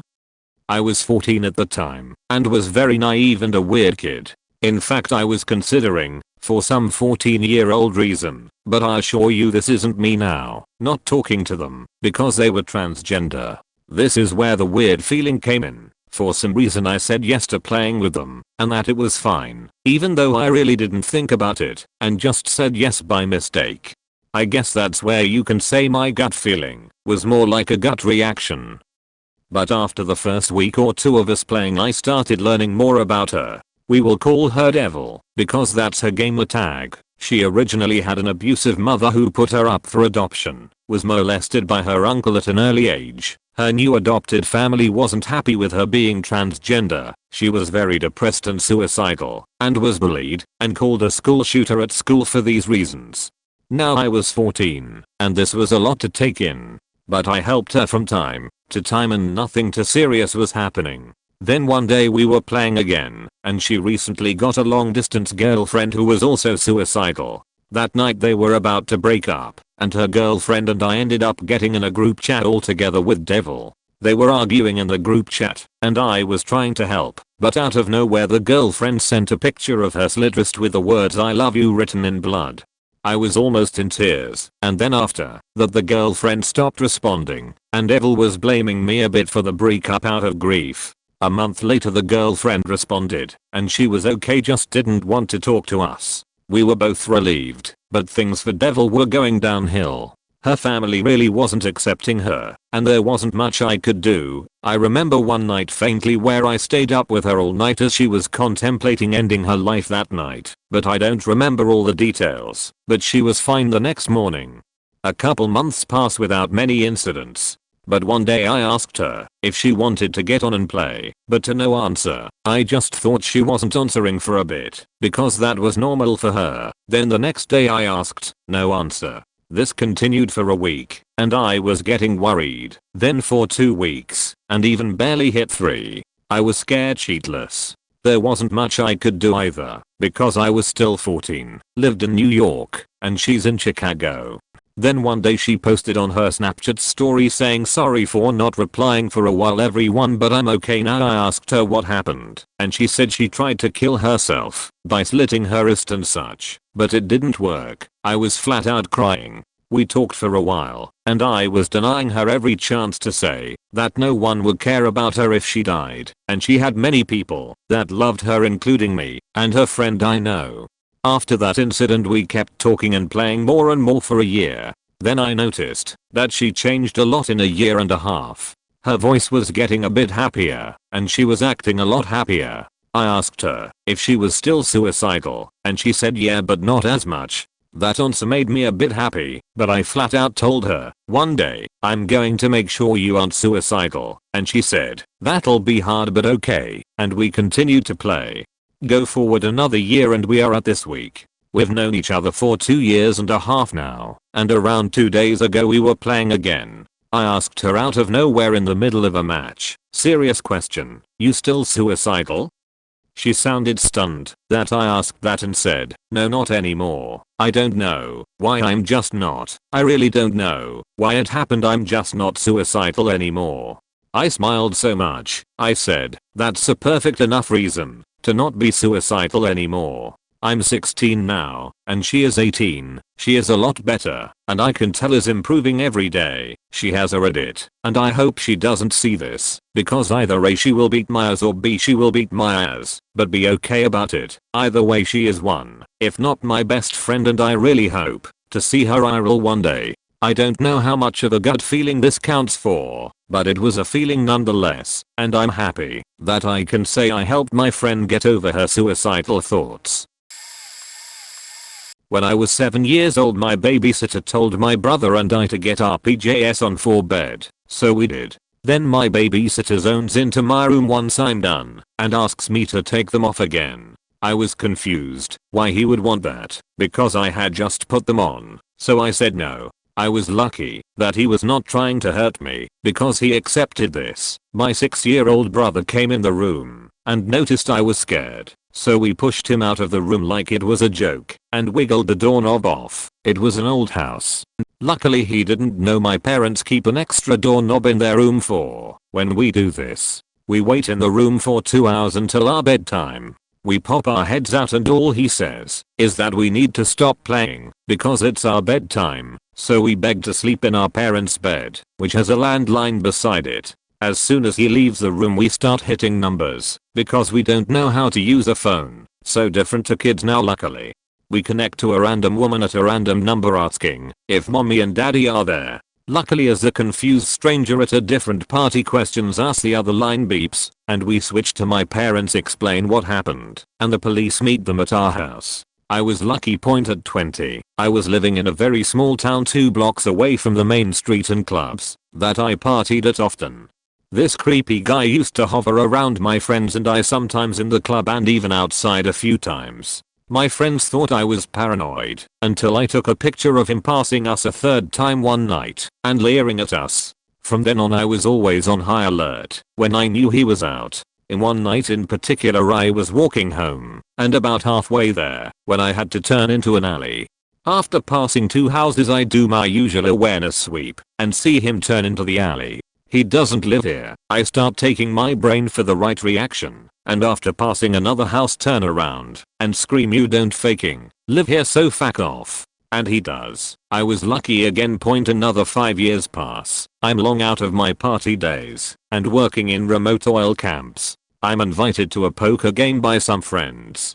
We all have a good laugh. My friends like me for my quick sense of humor, and I was on a roll that night. Except for one guy that didn't find me asking, but can't win them all. Just before a break, I make a seemingly harmless joke about him. Then while I'm in the kitchen grabbing a drink, he corners me and says that he is surprised I have never had that mouth beaten out of me. I'm so shocked that all I can reply is that many men have tried, but none have succeeded. It was terrifying, and I left the game early to go to bed. I was lucky again. I have chosen to only share my lucky stories. If something doesn't feel right, keep your head and exit as soon as possible, even if you feel you are overreacting. My roommate and I were in a tough spot and needed cash for rent, which was due in a few days. She had an old PS4 which she had bought for her now ex-boyfriend, but never gave to him since they broke up before his birthday. We decided to post it on Let Go for like $120 to try to make up the missing rent money. She starts talking with some guy about the console and they come to an agreement. He asks her to meet him outside a Dollar General in his town when he gets off work that night. Well, my roommate doesn't have a car, so I end up driving her to go sell the PS4. The town this guy lived in was like 45 minutes away in the middle of buttfuck nowhere, South Carolina. We get to the DG parking lot around 11:30 p.m. and she calls him. He shows up a few minimums later on foot, I might add. We introduce ourselves for a quick second and then he holds out his backpack for us to put the console in. My roommate starts to hand it over, but I stopped her and asked him to show us the cash first. The guy says something, then turns around and starts fumbling with something. I was already apprehensive when my RM had told me about the deal she'd set up, and now I'm half expecting this guy to turn around with a gun in his hand and rob us on the spot. Luckily he just turned around, told us he has forgotten a $50 at his house and that he'd be back in a few minimums. So my roommate and I get back into my car. I tell her I have a very uneasy feeling about all this. She kinda agrees, so we decide to get her 2 pit bulls out on their leashes just in case. So we are hanging out outside my car waiting for this guy to show back up. I'm still wary that something isn't right here, so I'm constantly checking the corners of the lot and my other surroundings. After a few minimums 2 or 3 young kids, maybe 10 to 15-year-old, ride out from behind the dollar store on bikes. They just rode straight across one side of the lot and out the other, but I was almost certain I saw them start to get off their bikes as soon as they had rounded the corner. I was also pretty certain that they were in cahoots with the buyer and were scoping out the lot to see what we were doing. After waiting for like 10 to 15 more minutes, I'm starting to get really anxious. I know something isn't right, and then all of a sudden the street lights in the parking lot all went out and we were covered in darkness. I got my roommate and her dogs into my car and started doing laps around the lot so as not to be sitting ducks when whatever was about to go down went down. After 2 to 3 minutes of driving around the parking lot on full alert, 2 cars pull in from opposite corners of the lot. One coming from behind / around the side of the dollar store and the other coming in off the street that the store was on. I've never floored the gas harder. To me it was obvious that the whole thing was a setup, probably gang related as well. The guy was expecting my roommate to show up alone. He was hoping we'd be dumb enough to just hand over the PS4. When we weren't, he retreated. The kids were sent to survey the situation while we waited and told the others we had 2 big ass dogs with us. They decided they needed to roll up together since we had dogs, so they tried to ambush us. And the whole thing was planned around midnight when they knew the lights in that parking lot would turn off. I'm just glad we had the dogs. Not as good as most of the stories here, and it didn't save me, but it could been worse. Point: I was pretty young when this happened, about 5 years old maybe, living in Mexico, when I went to the corner store by myself. My brother always went with me, but this time I just decided I wanted to do it myself. I had gathered money from my savings and went on to buy some drinks. This corner store was owned by an older man, and it was attached to his house. The store part was probably his living room and you could see his bedroom off to the side. Point: I get to the store and grab a bottle of soda, but realize I didn't have enough. I planned on going back home to get more change, but the old man stops me, gives me the soda, and says it's okay. You can have it. You can come whenever you want one. Even if you don't have money, you can come get one. He smiles at me sweetly, grabs my chin and kisses me. I froze for a second and didn't know what to do or how to get away. As I panicked, I looked around and see his bedroom. Point: around the mid-90s in Mexico, there were commercials aimed towards kids to report sexual assault or pretty much any type of abuse, saying watch out. Be careful of your surroundings. Say no and tell someone you trust. The commercial popped into my head while glanced over his bed. I just nodded at him and left calmly to never return. Point: I never told a single soul about this up until I was 19 to 20. I told my mother and she said I knew that old man was a creep. I had a gut feeling about it. I went to my local grocery store at like 10 AM a few months ago to pick up some supplies. I didn't have a great night's sleep and just tried to rush in and out quickly. Some guy stopped me at the door and asked for help jumping his car. I had a little off feeling, so I said I didn't have cables. He says he did. He just needed another car. I've needed mine jumped, so I said fuck it, I'll be a nice guy and help him. I walk with him towards my car and he's making small talk, seems friendly enough. My feeling goes away until we get to my car. I ask him which car is his. He points across the parking lot towards a van by itself. I ask if that's it. He says no, his car is at the pharmacy across this super busy road. Immediately get the feeling back. I tell him to head over and I'll follow, with the intent of fleeing when he gets far enough. He says no, he'll ride with me. I say no, I'm not letting anyone in my car. He starts to get real aggressive, says I can check him for weapons, he just needs help. I refuse and he starts screaming about it being because I'm a godless racist, so I much more firmly tell him I'm not helping him. He heads back towards the store and another car to talk with that driver. I phone my dad who's a cop, tell him to send a unit over. I head inside the store and alert the manager in case he tried it with someone else. Few minutes later a cop swings by, but the guy is gone. Last month my dad tells me the guy was arrested for getting in someone's car and threatening them to give him all their money and wouldn't leave the car till they did. Turns out he had a ton of arrests for this kinda thing. I was always taught to watch out for this kinda stuff, but never thought it'd actually have to deal with it. Also for the record, I'm a 22-year-old guy that's around 6 feet 5 inches 290 pounds, so I definitely wasn't chosen because I'd be an easy victim. 5 of us were on a road trip, 2 couples and me the third wheel, or in this case the fifth wheel. We stopped by a hotel for the night. The couples got a room each, and one room for me. I dropped everything and threw myself on the bed. That was when it started. The foreboding. The dinner was at 10 o'clock in the dining hall. We went down and saw that the other guests were already there, so we sat down as well.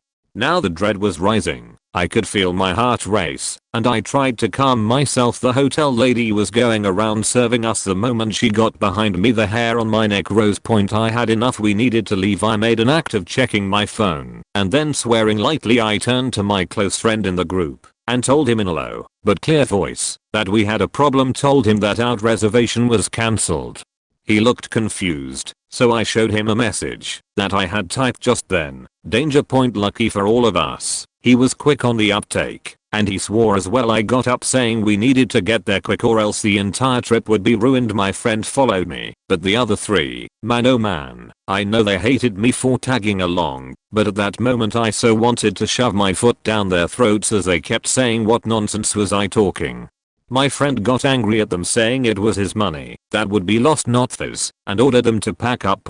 When we were out of earshot, my friend asked me for an explanation, and I told him to just trust me. What made me more jumpy was 2 of the guests coming up to us, asking us what the problem was, and offering to help as we packed. I refused them nearly 10 times. We were out on the road in 5 minutes.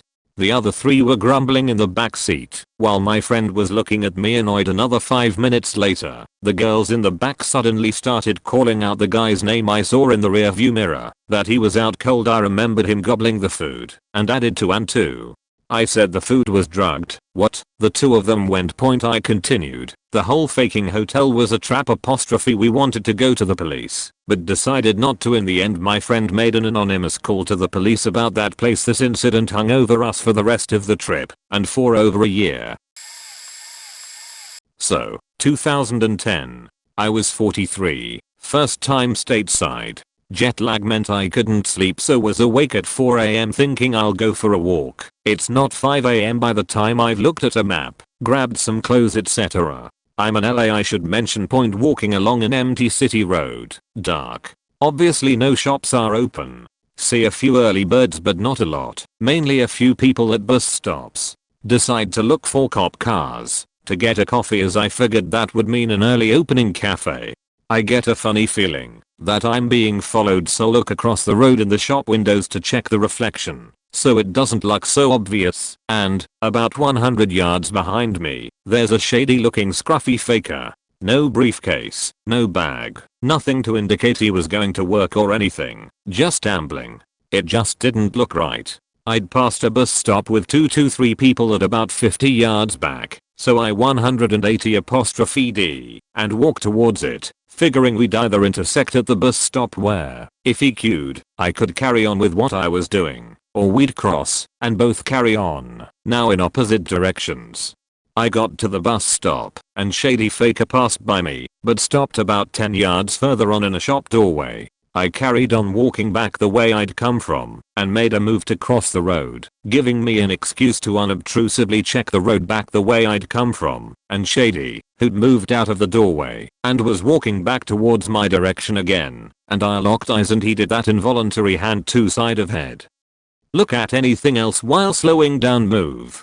I just walked back to the bus stop with the other people, figuring I'd have to get on it if it turned up, but Shady turned back in the original direction and walked off. I tracked him a few hundred feet down the road before I felt safe enough to walk quickly back to my digs as it was getting lighter and more populated at that time. Yes, my girlfriend, who was asleep and didn't even know I'd gone out, chewed my ears off, and I learned a valuable lesson about not wandering around in the dark in a city I didn't know. Later we found out that the place we were staying at was in on Beverly Boulevard in LA, was near some gang areas apparently. It was a national day in my country. You know, all big events, firework and just all around celebration. My friend from a different country, she was from a small town, so she was anxious around lots of PPL, came to stay with for a few days in the capital city. Seeing that there will be a carnival not far from us, the two of us decided to go there with public transport. We had fun and all, and there was a little park next to the celebrations. She wanted some privacy and peace, so we went there, and with the weather being warm and sunny, we lied down. She eventually relaxed, closed her eyes, and I think she maybe even fell asleep. Many people were around us. It was broad daylight, so I don't fault her for thinking we were safe. I had this awful feeling that something is not right, so I stayed awake, occasionally opened my eyes to look around. A few minutes passed by, and I realized that a man has been walking circles around us, and each time he came closer, I waited, watching discreetly to see what he was up to, but I was ready to pounce the second I see what he wanted. Another few minutes gone, and he was basically next to my sleepy friend. I don't think he knew I was awake, or just thought I would be far too slow to react, but he made a quick grabbing motion for my friend's purse. In return, I quickly grabbed her arm and basically hauled her to her feet and pushed her behind me. She was twice my size, but bless adrenaline. He looked surprised, looked up at me, and continued to stare me down. Then just left us when he realized I wasn't about to stand down, and the PPL around us started to notice the commotion. I went to the salon and got my hair done once. I got a late afternoon appointment, so it was dark when I left the mall where my salon was. I was gonna just head home, but the interstate, which was the quickest way, was at a standstill due to some sort of traffic incident, so I opted to take a back road, which East Texas has plenty of. I realized as I was taking off from a red light that the truck that had been parked beside me in the mall parking lot was behind me because it had some stupid little cartoon decal on the windshield.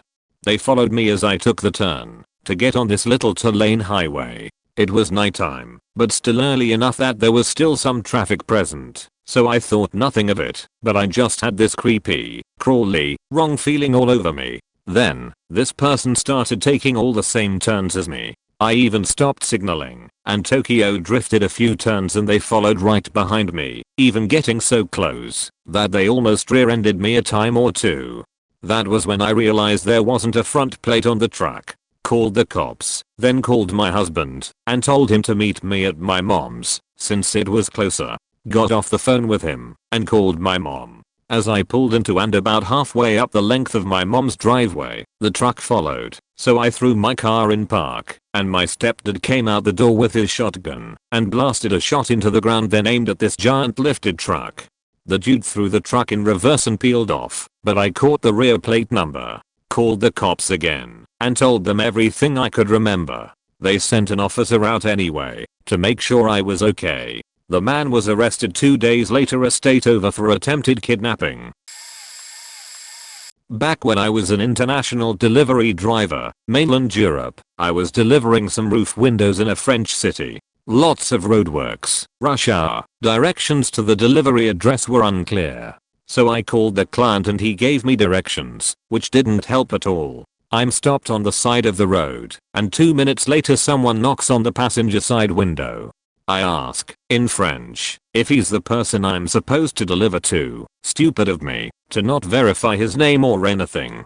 He says yes, and asks me to open the door so he can get in and give me directions. The van I drove didn't have a passenger seat, but it wasn't uncommon for clients to ride along for 1 or 2 blocks to direct me to the delivery address, since sometimes it would be a construction site that wasn't easy to find. Since I was doing international deliveries, I would often be away from home for up to 5 days a week, so I had a duffel bag with clothes, toiletries, food, my wallet, and passport sat where the passenger seat would normally be. So this guy starts giving me directions. First thing that made me think something was off was that he didn't seem to know where we were going either. Then he started asking questions to try to figure out how much money I had on me. The company I worked for only took cash payments if people hadn't paid for their products in advance, so I had several thousands of euros in cash in a wallet in the glove compartment. I lied and said I only had about 10 euros on me, which was true for my personal wallet. At some point he comes up with a story about how he needs money so he can put fuel in his car. After which, he said, I could follow him to the delivery address, directs me to a random street where a bunch of cars are parked, points at a random car, and says it's his. I say I can't give him any money. At this point I've obviously realized this isn't the guy I'm supposed to deliver to, and that I'm about to be mugged if I don't get this guy out of my van as soon as possible. So I stop the van in the middle of a busy one-way street and kindly tell him to degage. He gets out, and I immediately check my bag to find 15 euros missing from my wallet, which confirmed my suspicion.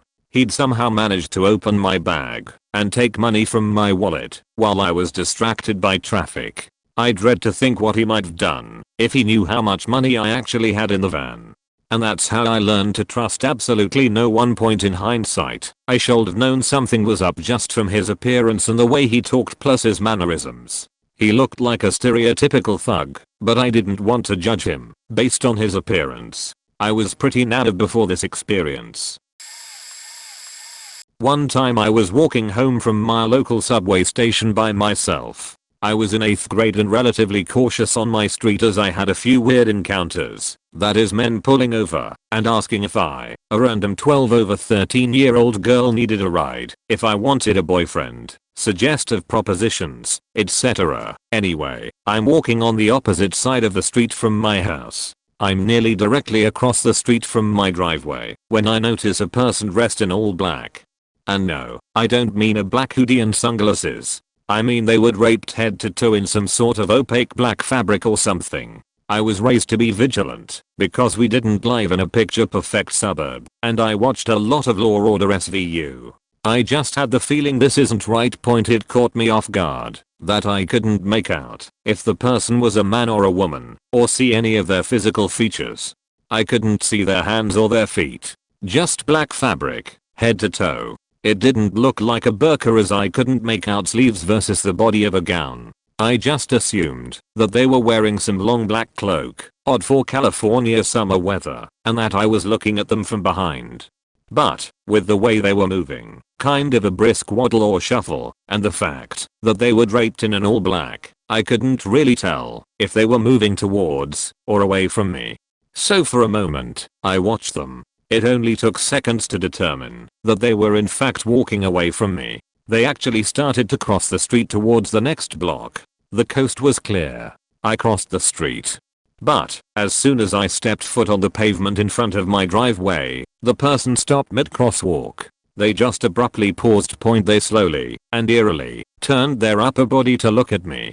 Only then did I realize it wasn't just a black cloak covering their backside, but a full 360 opaque black garment that covered their whole body. I couldn't see their face or eyes, hands, or feet, the build of their body, nothing. They sort of cocked their head to the side for a split second. Then they charged at me, running straight for me. I raced towards my front door screaming for my father and banging on the door. He swung the door open, and I pushed my way inside. Apparently, once the person realized I was at home / not alone, they ran off. I didn't realize this until I was inside of the house. But, yeah, freaked me the fuck out.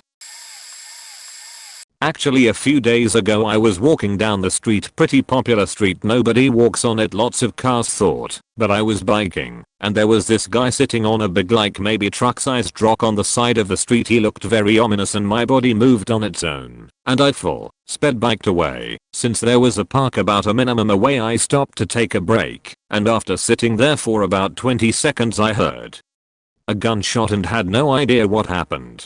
I didn't do anything till I saw police or more, heard the sirens and whatnot, but I sort of got closer. Still very far away I saw ambulance and police cars and fire trucks, and I had a pretty good idea of what happened. But on the news later that night I saw what actually happened, and it was the same guy who I had biked by had shot someone. I don't know the details as it was just a few days ago, but I believe it was fatal.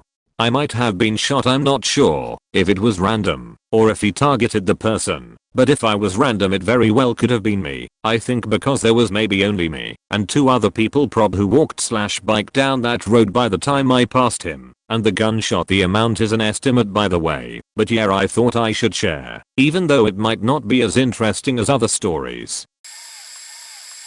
In 2013 my parents invited my wife and I to go the family vacation home for 3 to 4 days. I had a bad feeling about something going wrong and told it to my wife. She suggested we don't go. I passed on the opportunity to visit the vacation home and tried convincing my father not to go too. He didn't listen and said I was being stupid. On the day of the drive to the vacation home, my father had covered almost 90% of the distance by car and rammed into an oncoming truck on a fairly straight unobstructed road.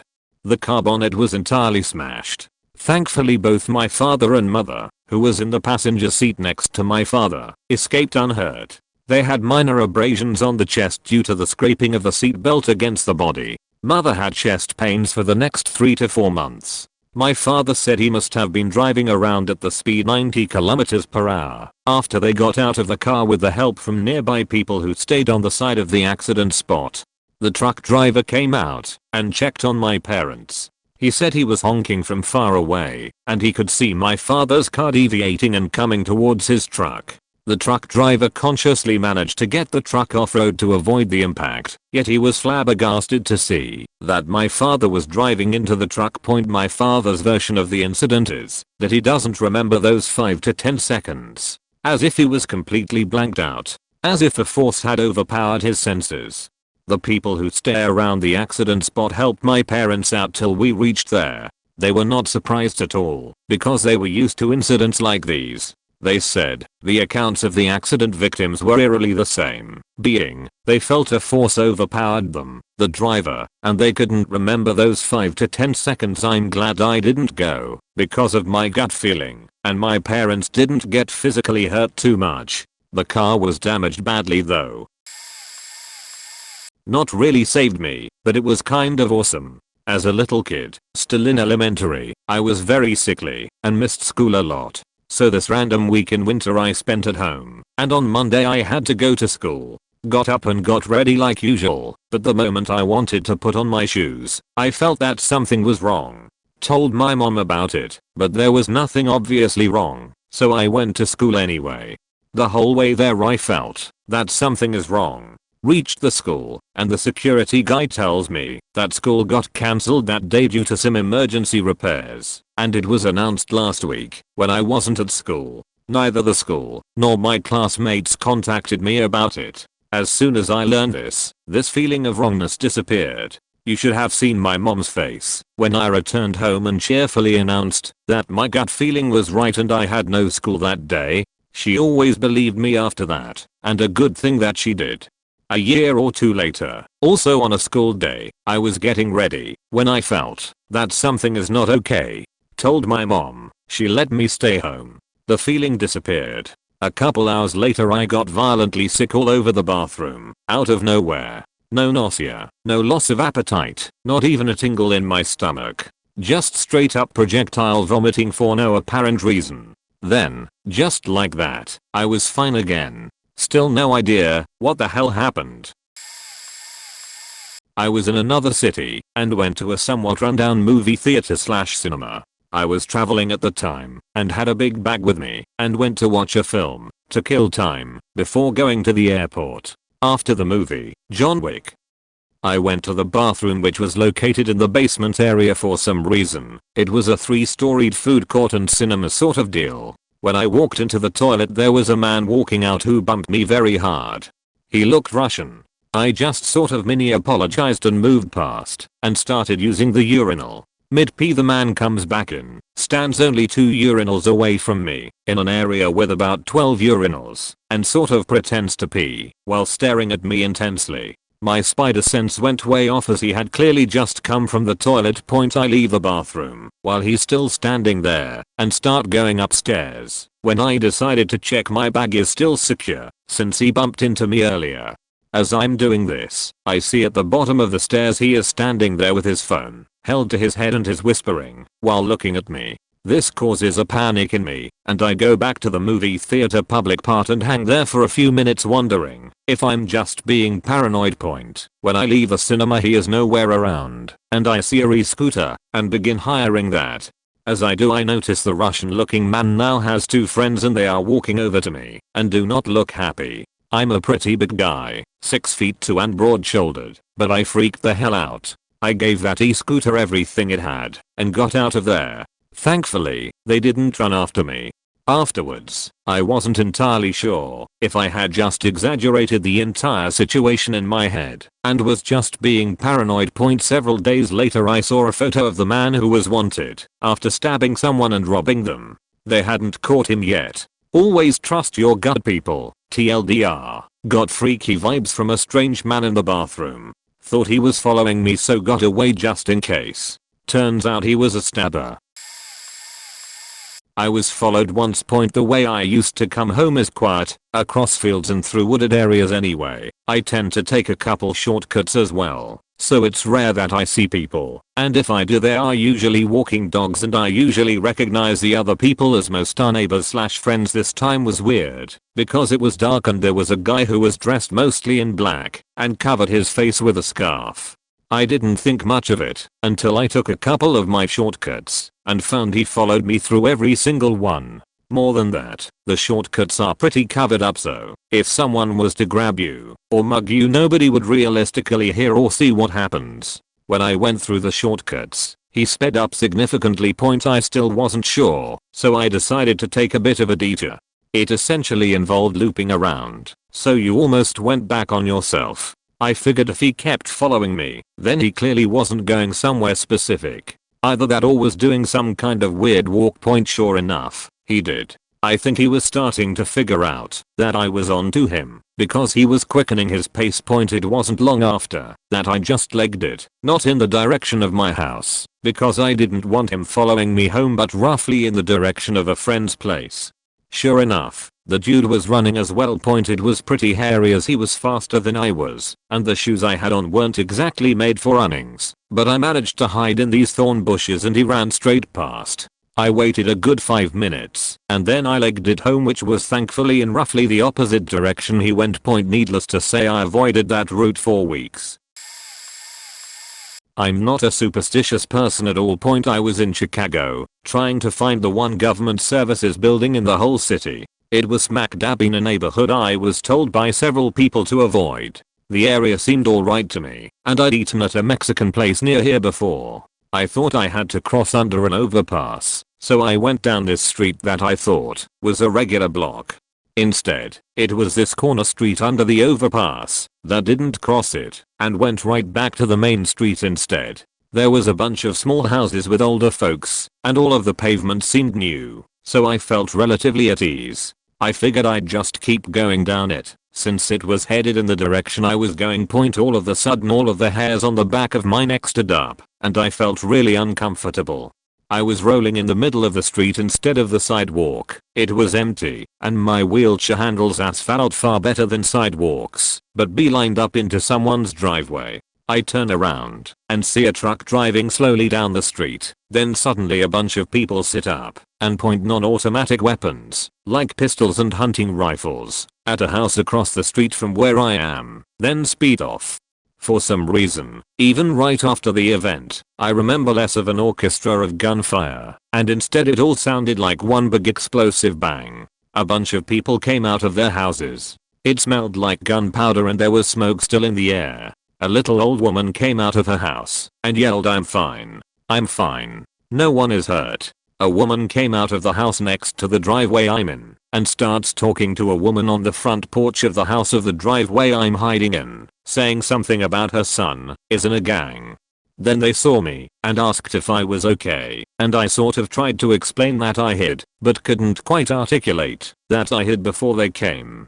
I also remember feeling like I was way more disturbed and shocked by it than anyone else that came out of their house was. And their concern was more for me than themselves, which was even stranger. I was a young kid though, maybe 19. It didn't feel real to me after it happened. It was like someone showed me a tape of a reenactment with toy cars. I have no idea how I knew they were coming. I want to believe I heard their tires squeal as they came down the street, or the relative silence was broken by the car coming up behind me. Maybe I was just avoiding the street and didn't want to get hit by a car. I mean, I've had that feeling before when nothing bad was going on that I imagined was. I just went to my government services appointment where there was a security guard and suddenly that part of town felt a lot less safe than it had before. I never really experienced any violence like that otherwise. That was by far the worst, but it was midday broad daylight. Friends annual family reunion on riverfront property in Wimberley, Texas. Everyone had gone to bed except our young party, who was playing beer pong at 2 a.m. Me and another guy kept watching the rising waters in the backyard, and when it hit our house, the highest of the three we were using, we decided to go down to the river to check it out. The river looked like the chocolate river in that child's movie, but whipping dangerously past us. The group we were with all grew up in the area and claimed it was normal. Me, being from LA, freaked the fuck out and started to cry and begged my boyfriend to check on his car and that we should all leave. They all laugh, but my boyfriend and I go check the car. We see the water also rising on the roads and almost completely engulfing our truck. Finally freaking out, we both alert our friends that we are trapped by 40 feet of water in all direction and need to start waking others up. We run to the house closest to the river. The matriarch and her family's home is covered in 2 feet of water by the time we wake them. We continue with the next house of ours, then the neighbors. The boys in the group start tugging car frames and pulling other cars out of the river's way. It was about 6 hours of active chaos before the flood stopped. We kept pulling cars out and waking people and waited on dark higher ground, hearing the gigantic cypresses around us snap and screams going by slowly and steadily. I will never forget that noise. We later found out that 3 families lost their lives on that street that night. Their homes were picked up, dragged down the river, and crashed into the water crossing. There was a sole father survivor and his dog. I believe they were visiting from out of town with their families and stayed at an Airbnb. Very difficult night. Okay, this isn't life or death, but the best example I have. My ex-girlfriend's stepdad was abusive and homophobic. He had found out we were dating 2 women and drunkenly called me and threatened me when I was only 16 years old. Her mother, however, was okay with us dating and told us we just had to sneak around him. My girlfriend's family had gone out shopping and I was going to pick her up to see a movie. My phone had been acting up at the time and the service was shot in front of my girlfriend's house, so I was trying to knock on her door to let her know I was there to pick her up, but couldn't text or call her. However, she was listening to music and couldn't hear me knock on the door, and I got this sinking feeling in my stomach that something was wrong. I ran back to my car and sat down, immediately looked up in the rearview mirror, and her family was coming back to the house. I had gotten into my car just in time for her stepdad to not see me. I know this doesn't sound that crazy, but I was terribly afraid of this man. He was awful. He would beat up on my girlfriend's mom and was physically abusive to my girlfriend occasionally as well. I felt that if he was willing to harm a child that's supposed to be his, what would he do to me? I had awful anxiety because of this person and the way he had threatened me. Eventually my girlfriend and I broke up because of it. I'm so thankful I got in my car when I did and that I didn't have to face him. When I was in college, I used to spend my summers doing volunteer work overseas. I had been to a certain country in South America and had thought of returning. A buddy of mine from campus was also going to go. Since I was familiar with the program, we had a plan to apply for the same project and be on the same small team of 3 to 4 people. We talked about it and even studied a little Spanish together. One day, probably about 6 months before the trip, I'm driving to my home, thinking about the summer ahead because I was really excited about it. All of a sudden, for reasons I can't even put into words, I had a horrible feeling about the trip. It wasn't like doom or a premonition, but physical sickness at the thought of going. Which was very weird, because I was very adventurous and also enthusiastic about returning, and especially with my friend. On that drive home, about an hour and a half, I wrestled with a feeling, believe I could outlast it. But I had no peace at all, and by the time I pulled into my driveway, I pulled my cell phone out and told my friend, I'm really sorry, but I think God doesn't want me to go on this trip, because I have no peace about it at all. He, being an awesome guy, was very supportive of me and gave me his blessing to do whatever. Since we had both decided independently to go, traveling together had only been an added bonus. I was so thankful he was cool about it. I ended up spending my summer in a country volunteering in Asia. My last full day in Asia, I was informed that my friend had been killed in South America. He was in a terrible accident that killed him, and several people in the bus with him. I was absolutely heartbroken, but as soon as my grief subsided, the first clear memory I had was of that awful stomach ache I had at the start of the year. If I had gone with my friend, I would have absolutely been on that bus with him. Throwaway. For obvious reasons, I was 6 or 7 walking to school. It was relatively close, just around a corner, so I walked to and from by myself every day. A man in a green truck drove by slowly beside me one day and asked if I knew his daughter Chien. I did know a girl named Chien, and stupid child brain of my mind thought, oh, he must be referring to the one and only Chien I know of, even though she was black and he was white. I said yes. He asked me to hop in, and he'd give me a ride to school. I was never taught to never go into a stranger's car, and my parents never really touched on the whole don't talk to strangers thing either too much, so I hopped in. Immediately I saw his pants were down, and I saw his ahem. I thought it was a little weird, but again, stupid child brain of mine assumed that's just how he drives. I had never seen an ahem before, didn't know at all what it was, and that it was bad. I don't remember any of our conversation, but when we arrived at the school he doesn't stop. He keeps driving and pulls up a little further from the school. He then proceeds to teach me a game he and Chien does. Said they did it all the time. I won't go into details, but I hated it. He panicked a little, drove to a store to buy me orange juice while I begged him to take me back to school. Then he dropped me off. It still didn't click in my head that it was wrong or bad what just happened. I just thought I didn't like it. I moved on, went to school, told Chien her dad was looking for her, and thought nothing of the incident until a week later he drove up besides me again and asked if I had talked to Chien yet. I told him yes. I told her you're looking for her. He tells me to get in the car, more demanding and aggressive this time. Even though I didn't understand what happened last time, I felt really scared and suddenly just got a this is wrong feeling in my gut. I tell him no thank you and kept walking. He started yelling at me and getting extremely angry, saying to get into his car or he'll hurt Chien. I ignored him and kept walking. He stopped his car and proceeded to get out of his truck, and I full on bolted. I was lucky because there was a crossing guard and children ahead of me, and he probably didn't grab me because of them there. But I fully believe that I would have ended up dead on a carton had I gotten back into his truck that day. Earlier this year, I got my driver's license and a new car. A few weeks later me and my dad was visiting his sister / my aunt at her house. She lived in a different neighborhood, but in the same city, so every time we wanted to visit her, we had to cross the highway, which was either full of middle-aged people coming home from work, or teenagers racing on it. We both went with our own cars, because I was unsure if I wanted to stay dinner. Since my dad stayed for it and I didn't, at around 6 PM I was about to take my car keys, and suddenly a massive urge not to go yet kicked in out of nowhere. I waited literally for only 2 minutes, when I thought it was just driving anxiety, since I only just got my license. I usually check the time when going places, and it was exactly 6:24 PM. About halfway to our house, on the highway I take, I saw a massive crash. The guy on the right lane moving to the left one without even indicating.